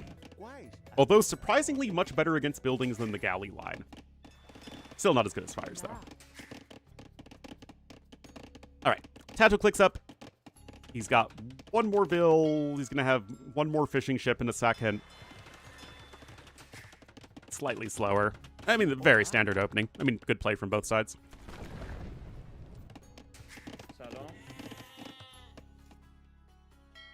But yeah, caravels have the Thirasadai problem where they're really good against galleons, but they're really not good against fire ships. So as soon as your opponent makes any amount of fire ships, they're almost useless.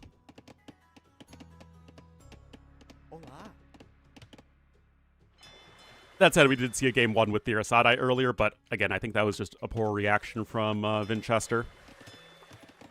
Full water? It depends.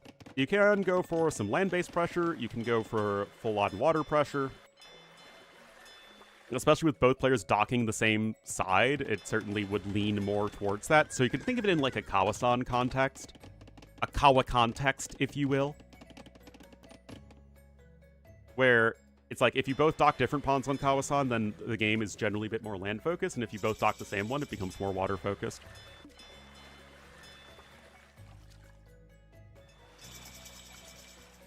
Against Hulks? Caravels are good against Hulks, yes.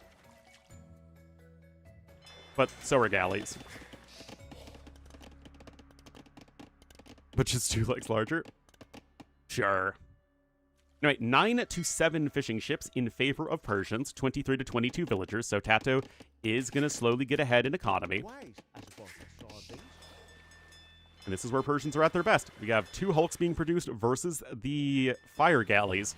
And like I mentioned to Mem earlier, it feels really awkward playing early water these days because it just feels like you're rolling the dice. Before you see what your opponent is doing, you know, you have to commit to making either hulks or fires or galleys.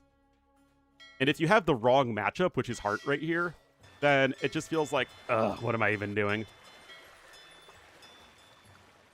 Anyway, galley follow-up behind this here for Tato.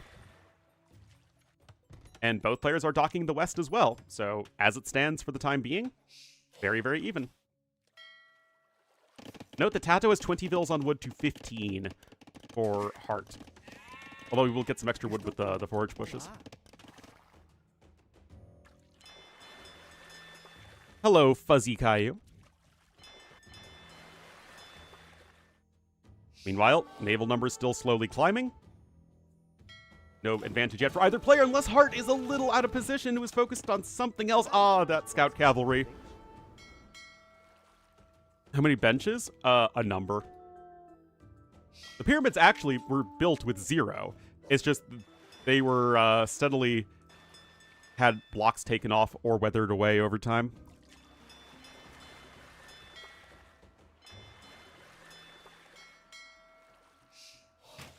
All right, it is Fire plus Galley versus Hulk plus Galley, but without fletching, and with the Galley numbers fairly low, this can still be just fine for the Hulks. Cruising around passively? Well, like in the short to medium run, it's great for Persians, and in the very long run, it's good for Portuguese, who have a much better late game. Oh! Multitask! Oh, wait! He survives! Never mind, they both die. Forget everything I just said. But yeah, as these numbers scale up, this should be a bit better here for Hart.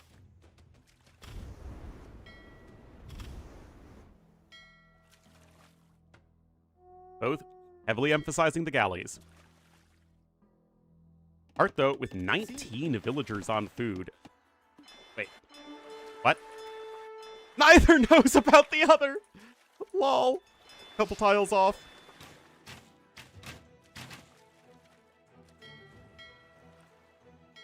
No fletching in yet for Hart. Is he going to try and get Castle Age before fletching?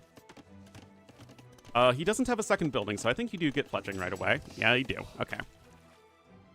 I wouldn't want to risk fighting with down fletching in a fight like this. Master? I don't think I'm a master to anybody. I'm not even a master to Dash. Sorry? Still pretty awkward. Anyway, Tato, some heavy market usage, although notably not involving any stone selling. Oh, my apologies. Anyway, Tato is actually taking from Wales. Oh, a little out of position there. Tato, good movement. And he is going to be up to Castle Age a fair bit faster. Well, I mean, you research it faster and he clicked up sooner. Nice micro here. Hart clicks up, but he's going to be over a minute slower, so this could be a huge timing advantage. We saw that when it came to Castle Age in the Andy versus Vinch set. That said, Hart feels like he has an opportunity, and he gets a couple more ships right there. Very well done from Hart. Master 2. Market huge. It's 4x4 tiles, so it is larger than most buildings in the game, but it isn't the wonder size 5 tiles. Streamer caster? Yeah, that's me. Maestro. Yeah. My ego knows no bounds. I know. I might have been trolling you a little bit, iChipmunk. Just a little bit. Anyway, Hart smells blood in the water. He's trying to make something happen. An egu? What's an egu? Is that like electronic goo? Oh, Hart senses it. Gaslight is coming in, and this could be the fight right before the upgrades are in. Does he want to commit? Oh, I think if Hart had his galleys right there with the fires, that would have been huge for him. But now the galleys can sail over here to the west. Yeah, you're going to lose those hulks, which is, unfortunate. But you're going to be able to escape with your ships and buy time for another 8 seconds until you're going to get your upgrades. And there you go. And now it is going to be Hart on the back foot. He's going to need to skedaddle. And Tato going to try and push his opponent right back. This is also like a thing that's happening, and now fire ships are coming in. And right now, guys, it is going to be Hart trying to last just long enough until he gets his upgrades in, but they do research faster as Portuguese because that's a bonus they needed for some reason.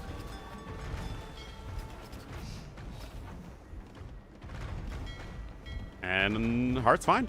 He also has the extra HP for his ships, which is very nifty. Res collected are better for Tato, as one would expect. Random Knight showing up, though, I guess. Sure. Gonna get a kill. Another Knight coming in. I mean, this is nothing fancy. Second TC here for Hart. 16 to 10 fishing ships, though. That said, you do win the fire ship fight as Hart. Second dock coming in, and now those fishing ships are in trouble, and Hart's just winning all the water engagements, so, I mean, anything that Tato does feels like a bit of a moot point right now. My swings? What swings? Second dock is coming in. Guess you're still able to damage the dock right there, but, I mean, that feels like the story of this game right now is Hart is simply out-microing Tato here on the water. Fire ship numbers climbing for both, but you have the 10 war galleys out.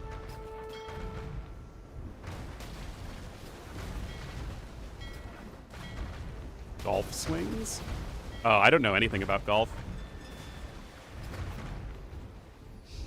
Tato trying to micro around a little bit there, but the numbers are simply advantageous to Hart.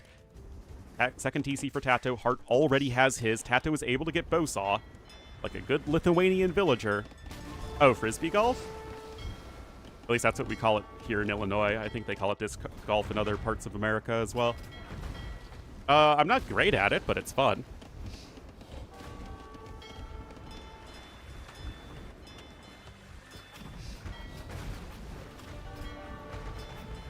All right, Hart doing a great job here with the water. Tato doing everything he can to snipe his opponent's fishing ships. Of course, it's Tato making the best out of a bad situation. That TC's taken forever to go up.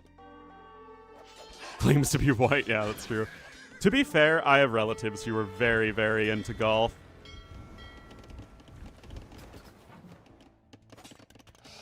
When World competes on. Oh! Almost. Siege Workshop coming on in. Now, here's the thing.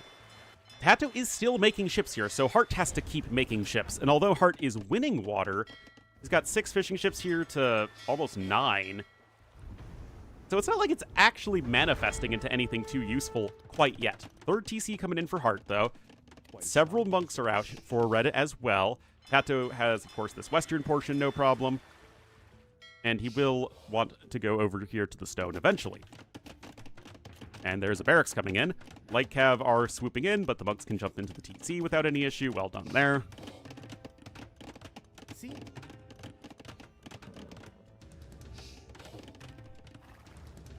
Well, the champions, hey man, I was almost the Canadians last year.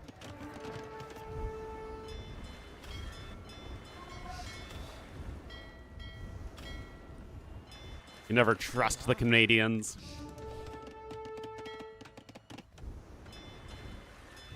Anyway, Hart winning water there. Mangonel number 2 is on its way. I'm curious if or when either player will transport to the side. Because even if you're not going for the stone just yet, adding some docks there will really help your fishing efficiency.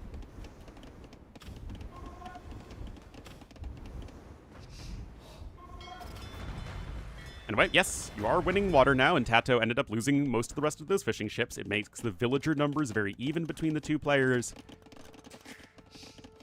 And this game will march onward. Why is Canada not part of the USA? The Canadian bits of British-controlled North America did not want to revolt with the revolution.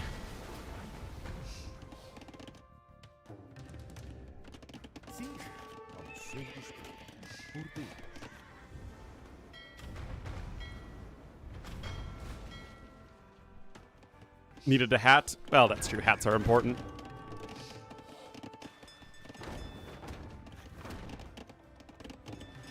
Eventually... Nope! Canada was just given autonomy by Britain.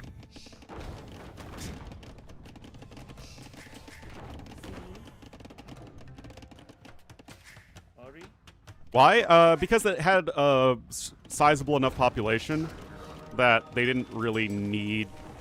Like, they had their own population and economy that worked just fine for home rule.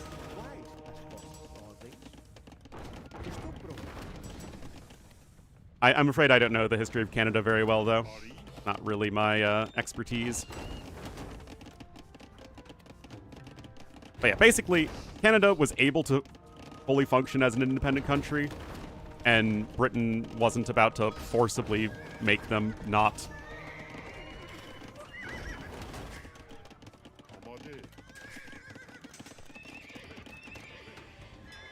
Now, other parts of the British Empire absolutely don't let them go, but Canada, the Brits were basically giving more leniency to over time.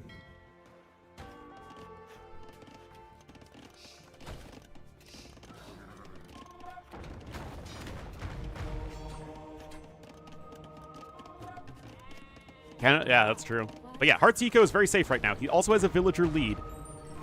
Oh, that's a conversion. That's a smackdown, and every mangonel goes down. That is so huge for Hart right there.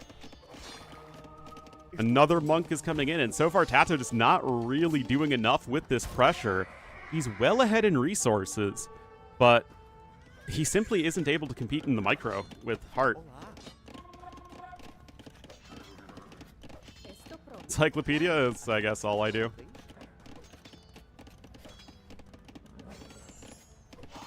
It's still... Yeah, so the way that works is it's still part of the Commonwealth, which are independent countries that recognize their head of state as the king or queen of the UK.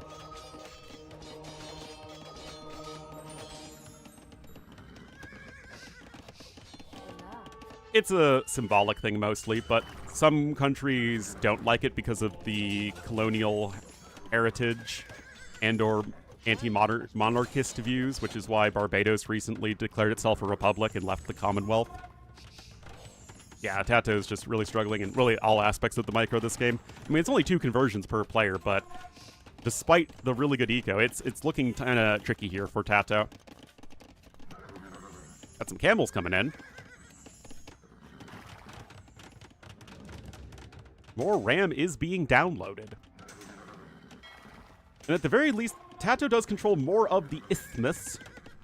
More monks are on the way. Barracks as well. So he's going to go like full Knight, Pike, Monk, it seems, as Heart. Kind of interesting. Oh, he wants it forward. I think that's a little over-ambitious. But yeah, here should be fine. You're going to run out of resources really soon. I mean, not really soon, but soonish. Oh, okay. I think that is a little optimistic, guys. Okay, defensive castle coming in. That castle is happening as much as me dating any of the members of Blackpink. Oh, boy. RAM is being downloaded, though, and that's coming on in. The camels are efficient, and the upgrades are better here for Tato. The knights only have husbandry. Oh my goodness, is he doing it?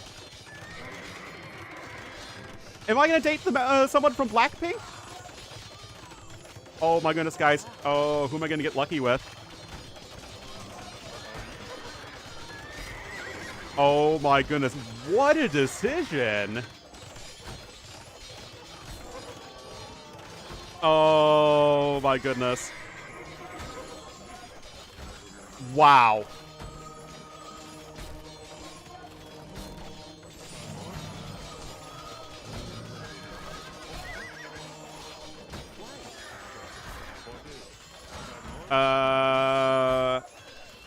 Yikes. That is rough for Heart. I mean, it just came down to a decision like that from Tato saying, I am going to go for it. The camels were just enough right there. Just enough. And that went from a game that was going well for Heart to Tato able to turn it around on a dime. And again, just the decision to go for the castle. I mean, look at this. At this point, 5 monks. I mean, Heart's military is doing just fine. His eco's fine. He's been taking very good fights.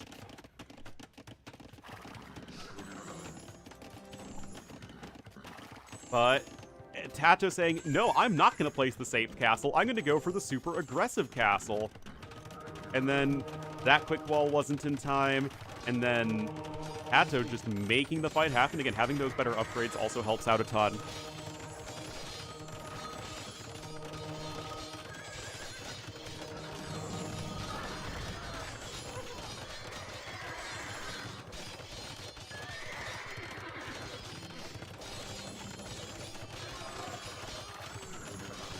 Wow. Camels right? Well, I mean, the camels are also a faster reinforcing unit, and Tato able to make that work. Yeah, I mean, just the decision to go for it right there was so impressive. I mean, the conversions were still pretty close, but yeah, that was darn impressive. I mean, it was like Heart played well, but Tato just absolutely was one step ahead, and yeah, deleting the barracks as it happened was a huge mistake, although I don't think in the moment it was really anything bad. Turn it around. Tato had the better upgrades and he had the better reinforcements, and a Heart just couldn't quite micro the monks as well as he needed to. Fix the score? How is the score wrong? All right, border dispute is next.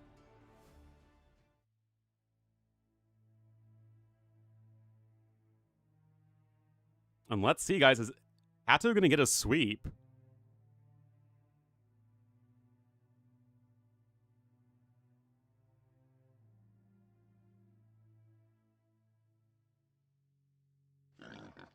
Oh, whoops, I did have them accidentally tied up.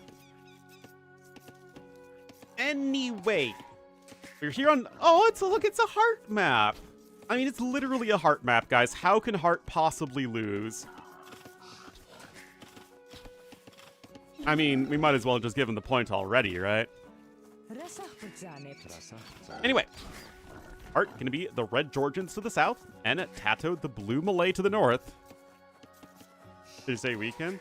Not this weekend? I thought that was next weekend. I really should check. I'm gonna get my mom a nice bottle of gin. Eric's coming in very early here for Heart. First, you do get that free mule cart.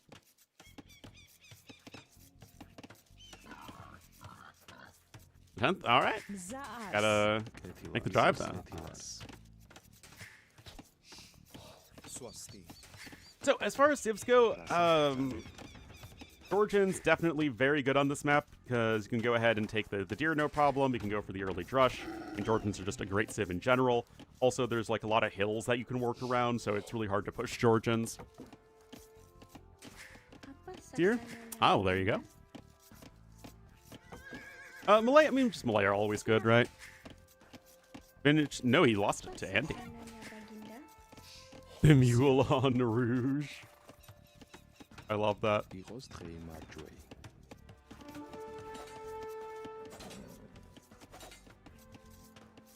Well, nothing crazy there. 2-0. Well, both games were very close, but Tato, I think, strategically, and just like that spur-of-the-moment decision-making is really taking that extra step, even though the micro is very good for Heart. And the, you know, the micro-macro execution is very good for Heart, but like Tato just taking it a step ahead. Tato with a dock over here, kind of forward. Oh, actually, the way this works out, it's a very good spot for that dock for Tato.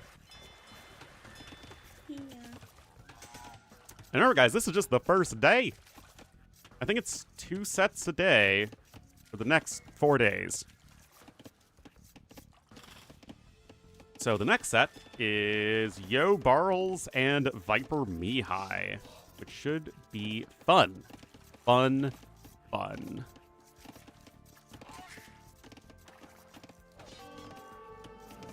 Anyway, militia showing on up. Scout's gonna go down though. And the Tato's quick walls are just fine at the moment. In a coast to mountain, oh boy. Still, neither player is especially close to clicking up.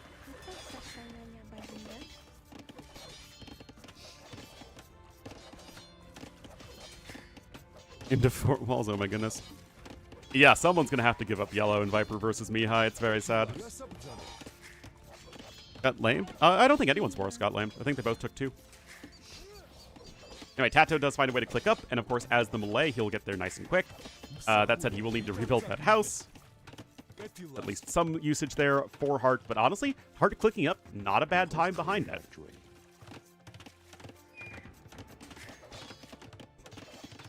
Especially since he invested into 3 militia. You see Mule Cart there already serving a purpose.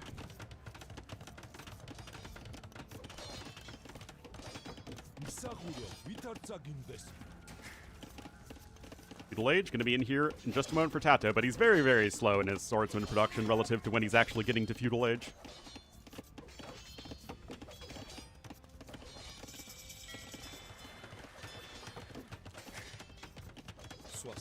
And so we got Lumber Camp number 2 coming in, double bit axes on the way, and the militia are just going to go in for the counterattack. One might even say that they are going to launch a counterattack. But not me. I would never say that. A little bit of idle time here from Tato. Oh, he's actually saving for men-at-arms. So Tato willingly idling his TC. Nope, never mind. Ignore that. Anyway, Tato still has a scout. Okay, there's men-at-arms coming in. And now Heart's in the Feudal Age. Men-at-arms coming in for him. DBA as well. Guys, this is very technically a forward tower. You also have the one extra swordsman here as our red player, but they are just attacking some walls right now. Those vills are safe, although probably a little inefficient, and Tato is ahead in resources with the power of melee. Oh, absolutely. That one I didn't even need to check. Oh, and the defensive tower's coming in right there. Oh, but the thing with the fox and the chicken coop. Oh, it's always the thing with the fox and the chicken coop. And Heart will snag an early villager. That's it. The men-at-arms can attack the base of this tower. The scout can still pressure the archer too, but looks like it will be the skedaddling for now. Oh, and let's get the block in. We'll lose the scout, but I guess he does snipe the first archer, and it's not like there's any gold income right now for Heart anyway. Very, very messy game, but it is a messy, aggressive map. And it is indeed skirm time, and Tato only just recently now finishing his archery range.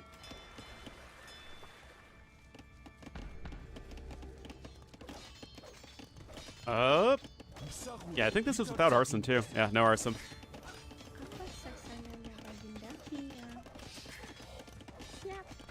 I don't know, guys. Heart's basically even in villagers.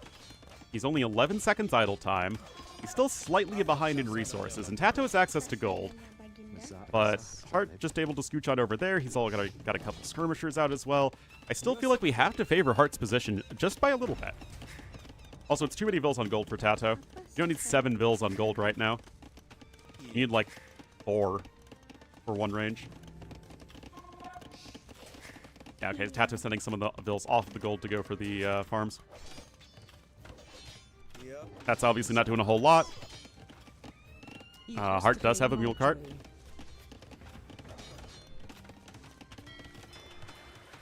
Hate cast. What? I've been talking about how much I've liked Tato's play. What are you talking about?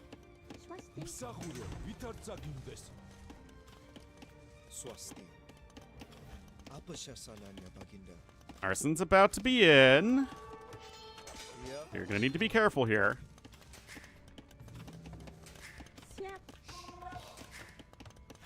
That's some vills long distance stone mining right there, but those guys are trapped for now. Archers are coming this way. Blacksmith now here for Tato. Equals a hate watch? I actually think very highly of both of these players, and I think they're both very great. And I think it's a great series. But neither are playing perfectly because nobody does. A little bit of a pausarino here. Hopefully everything is okay. Looks like Tato is lagging.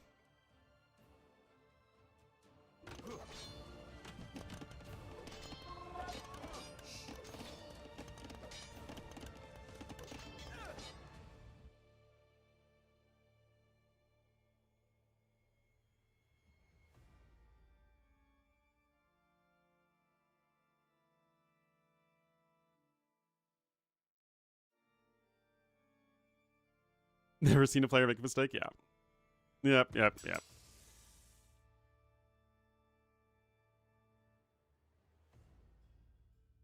Tato says, no say CS me internet.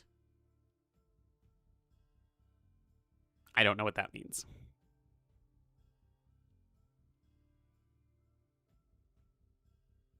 Frankie posa de nuevo si necesitas.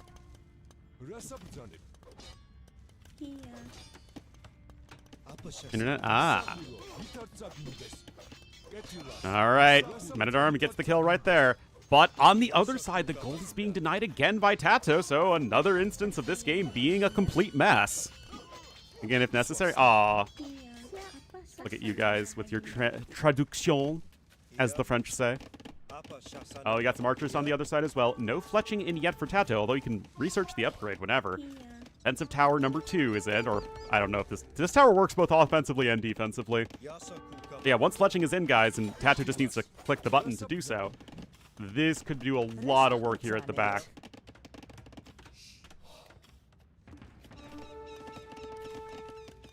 In South America? Not a country, but French Guiana is in South America.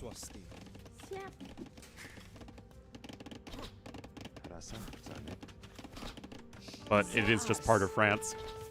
Alright, archers are there. They get 1 villager kill. Tato is ahead by 1, but the blacksmith upgrades currently favor Hart.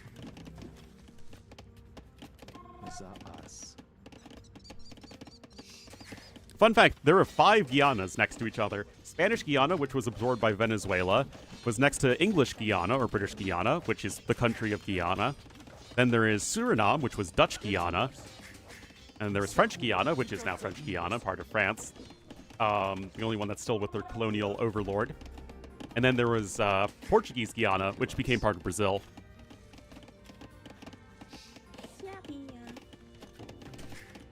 There's your fun fact for the day.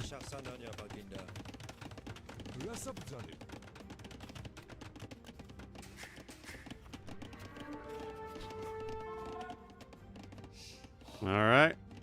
Leaving off the chart. Oh my yes. All right. Big blob of skirms here from Hart. Tato with the archers and swordsmen. Now, of course, the free armor upgrade is very helpful for the men-at-arms, only taking 1 damage still to the skirmishers.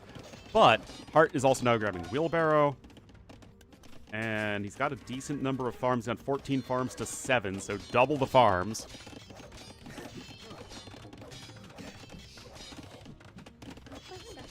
One villager kill per player. Res collected basically even, which is going to be good for Georgians. And there we go. The units are in. The quick walls are maybe not sufficient. But look at this, guys. The skirmisher numbers are pretty low. But this isn't going all the way to the edge of the map, which is very fortuitous there for Hart.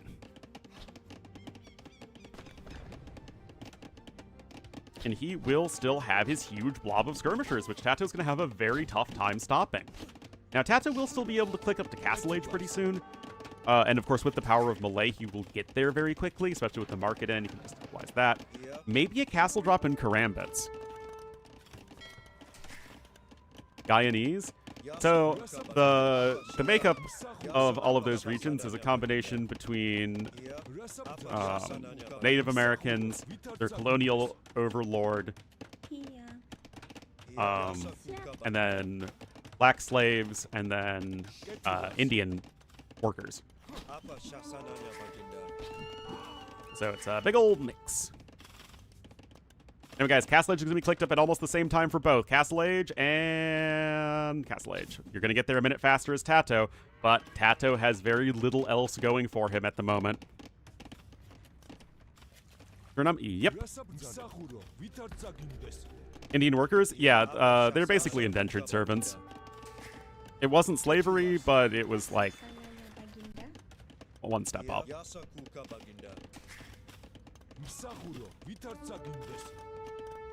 North America and South America never had horses.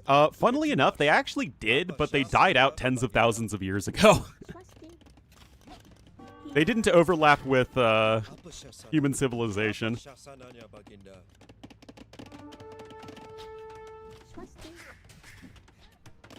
Unfortunate. Anyway, Tato almost up to Castle Age, but he has so few resources, he can't really do anything with it. Oh, he's gonna make like a rodent and go for it. Good cavalry. The same way the Lakota did, by taking them from the Spanish and English and French and learning how to use them.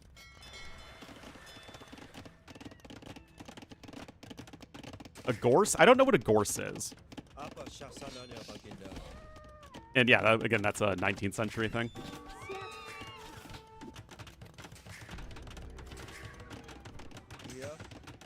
Now, the Apache and Navajo and their relatives in the American Southwest very much had a civilization during the AoE2 time frame, although they didn't have any horses. I don't think the areas of the American Great Plains were really populated at all. The 19th? Yeah, I mean, America didn't complete its westward expansion until almost the end of the 1800s. All right, yeah, most of them. That said, there still are, generally speaking, more Native American peoples the further west you go in America, until you hit California.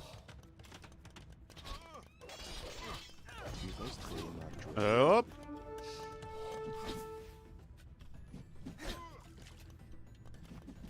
I'm gonna go through the roof. Maybe then I'll successfully become a full-time streamer. Anyway, second TC here for Heart.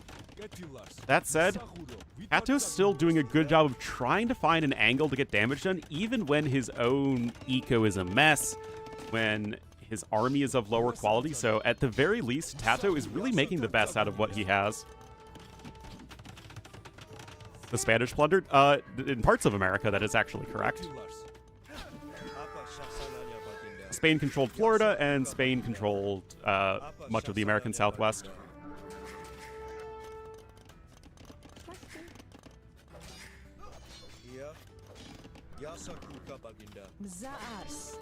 France also controlled a huge part of the Midwest, but we just bought it. We bought it from Napoleon. Yeah, University and Guard Towers wouldn't be bad, that's for sure. Also, more fortified churches would be a good thing, as the Georgians.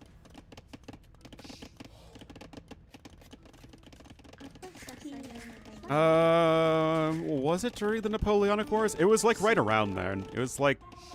I thought it was a little bit later. 28,000's a lot of people. And besides, ranked only makes up a fairly small portion of the player base.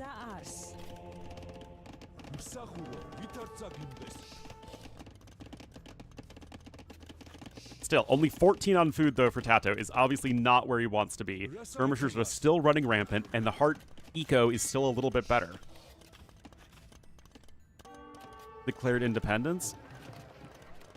Okay, so that was a little earlier than I thought. But my memory might be off by a decade. That said, Florida was very thinly peopled due to, you know, malaria and stuff. Until those sorts of things could be treated. Anyway, more elephant upgrades coming in. And look at this. Push from stage right.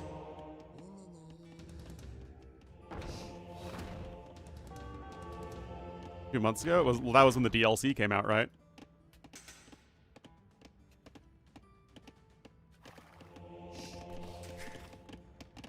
Left? It's actually reversed. Stage right is the viewer's left, and stage left is the viewer's right. It's as the people who are looking from the stage out onto the audience. I have no idea. Another TC being added, but this is obviously very uncomfortable here for Tato. And the monk's just going to shoo away the Elephantos. And that's going to be a successful conversion. Another TC on its way. Monastery number 2 going to be built there at the back. Now, there are no monks over here, so the elephant honestly could probably just walk in and kill at least one of the mangonels. But obviously, very messy game. Heart Series life is on the line. You know he's going to be fighting super hard. Have rights? In general, yes, but not you guys.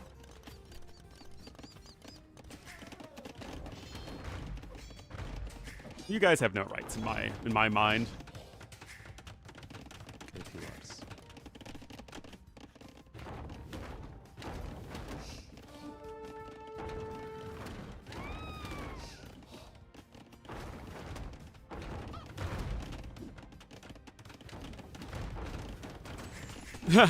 I was co-captain of my high school's trivia team. well, we called it academic team, but it was like Quiz Bowl or Trivia Bowl. It has a bunch of different names. And yet I still don't know if my knowledge is up to scratch.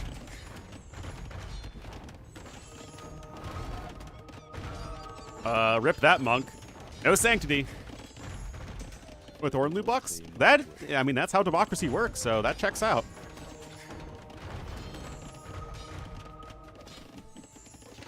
Good micro there from Hart.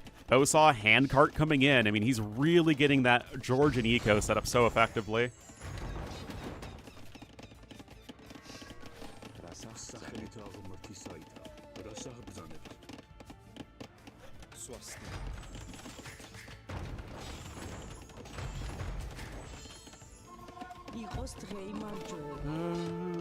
EC's gonna go down. I mean, we have 3 mangonels, 2 of them attacking from the high ground. Sanctity coming in, but it could just be a little too late. And now, Hart is ready for a castle.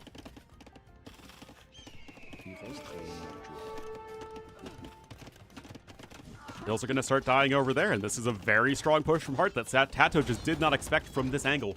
Attacking from the high ground as best he can was really smart.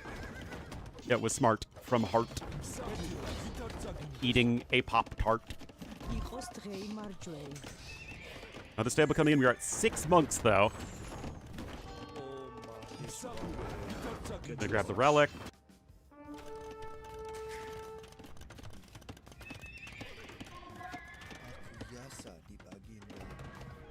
Still, there is something to be said about Tato not being completely dead at the moment, but the resources are looking very, very poor for him. Again, the macro from Hart is absolutely fantastic.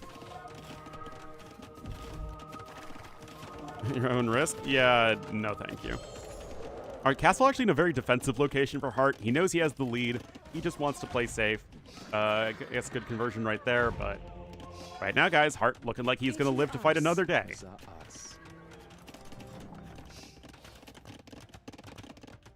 Hart's also going to click up to Imp, and that will likely cause Tato to tap out. I mean, Hart did a very good job utilizing those Georgian defenses and getting himself set up quite safely. And, of course, also then getting his eco going. I would like to see actual fortified churches spammed all over the place, but, you know. I'll take a safe eco over a efficient eco on a map like this. Anyway, Imp is on the way. Castle's in. Start making some Manaspa. Keep the monk production going for the elephants. Feels like you should be good to go. And I think that's exactly what's happening. Leary, it wasn't a full reverse sweep. That was only 2 games, and then Leary won 4 in a row. Anyway, good micro here from Hart.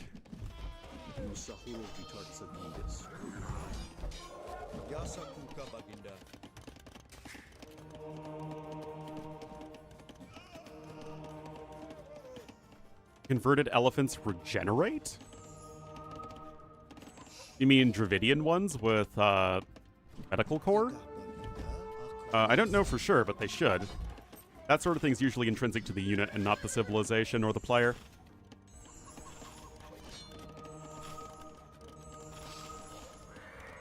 Oh, you mean no.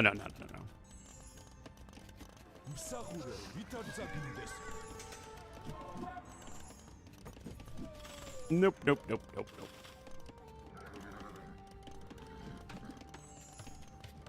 Again, that's a stat that's unique to the unit.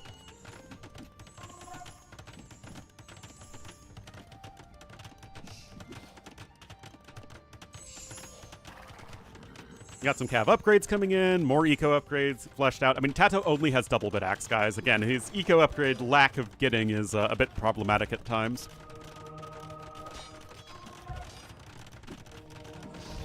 Yeah, it should be FGG.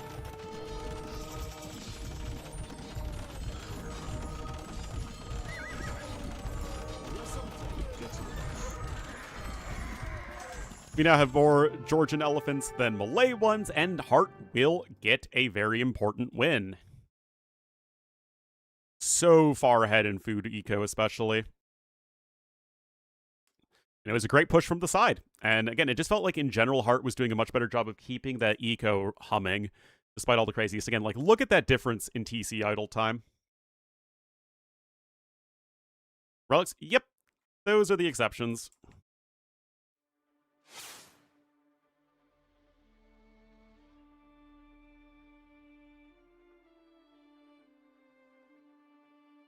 That was Heart's #1 home map, so we have both of Tato's home maps left, and that was the Georgians over the Malay. So it's almost certainly Vikings versus Sicilians on Te Fiti, and probably Vietnamese versus Wei on Cenotes. We shall see. Looks like that Te Fiti is next.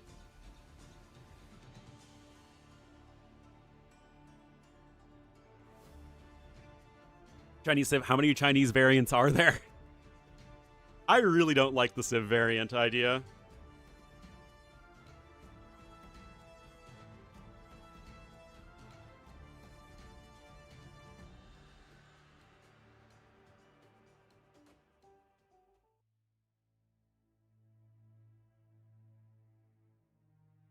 They switch modes? I think they do, but I don't know for sure.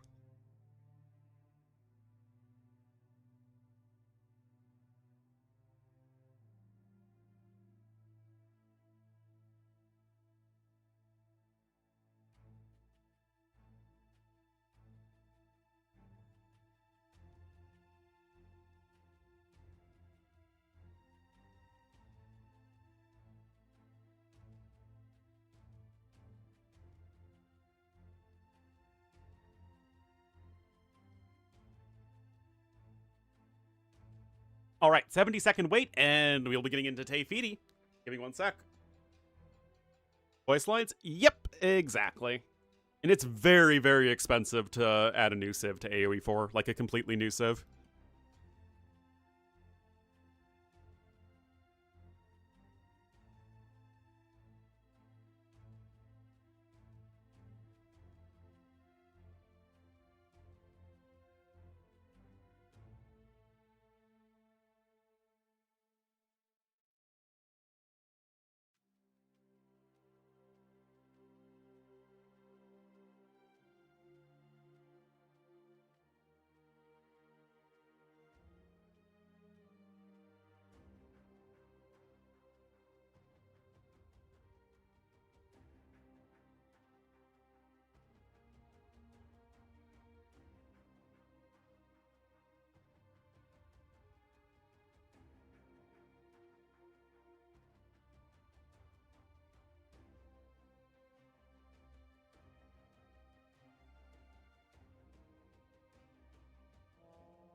All right.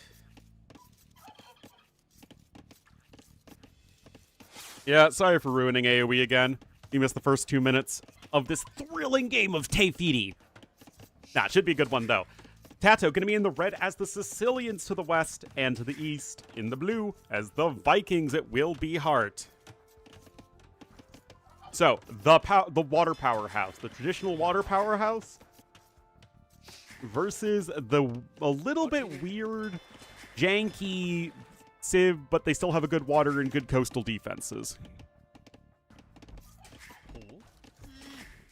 It's like a full water Civ versus a water adjacent Civ, but Sicilians also just have that extra advantage of there being so much area for donjons to be built. Yeah, from what I understand, the devs are not at all concerned about AoE 2 currently. Like, AoE 2's not going anywhere.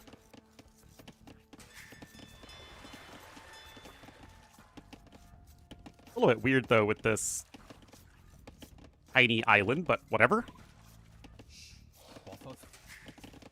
So let's see. Both players with a singular fishing ship. And are we going to see any land pressure? I mean, it could be like a forward donjon and sergeants, or it could be a Viking men-at-arm rush. Both things are perfectly fine. Tower spot? That's true. Okay. Tower does fit there.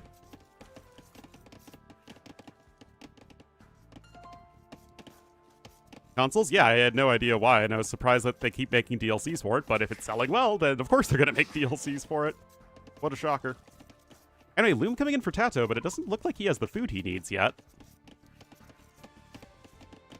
And, of course, Sicilians also get a very cheap transport ship with excellent line of sight, which is always nifty. Yeah. Oh, and then he's housed. Awkward. It just goes to show, even pro players have those moments, and now 15 seconds idle time.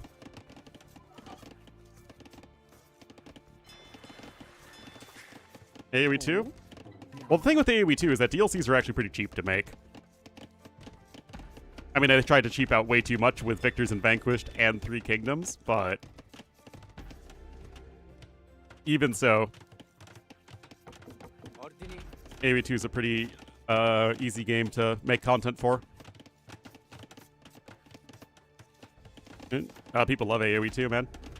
And all the Age of Empires games. Reputationally, it's one of the best games out there. Oh, love that. Oh, I was confused at first. No, Tato's making sure the donjon gets full walled.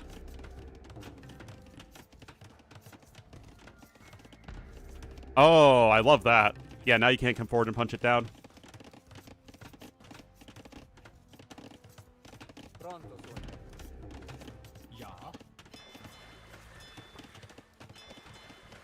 Anyway, 5 fishing ships to 3. I mean, Heart hasn't clicked up yet, guys. Tato's about to go full gobble gobble.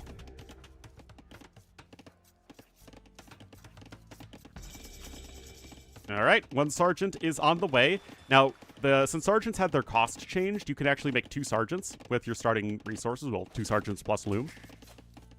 FC Zergs, I actually lost to that on Hideout, like, last week. I felt really dumb. I was Armenians.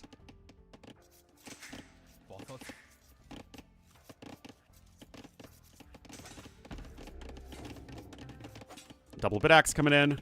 And Heart's on his way up. I mean, he was trying to FC, but obviously Tato gonna try and not let him do that. There should be a dock on the outside now, and there is fishing. Probably the same deal here for Heart. Indeed, there is. Strongest areas of trivia outside of history and geography? I don't even know. I'm not a movie guy. I'm not a music guy.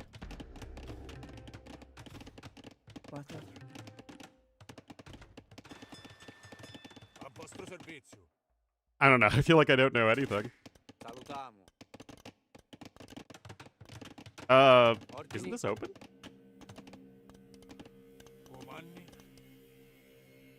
Politics, yes. Sports, a little bit.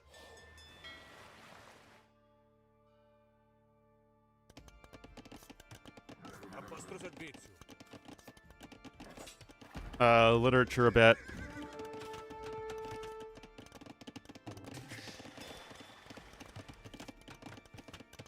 All right. No trivia guy anymore? Nah, I'm afraid I don't. Pop culture, like on the video game version of Jeopardy, I do well in the pop culture stuff that happened during my lifetime, but I'm terrible at the pop culture stuff that happened during my parents' lifetimes. And then they're like, how did you not know about this? And I'm like, I wasn't alive then!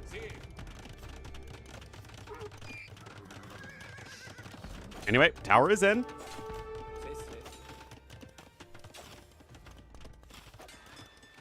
Isn't into music. I'm into K-pop, specifically Blackpink and other K-pop artists, but especially Blackpink. All right, Scout Cavalry goes down, and Tato going to keep the Donjon Rush going. Obviously, this is it for your only tower. Stone. Ah, but buying stone at the market. Another one is being attempted. Now, there is a stone out here, but you only have a couple vills to gather it. And right now, Hart still isn't able to click up quite yet. Another sergeant's on its way, and Tato trying to make things as messy as possible. Donjon's about to go down, though, and again, another tower is going to be in. Oh, but those vills are stuck. Uh-oh. Okay, that lady's going to escape. No fletching in yet. Anyway, the donjon will slowly go down there. You can transport the sergeants over, and they can build another one. But you need to figure out where your opponent's fishing ships are, and I don't think he has done so. I guess he knows they're not right there, but he still doesn't know for sure.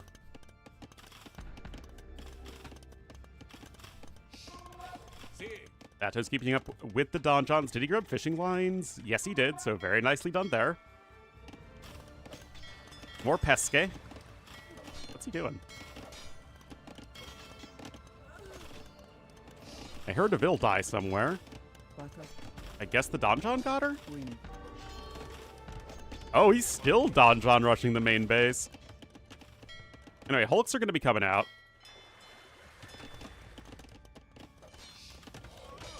Distracting? That's literally all people ever do is distract me during casting. My favorite campaign's Genghis Khan. Genghis Khan, Attila, and Barbarossa are my 3 favorite campaigns.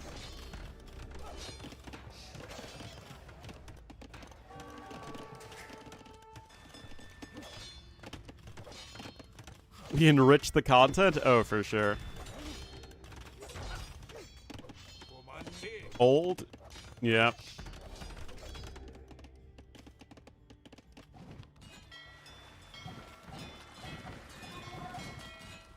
He's never a distraction. Never once has the Corgi been a distraction. Anyway, DBA just now coming in here for Hart, but I mean, he is gonna be in Castle Age. He can start longboat production if he wants. Although he does have 6 ships that would benefit from medium warships.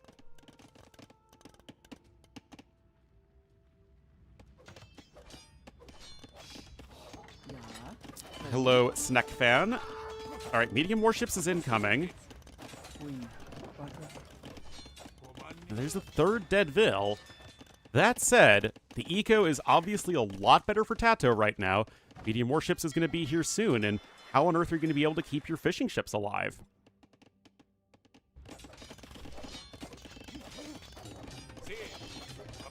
Vils are going to go after that sergeant there. Fletching coming in, longboat production starting too, and these fishing ships are still working away happily here for Hart. Fletching is coming in now.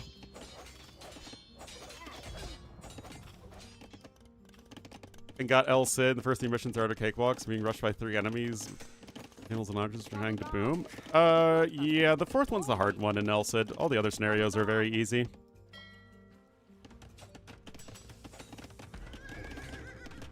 Alright, forging, gold mining upgrade coming in. The thing with the 4th one is you have to strike out and secure gold pretty quickly.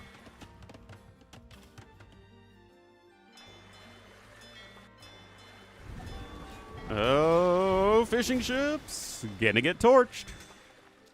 Still 50 seconds away from Castle Age. Those stone walls are obviously huge and buying yourself time. And now you got a Siege Workshop coming into for Hart. Got a little bit of a score lead right now. Donjons are very strong on this map. Is your gold? Yeah, but you want stone to sell there if possible.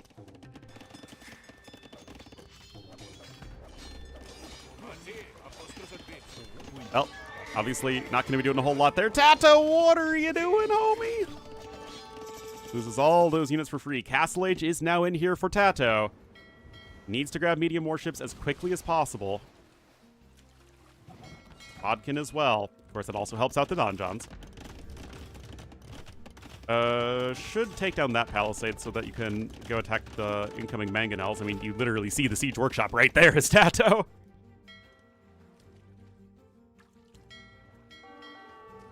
And he does have forging, which also helps out those hulks versus fires, although not against other hulks. There's a Siege Workshop for Tato, too. But, yeah, this is what I was saying. Feels like you'd want to be able to harass the mangonel.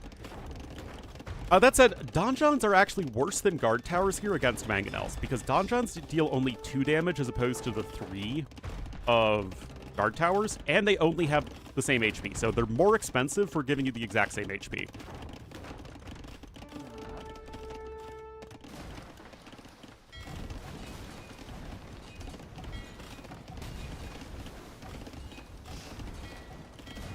Anyway, more scuffling going on, but the KD is great for Hart, and he's continuing to take good fights. But no upgrade? What upgrade? Haraslitz hasn't been a Castle Age upgrade for a very long time. But they actually aren't. I mean, they look like they are more HP than Watchtowers, and they have more HP than Keeps, especially once Hoardings comes in, but in the Castle Age specifically, they are exactly Guard Towers. But they do effectively have more range because they are 4 tiles instead of 1. Castle Age, it feels like Castle Age Towers are already extremely powerful. It doesn't feel like something that needs to be improved. Anyway, longboats are out here doing some boating.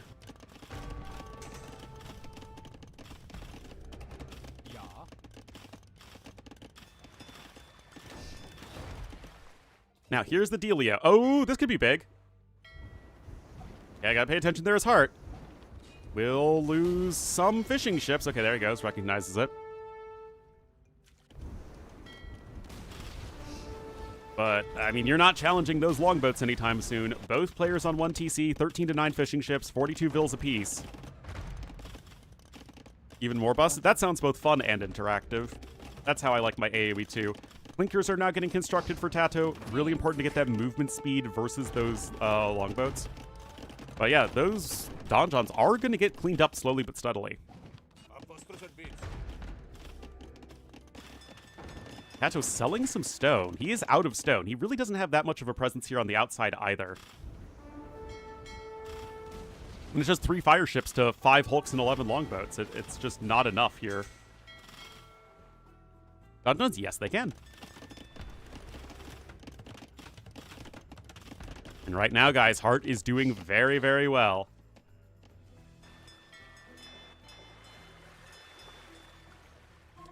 Tato's still fishing, but it seems like something's missing. Either Tato needs to focus more on pressuring Hart out here on the mainland, or do more to go on the outside. That is interesting.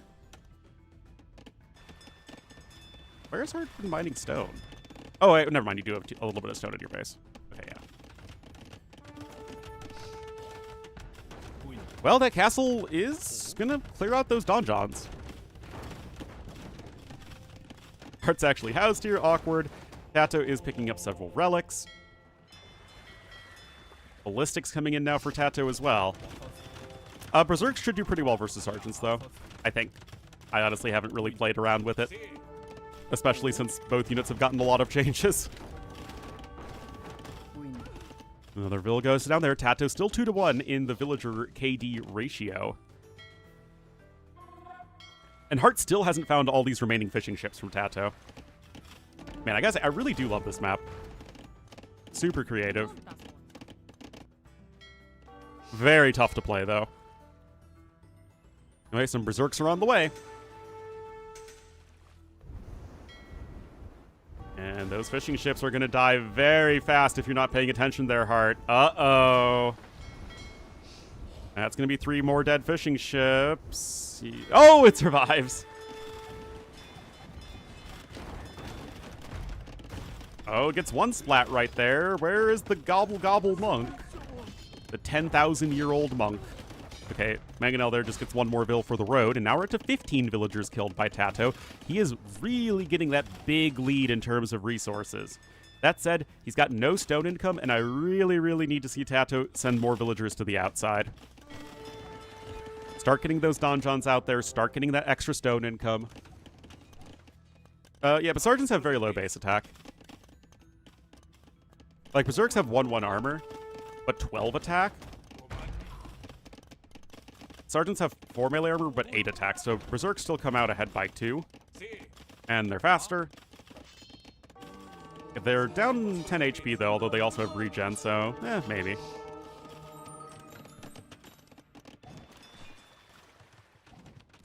Yeah, again, it's just not a matchup I've seen a ton of. Anyway, Osaw coming in as well here for Hart. Still has that little bit of a score lead. DC on the outside, though, is huge, huge, huge, huge, huge for our blue player. No, they've literally always regented both Castle and Imperial Age. I mean, the Navy numbers still look really good here for Hart. A lot of idols for Tato. Through 500 years of history. Yeah, I guess that's just how the game works. Wheelbarrow just now coming in. Hart coming in with his own Mangonel, though. Oh, is Tato paying attention? Both players. Multitasking is stretched to the limit, and that's going to be one splat already. Although Tato might get the other one. Yeah.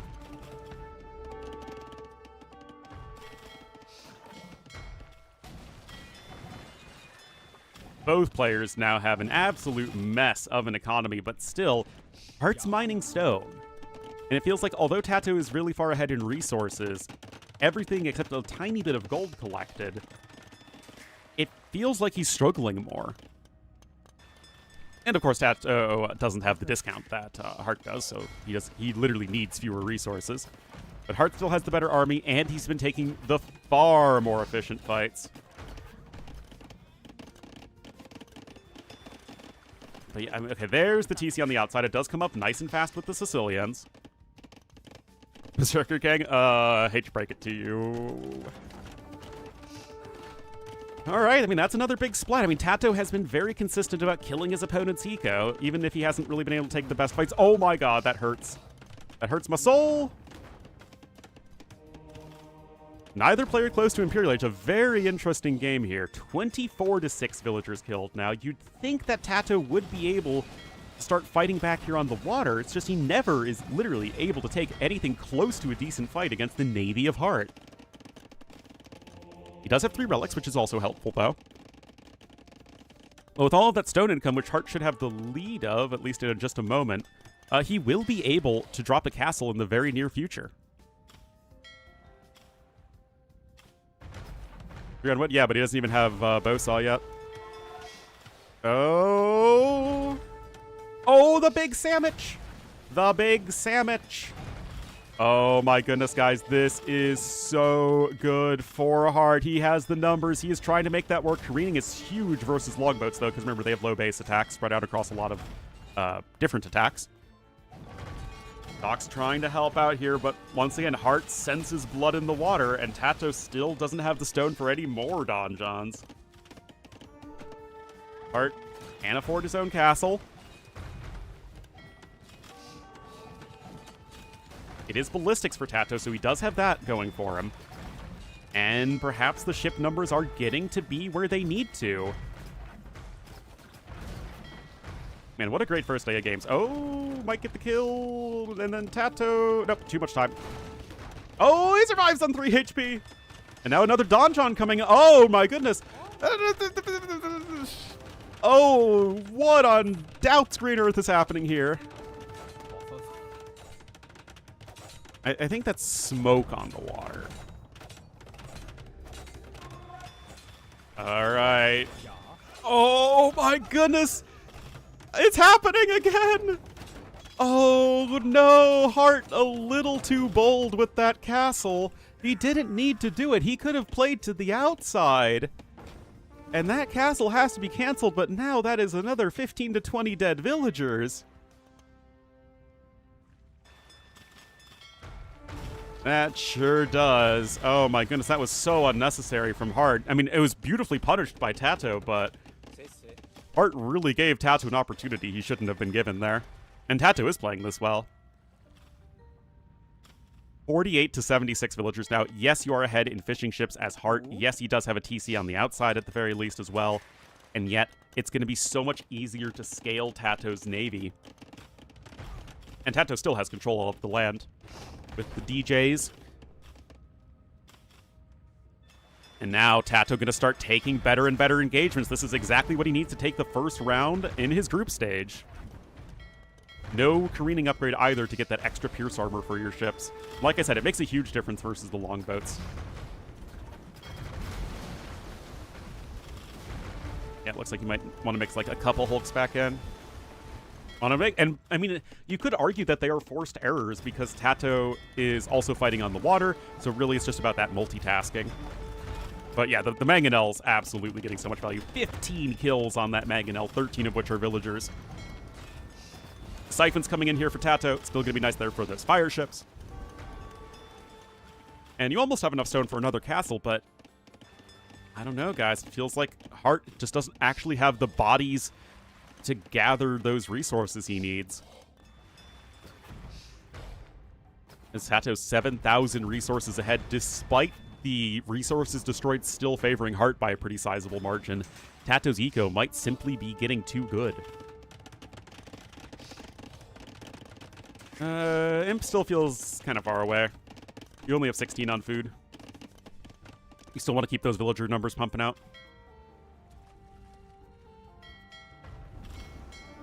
Well, that's not going to get you very far, Tato. Some fishing ships could be in danger. And still no ballistics is also a big issue for Hart. Tato's certainly going to be landing more shots than his opponent. Got another dock incoming.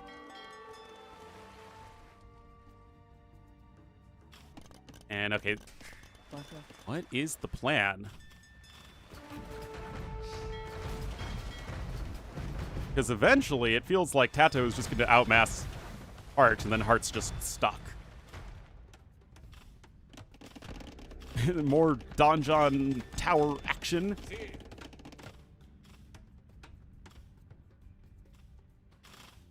How games? What do you mean? Oh, I mean on Tefidi? Oh, again, I love this map. Imp? Yeah, now he's got Imp on the way. Siphon's coming in. Clinkers are getting constructed as well, so Hart's finally getting those upgrades, but he's obviously very stuck in the Castle Age. Heated shot as well. Want to see more donjons, man. They are extremely good here on the coast. And yes, donjons are affected by heated shot in the same way that towers are, so it's 125% more damage. You can see right here it's going to be going from 6 to 14 damage. Across all the arrows, mind you.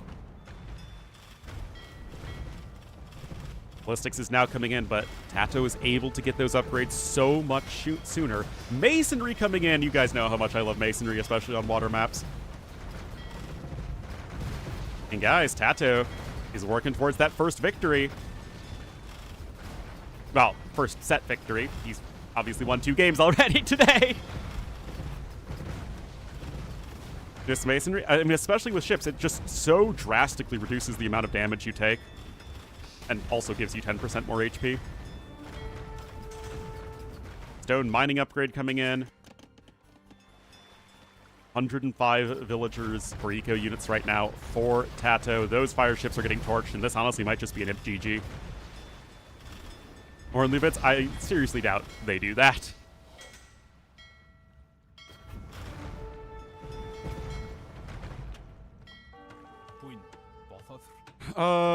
Trying to go for the lumber camp over there. A castle coming in for Tato. Oh, boy. If that isn't going to be a deal breaker, I don't know what will. That is going to be a get out of my game castle as soon as Imperial Age is in. The gold there is denied. Happy Imperial Age here to Tato. GG, well played, tossed out by Hart. And Tato takes the 3-1 victory in this group stage match. We'll be moving on to the winner's bracket. Well done, well done.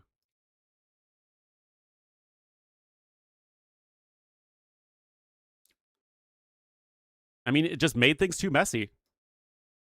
The eco just fell off too much there for Hart. Look at that, 7,000 more wood, 4,000 more food, 1,100 more gold, and just a little bit more stone. But again, just making all of that good use with his units. No, he never really competed with Hart in terms of pure micro, but Tato just set himself up so well to actually take those games. Without eco upgrades, yeah.